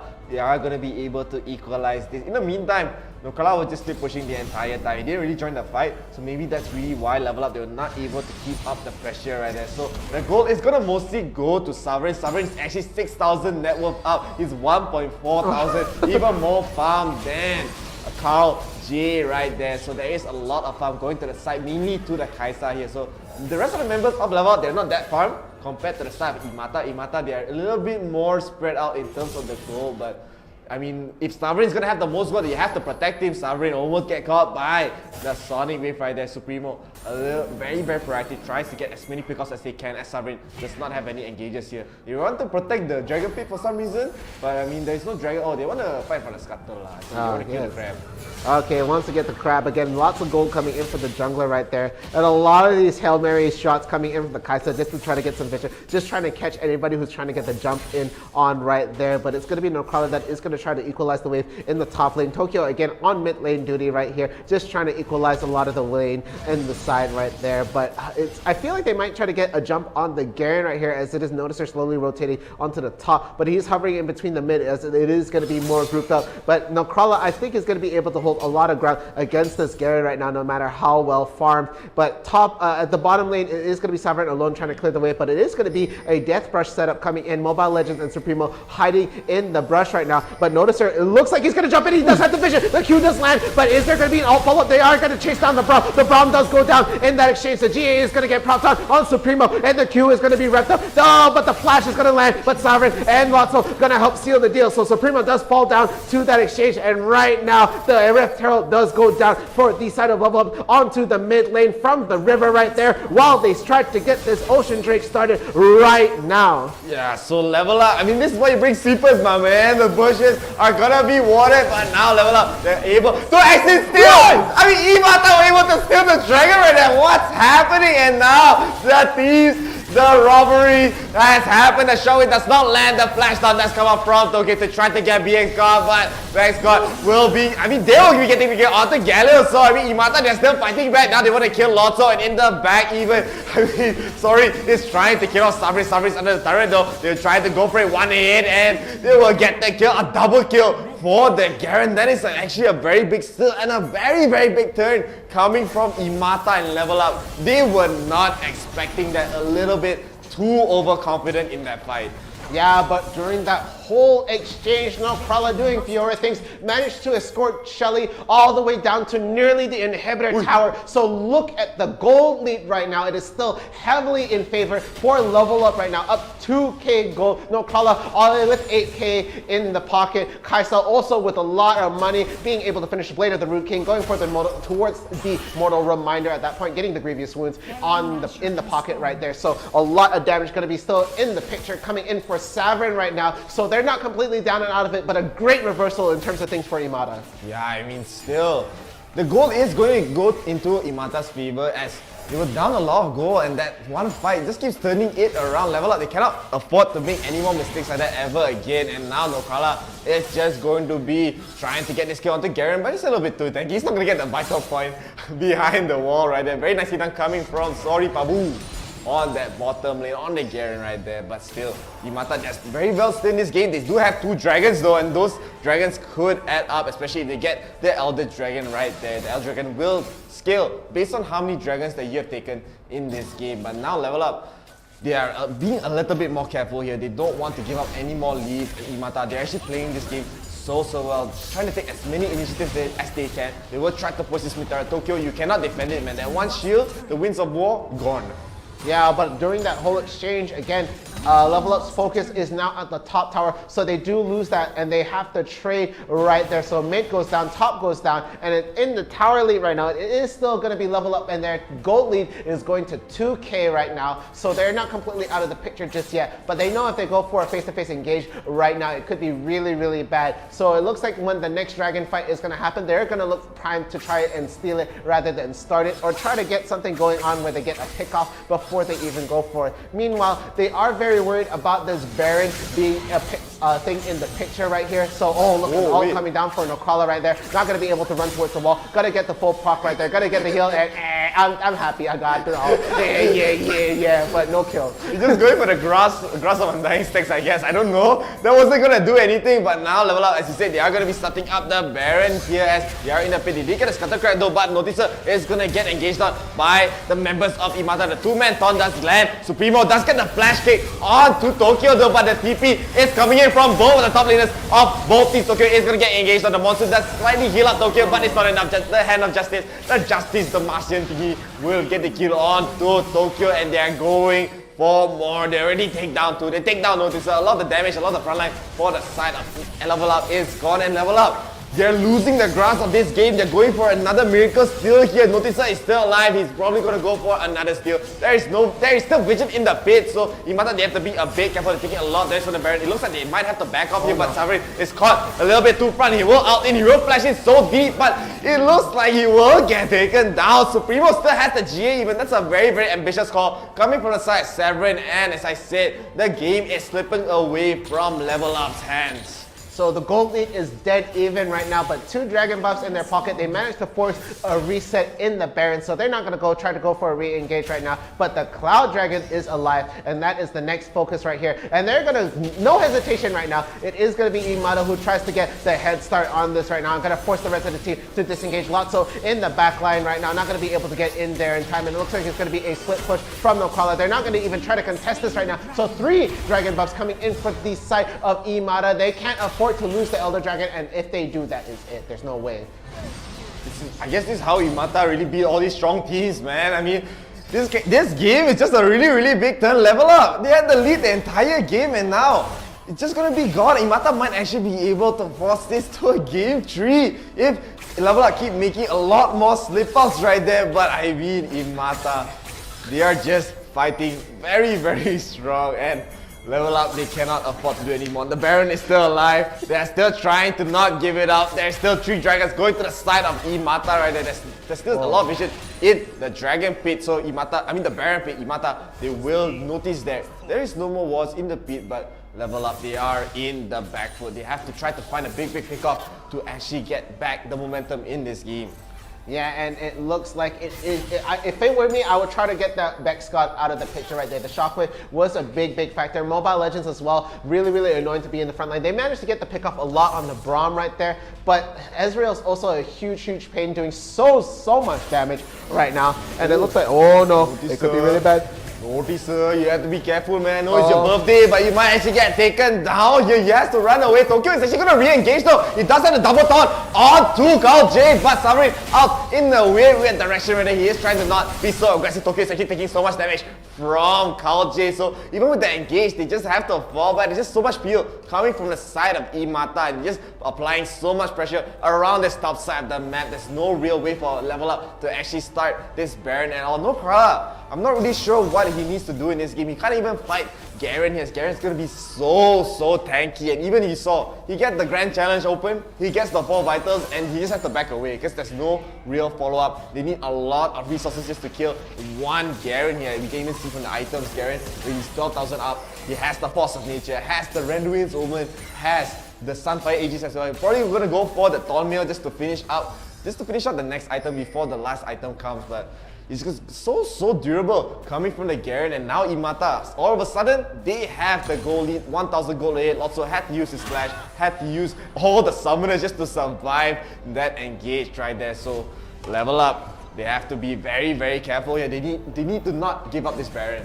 Yeah, this Baron is going to be the huge turning point right here, but it's really within anybody's grasp. But again, 𝐸𝐻, huge lead when it comes to the dragon buffs right there. So that's doing, that has a lot more mileage than any of the gold in play right now, any of the other stuff in the field. So it is a really tough hill to climb right now for level up again. If we see it, oh, okay, let's just see. 1, 2, one more. It's going to get no Nocrala. Goodbye. Bye-bye. Bye-bye. As it's not your birthday today, so you won't get a birthday gift.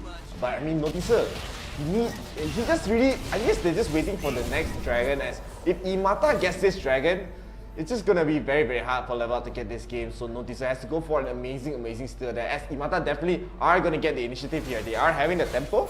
The goal is very even though, but I mean, Level Up, they're still trying to climb back. Sovereign needs to be able to get the pick onto 𝐿𝐴, onto 𝐻𝐸, so but a lot of the pressure is actually building towards the Level Up side as this next dragon was spawned. It will be the Mountain Elder Dragon right now. If Level Up actually gets it, they're actually going to be quite durable with this buff, so they cannot give it up. It will be lights out for this game too if they do.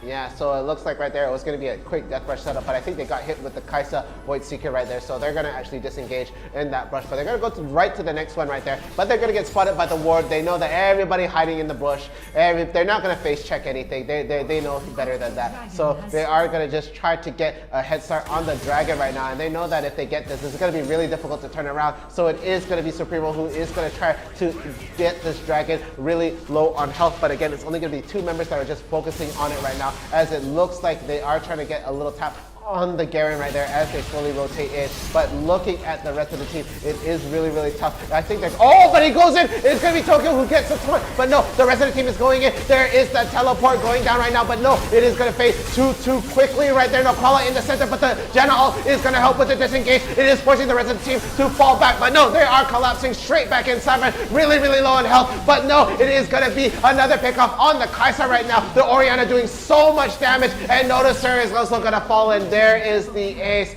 and with that, that is gonna be the game. They're not gonna even look at any of their objectives. They are just gonna push these towers down and take this game number 2. Yeah, so that time is like just gonna be a little bit too long. They are just gonna try to siege up on this inhib turret right here. That was just way too many mistakes for Level Up to make, and with that, 𝐸𝐴TA are able to take this to a game 3. Doesn't matter if they're all so low, doesn't matter if Vex got that. I mean, got his honeypot stolen right there, but it is going to be a game 3 coming up very, very soon. Very nicely done. Coming from 𝐸𝐴TA Esports, I mean, we were not expecting this. They were the underdogs, but taking Level Up to a game 3, not many teams are able to do that. Okay, so really well played there coming from 𝐸𝐴TA, showing that they are the big dogs as well. They are able to compete with the best, being able to take down a lot of the stronger players within the bracket. So there goes game 2 to them. We will be taking a quick look at the stats of this round number 2 of the grand final. Speaking of which, they are up on the board right now, and your MVP for the side is going to be the Ezreal, and it's going to be Sovereign for the side of Level Up. Yeah, so 𝐿𝐴 will be the MVP right there. Very, very good. Living up to his name, 𝐿𝐴, so good. And he dealt 30,000 damage right there. You damn goods, man. 𝐿𝐴, so good. Sovereign as well will be the MVP, but the goal graph just tells everything here. Yeah. Honestly, they were in the lead so early on, okay, up and down. One too many mistakes. And 𝐸𝐴TA, they took every single opportunity at that. The XP lead, this one, I don't know what's happening, sir. Yeah, it dipped a bit back on the other side, but straight back up into the favor for 𝐸𝐴TA right there. So they do take game number 2, and you can literally see the point where they get the ace. You can literally see the ace straight back up to the other side right there. But it was a very, very close fight through a lot of it right there, but it came to 𝐸𝐴TA at the end of the day. So let's take a look at the replays in the second round of the grand finals. Yeah, so here, I mean, Level Up, as I said, they had a very, very good start, but getting this dragon, I mean, taken away by 𝐸𝐴TA, it's just, every dragon was taken by 𝐸𝐴TA pretty much. They get this first dragon right here, but Level Up was still able to win this fight. As you can see, they are just waiting it out. They're not really trying to all in yet now. They pull the dragon out, there's no real vision for the side of 𝐸𝐴TA. They can't really see what's happening. The True Shot Barrage does come out, they'll get the engage. Tokyo will really want to take down Mobile Legends right here, but he will get the nice engage. But as I said, Lotso got a really, really nice tornado right there, and look at Sovereign, man. This guy is crazy. Just gonna go in the backline, gives Notisa the vision to get the ultimate as well. They can't even kill Sovereign in this fight, but I mean, they kill 5 right there. In the meantime, I mean, Nukrala even got the kill onto 𝐻𝐸. So this was a very, very good start, but after this Rift Arrow fight, this was the first big mistake that Level Up actually did. They lost this fight. Like, they took the Rift Arrow, they really wanted to engage, but they're just taking way too much damage. The 4-man Shockwave right there. We don't talk about that. I didn't even know that happens, man. 4-man shockwave, and it all collapsed right there. 𝐾𝐞 having to run away and even not going to be able to defend this tower. Meanwhile, 𝐿 was going for the split push over in the bot all by himself. Nothing he can do to really contribute to the fight anymore. So that was the start of a huge turnaround in this game. Yeah, I mean, still, 𝐸𝐸mata, they were still neck and neck here, but noticing that there are people in the brush. So 𝐸𝐸mata a little bit too over aggressive right there. Level Up was still trying to get back into this game. They know they had the lead. They know they give it up. Alright, let's get back the lead back. As they kill Supremo and Mobile Legends. They wanted to fight for this Cloud Dragon. I'm like, alright, this is gonna be a free Cloud Dragon. 100% man. Ocean Dragon here. As I mean, Level Up, they have 5 people. They have 4 people actually fighting for this, but I mean the one still coming from Best Cloud is just so unfortunate right there. As looks like Garen even got Tornado, you know. It was just Orianna and Level Up. They really wanted to try to go for the turn. They were so angry. Like, I can't believe you stole this, man. I can't believe you done this. But 𝐾𝐞 even going in so deep. But he just gets taken down right there. Just overly aggressive. Lotso using the ultimate, tries to push that away, tries to get the heal, but he will get taken down as well. And of course, Garen just cleaning up in the back, getting the kill, a double kill onto Noticer and Sovereign. So very well done. This is where 𝐸𝐸mata really took every opportunity that they can to turn back this game. Yeah, and even here on this fight around the Baron pit right there, they get the good kick onto 𝐾𝐞 right there. The teleport coming down from either side of the team, and they try their best. The ult does come down from Janna to try and disengage and try to get some stain and heal up, but no, they get picked off way too fast against Sovereign. Really at the back lines right there with the Garen in front of him has to be a huge problem with that, and they start the Baron right off the bat. Yeah, so I do think 𝐸𝐸mata, they should be betting on the Braum next. Oh, for sure. See, Braum, Mobile Legends a bit too good lah with this Braum here. But of course, there is still a lot of problems in this game, especially because it's really about the fact that just be too many. Look at Sovereign, he's being so aggressive, he's so confident that he can get the kill onto Lee Sin. But even if he got the kill onto Lee Sin, he still has the GA right there. So it is not really worth it at all. And 𝐸𝐸mata, they were able to get the Cloud Dragon for free. 3 dragons already and Level Up. They were just so behind. They tried to farm out, they're trying to keep up with the farm, but after this Elder Dragon fight, they were just a bit too late. 𝐾𝐞 tried to go in for the Hail Mary, the taunt, but a little bit too early. The teleport does come in from 𝐿, but it is all for naught as Sovereign did get the first kill onto Mobile Legends, but what does it matter, man? 𝐸𝐸mata, they still have Sorry on the Garen, he just spinning around. Backscott getting the kill onto Sovereign right there, Lotso. A little bit too low, and the only one left, Noticer. First one to go in, last one to die. Yeah, and with that big kill and big ace, they were able to just walk straight towards the Nexus. They knew they were not going to be able to come in time to be able to defend this, so not going to even look at the other objectives. Glizz just going to soak up the damage from the Nexus right there. The Garen just taking it all to the face, and there you have it. That was round number 2.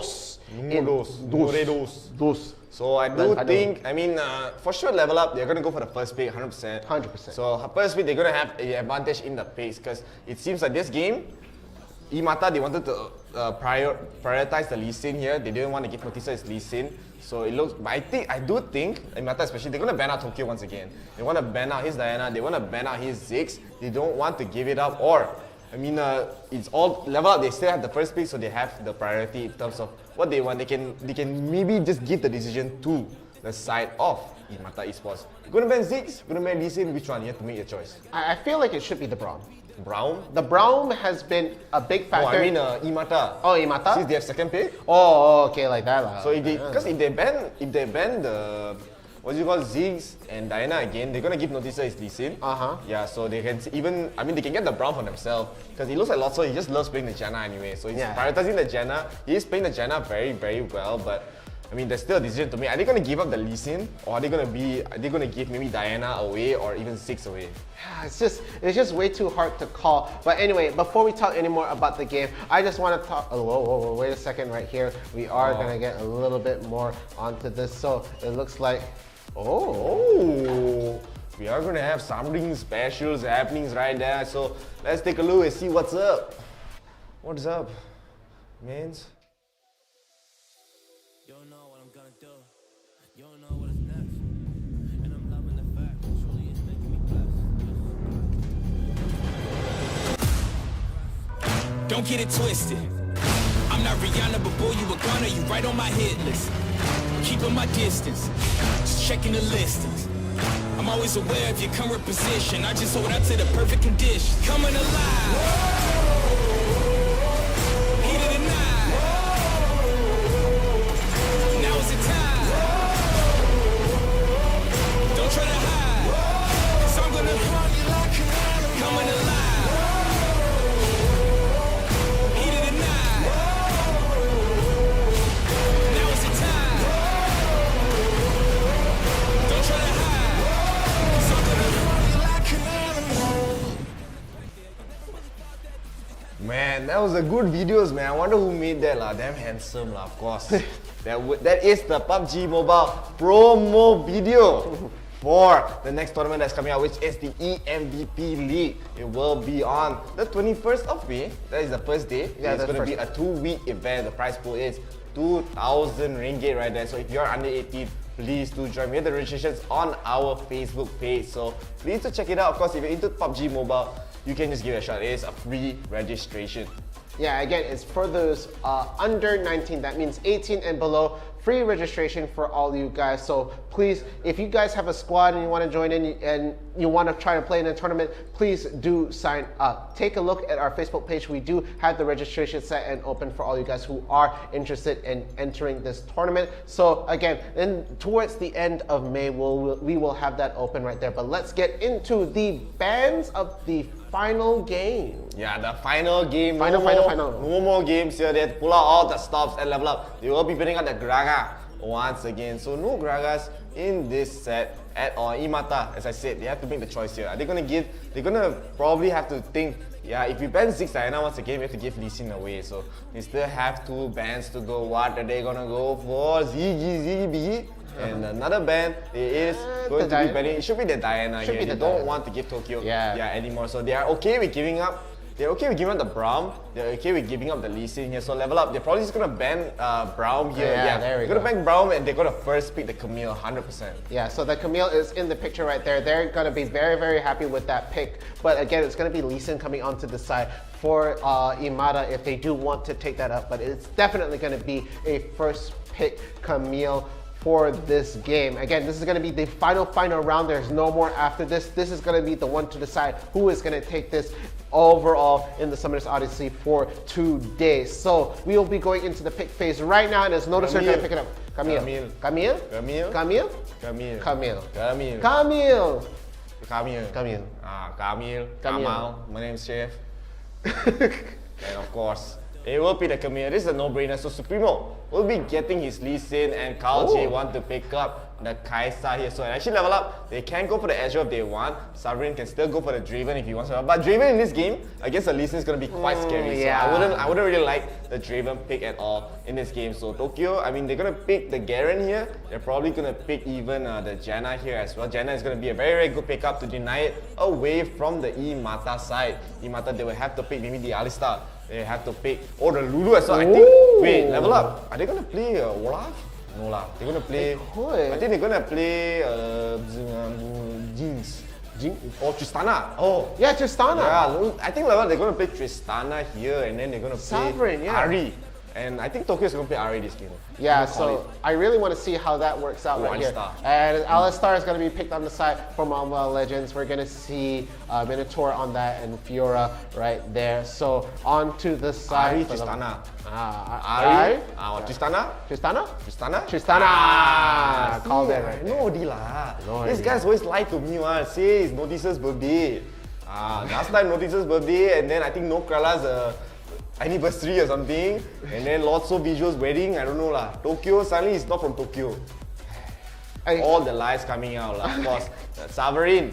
So as we expected, it will be Tristana, Ahri here, and Imata, they're gonna go for Black Scots, Orianna once again, so they're gonna go for, I feel like Imata just love playing whatever. Yeah. Doesn't really have an identity, but Alistar, he's gonna be the front line. It's gonna be similar to how Braum will play. Not as effective because he relies on, if the cooldowns are down, he's just gonna be a walking Michiu pretty much. Yeah, he's gonna just be walking in front of that. I guess I'm peeling for my team and kiting for the rest of the team, but that's all he can do. Meanwhile, the Garen coming in from Nokrala. We already saw him do really well in the first game right there, but again, it's gonna be that Fiora Garen matchup, but it flipped again on that side. So we will be going into the final game of the Grand Finals for today. The one who takes takes this game, take it all, baby. Yeah, so please do vote for your favorite teams. The poll is down there. Please write in the comments as well. Will it be Level Up? If you want them to win, put hashtag Level Up win. If you want 𝐸𝐴TA Esports to win, put hashtag 𝐸𝐴TA win. Show your support to your team, show your support to your regions.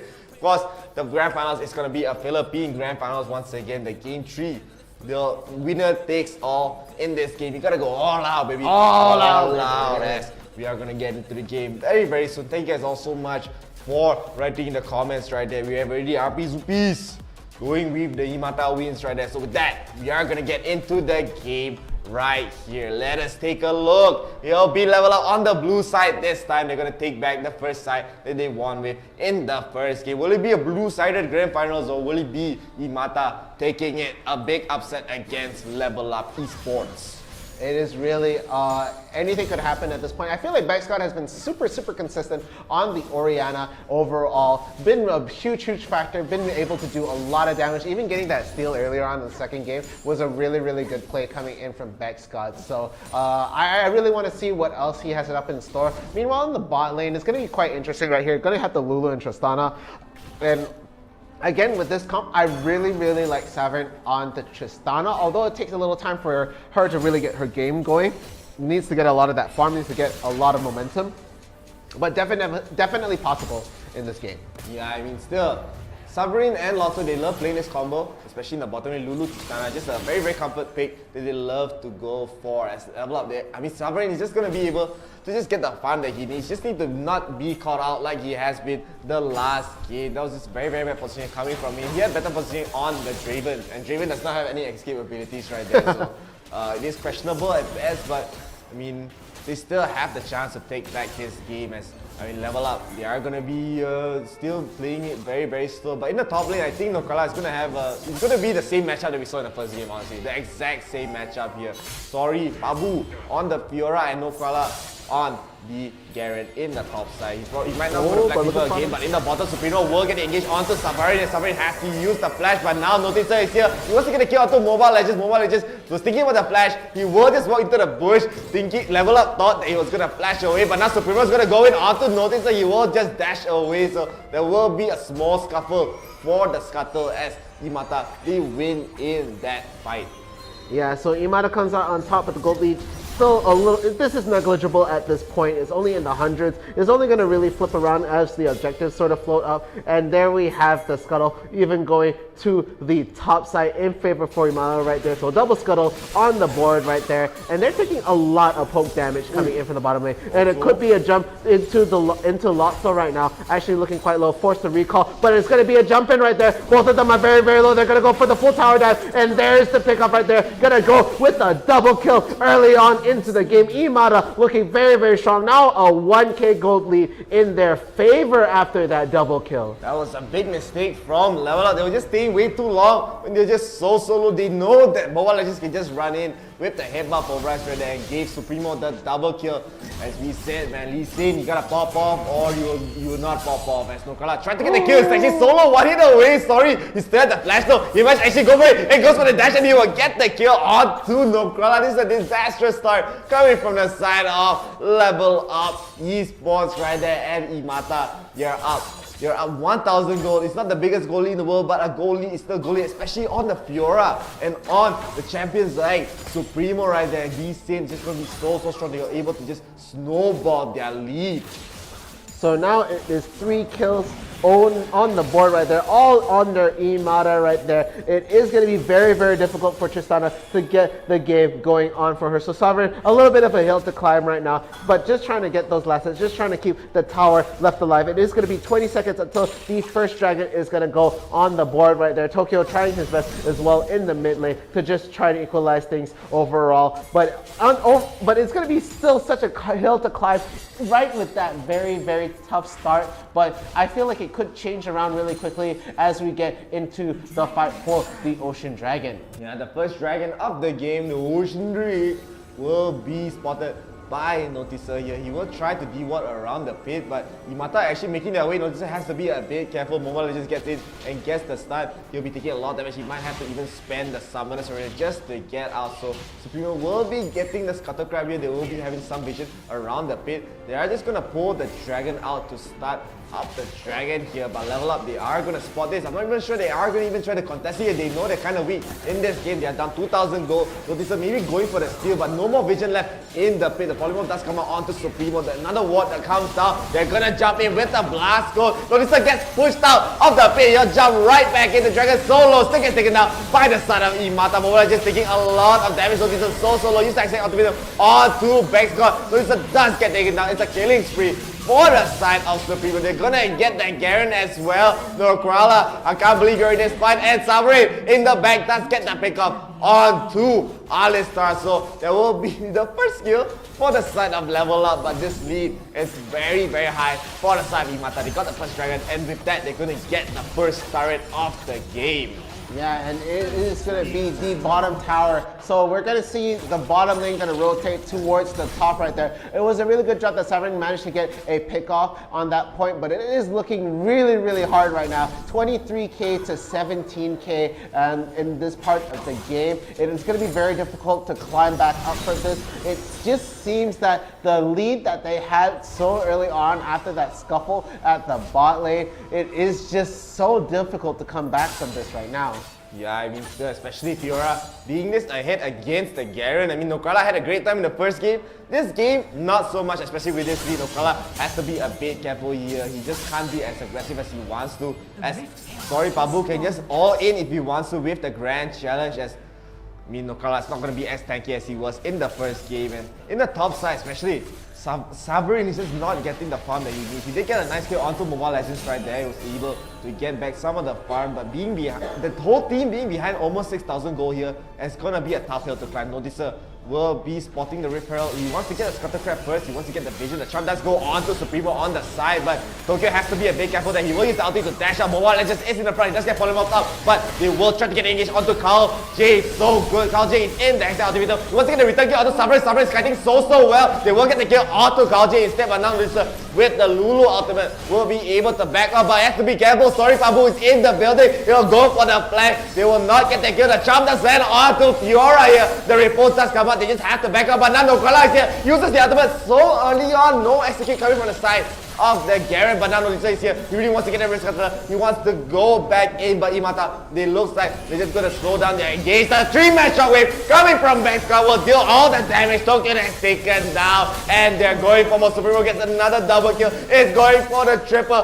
Fiora gets the kill on 2. Everyone, it will be an ace. It's 12-2 for the side of 𝐸𝐴TA, a 7,000 gold lead, and they will get the Rift Herald.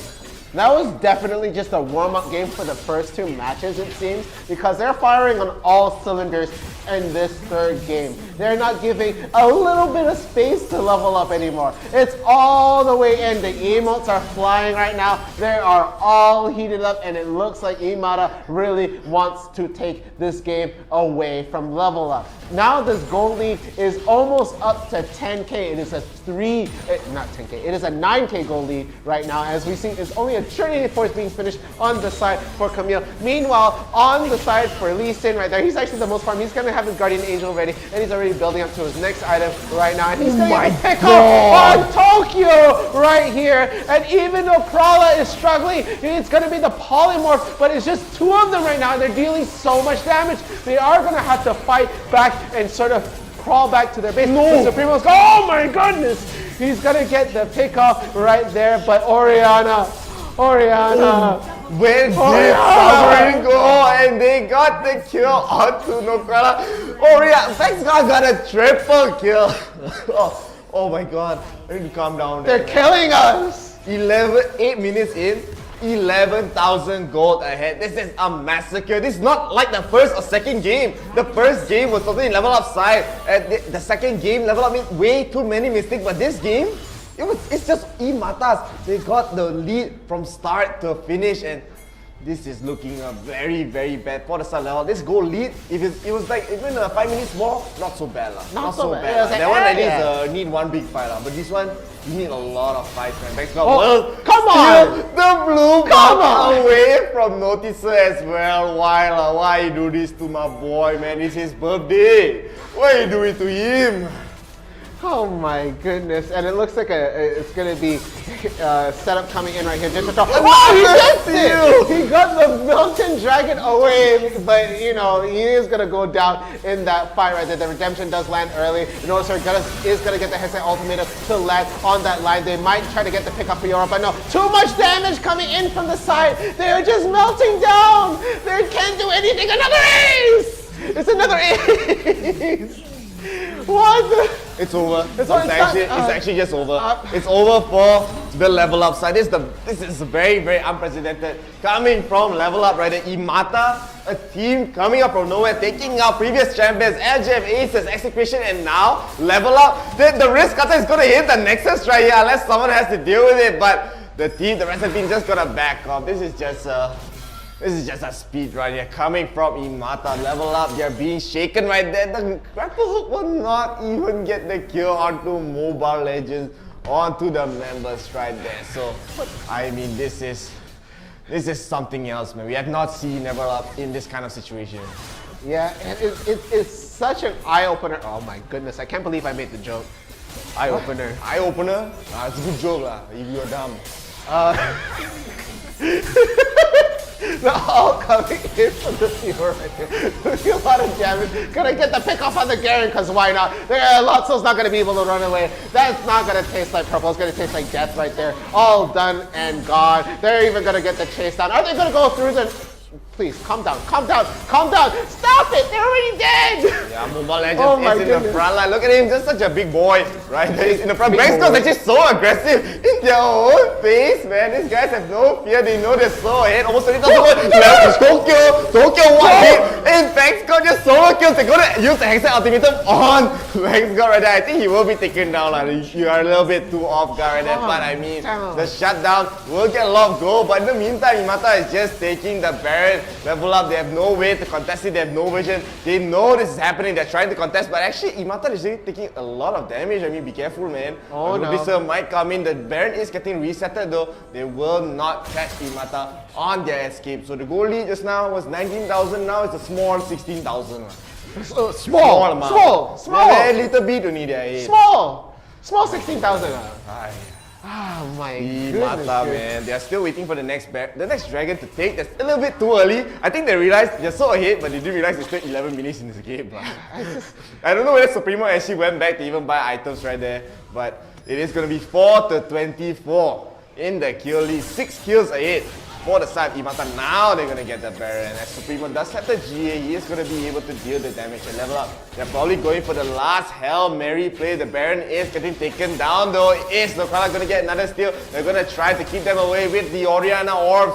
The volleyballs coming up from Orianna. They will be afraid. They don't want to give any 50-50s, man. They know level up. They can just turn this game around. So this lead is insurmountable, but level up. They're still trying their best. They never give up.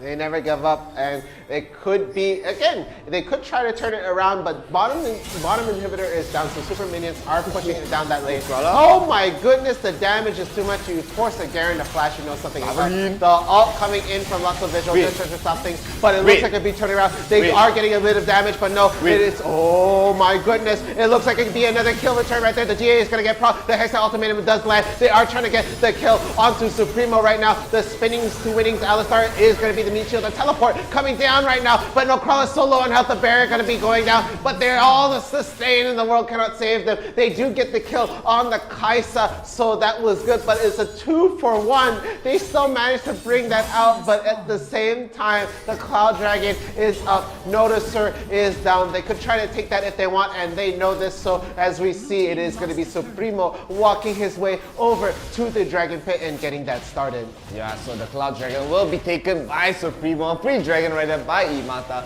It will bring their goal lead to almost a 30,000 goal lead right again, but when they got the kill onto 𝐿𝐲, I thought it was going to get a little bit dicey for Imata, because the fact that they're down this much gold and were able to get that kill, it just really means there's something else to behold right there. So I mean, level up, they're still fighting.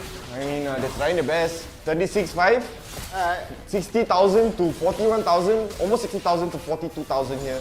It is still a tough hill to climb. It's a mountain, it's Mount Everest. They have to climb, but I mean, look at 𝐿𝐴𝐴, just so aggressive. They can't even get the kill, even with the, he has a GA, He has a GA! And now 𝐸𝐴𝐴, they're gonna get the Baron. They're looking at the Baron. They really want to get this Baron to seal the game, but 𝐿𝐴𝐴 is gonna get engaged on too. Who's engaging? 𝐿𝐴𝐴. 𝐿𝐴𝐴 gonna be so alone in the jungle at the bot side, but now they're backing off. I think 𝐿𝐴𝐴, he might get picked off here a little bit too early, but in the meantime, the team is gonna be getting the Baron right there. So it is buying a lot of time, but losing 𝐿𝐴𝐴 in the end, it's not going to be the biggest deal in the world, but now 𝐿𝐴𝐴 has to run away. It looks like 𝐿𝐴𝐴 is going to get the ultimate in. 𝐿𝐴𝐴 will use the actual ultimate to try to buy some time, but he will get taken down. Sovereign is here. Here come to Mobile Legends, gets the stun, but he will not get any more. But Sovereign is still very aggressive. He wants to get the kill. Onto Mobile Legends, Mobile is so low, gets picked off right there. Sovereign still being so aggressive. It's as if he's ahead in this game. He really wants this kill onto 𝐿𝐴𝐴. Backshot, going for the shockwave. Looks like Losser taking a lot of damage. They will kill off 𝐿𝐴𝐴 as well. This is not going to be a comeback. Supremo is going to come back, and Sovereign doing the hero plays. It's not going to be enough though, as 𝐸𝐴𝐴 is still going to be a Supremo. Really wants this kill, and it just melts in, man. I mean, Sovereign, really try your best, but not good enough lah. Try so hard, not so far. Something, copyright song. Oh my goodness, but all that's left is Noticer and 𝐿𝐴𝐴 having to try and salvage this right now, trying to just get them to get away from the tower. But look at all the damage coming in. It is going to be Supremo who single-handedly punches Supremo is going to end the game by yeah, and he's like, I want to beat up Noticer. Oh my goodness, Noticer gets kicked out of the way right there. Has to flash over. Oh, the damage! Fixed gun! Wait, they get the charm onto Supremo, but he has the sword, so he won't be able to flash away. He gets taken down, but is that gonna be? I don't think it's gonna be enough. The goalie is still 20,000. It's still the Verama. They're still trying to push it in. Suffering that they're defending to the end because they know it's the last game. They have no more games until the end. So 𝐸𝐴𝐴, they are losing all these players. The goalie is 20,000, and the two inhib turrets are already down. Level up there. Tristana, honestly, Sovereign is almost as farm as a lot of the members here, so he's keeping out the farm, but I mean, I forgot to look at Supremo, like 17,000 gold net worth. No, look at Backshot too. Oh yo, it's a tough hill to Void climb. Staff some more. This is the toughest hill to climb for this team. If Level Up make the comeback here, you give them all the wins lah, honestly. This one will be too much lah. If they really win this, it's a really miracle. They will, we have to ban them of all the tournaments lah. I'm joking, but this one a bit, if you really win this, OP. They are really damn OP lah, honestly. But because 𝐸𝐴𝐴, they are ahead, 19,000. They're waiting for the Elder to just seal off, let's just seal the game. This is just, for them it's a formality. They are up 30 to 9. Formality. It's a formality to them because they're just so ahead. But now they are gonna be just still waiting. The Infernal Elder Drake some more, you know. The Infernal Elder Drake, there's Supremo waiting in the brush, being the assassin mode that he is. The Level Up, just grouping up. They don't want to leave anyone behind. Leave no one left behind, man. As they are just going to just wait up for this Elder here as Supremo. It looks like Mobile Legends is dipping back though. He might actually go get, the teleport to join the fight, but the Dragon is going to be spawning in about now, and also the Baron who is spawning very soon. Yeah, so about 15 seconds on the Baron, but this dragon is gonna be the one. This is gonna be the one that if Level Up had a chance, that was gonna be the dragon. This is the dragon to take it. But you wanna give it up? They can't give it up though. Oh no. No. The TP is coming in for the side of Fiora. And the redemption is coming in, but the Mobile Legends gets the kickback, and this might just be this is gonna be the end for Level Up, I think. But Sovereign is actually getting the kills in the back. They will get the kill on everyone, but look at that. They're all disappeared. And 𝐸𝐴𝐴 with this, they are just gonna take that game here. The emotes come out. 𝐸𝐴𝐴, they upset a multi-time returning champion, Level Up Esports here to take their first win of the Wild Rift Summoners Odyssey right there. They're gonna win this style. Backshot being the BMs right there. But now, dance Mobile around. Legends dance around. Kumbaya.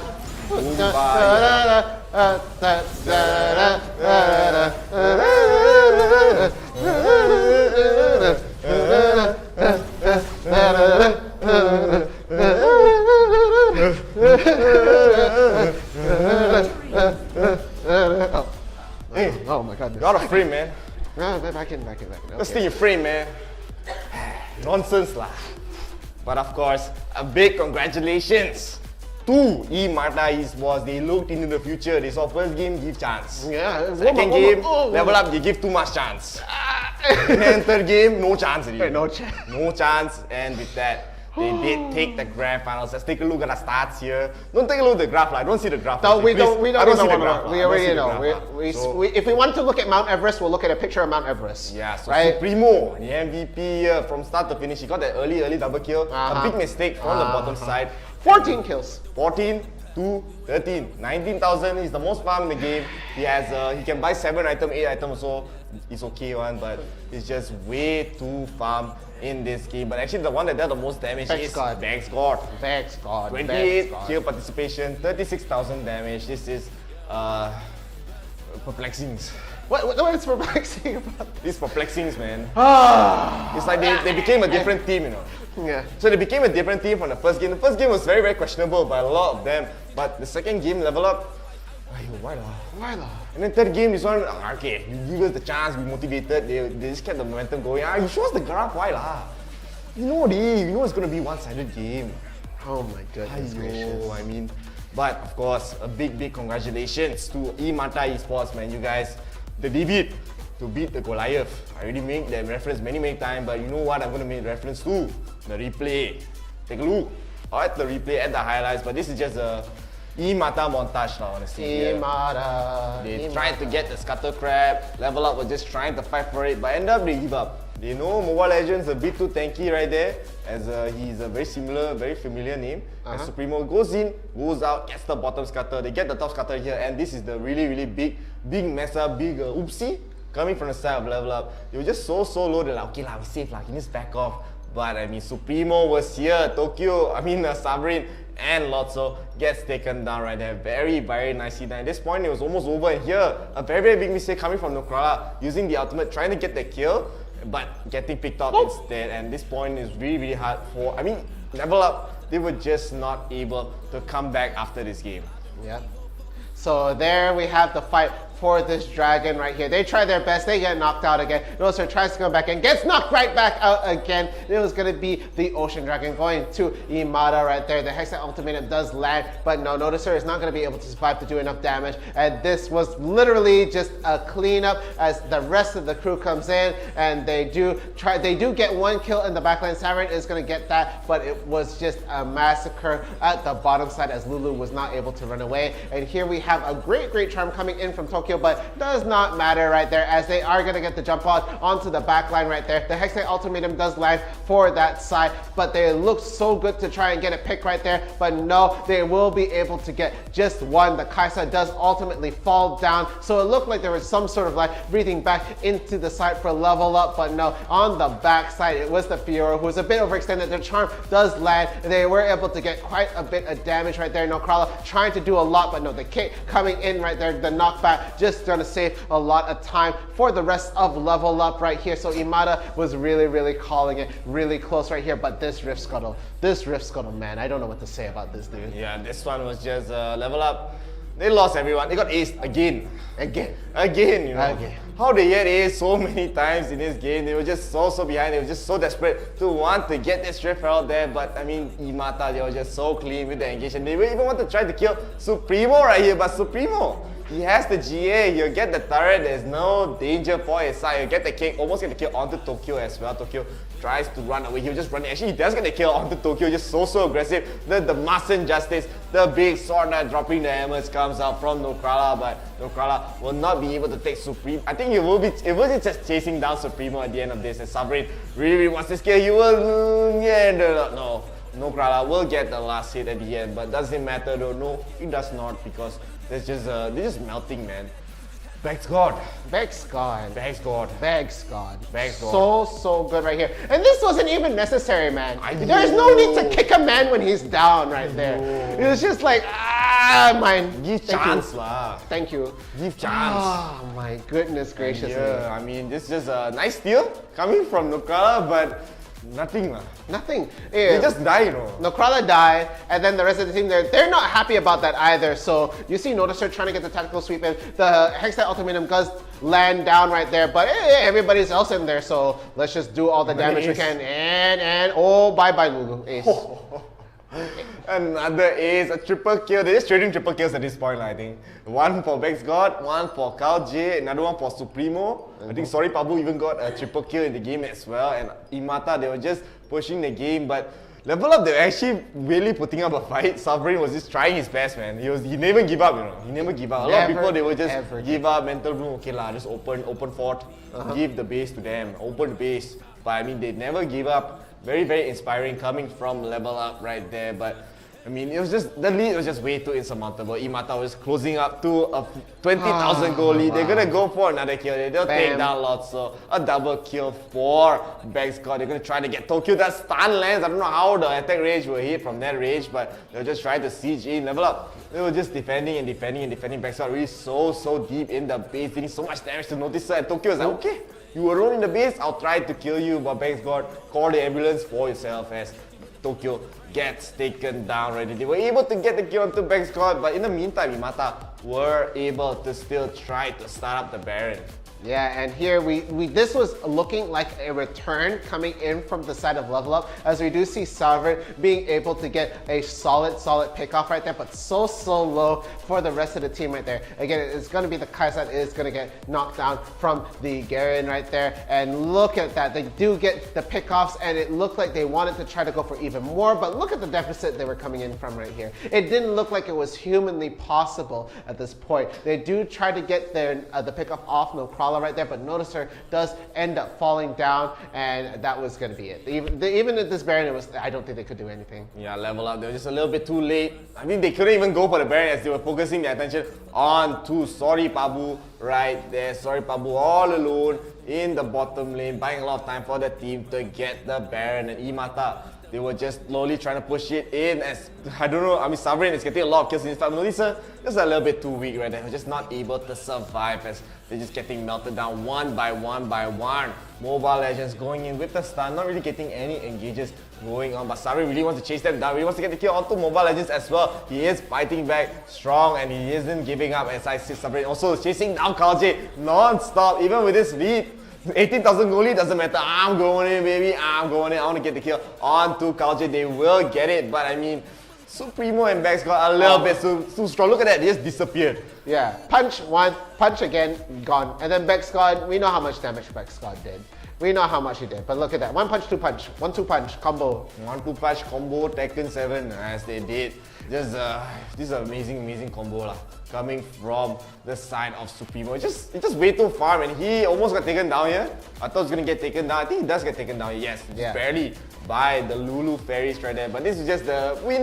This is just to seal the win. Level Up, they were not able to get the steal here. Look at that, the nice pushback on Noticer. He wasn't able to get in the pit to get the steal. But even if they get the steal, I mean, Sovereign, he still needs to be alive to get all these kills, but Sovereign's already in the front lines, man. They were all just focusing him down. �សុpremo were just doing his thing, taking down the rest of the team, and 𝐸𝐼𝐼𝐼 were able to take this game 2-1 against Level Up Esports. Very well done. Such a dominating game coming from them, especially against, as I said, multi-time returning champions. Right here, and then we do see the little 𝐿𝐼𝐼𝐼, the little dancing around the Nexus. They're not even attacking it. They know the minions got it under control. They don't need to do much right there, but they're like, you know what? Yeah, I think we did enough rotations around here. Let's just... the minions are just doing it. They didn't even touch the turret Nexus actually. They didn't touch it at all. You just see the ults being used. You see the riposte coming out, and it's just like, yeah, we got this. So, amazing games. Amazing games coming from the side of 𝐸𝐼𝐼 Esports. Congratulations to them one last time. Of course, they are hopefully they are coming back in the future. We do want to see Since we have this tournament every single day, except for this week, we're going to have a Raya holiday. So we won't be having a tournament on the Thursday and the Friday. So we'll be back on the Tuesday and Wednesday. We'll be back tomorrow lah, meaning tomorrow we'll be back. So please do look out for all our streams. You can put hashtag !notify in the chat as well. Do not forget to like our Facebook page. We want to get to 10,000 likes and followers as well. You can be a supporter right there. And of course, just now 𝐸𝐼𝐼 send stars. Before we go, we'll be able to see the promo video here. So thank you so much 𝐸𝐼𝐼. Of course, if you send stars, you can see the promo video. That's very nice. Very, very excellent. Very coming excellent. from the members here at IRL Asia. So yeah, again, with that being said, that was the last match for the day. I am Downright Fierce. I'm Chef, and let's take a look at the promo video first. This is what we do in IRL Asia.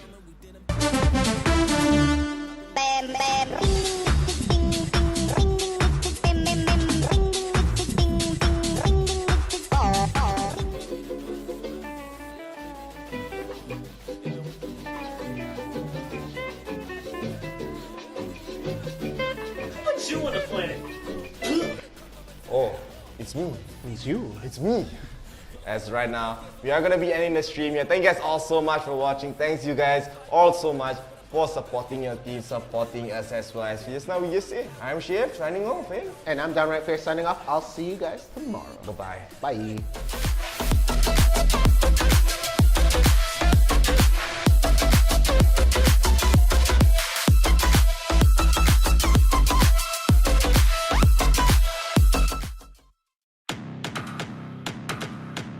Welcome to Wild Rift.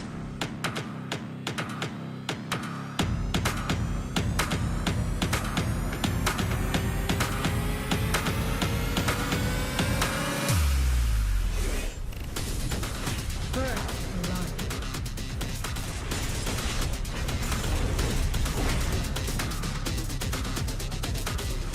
The enemy team has slain the dragon.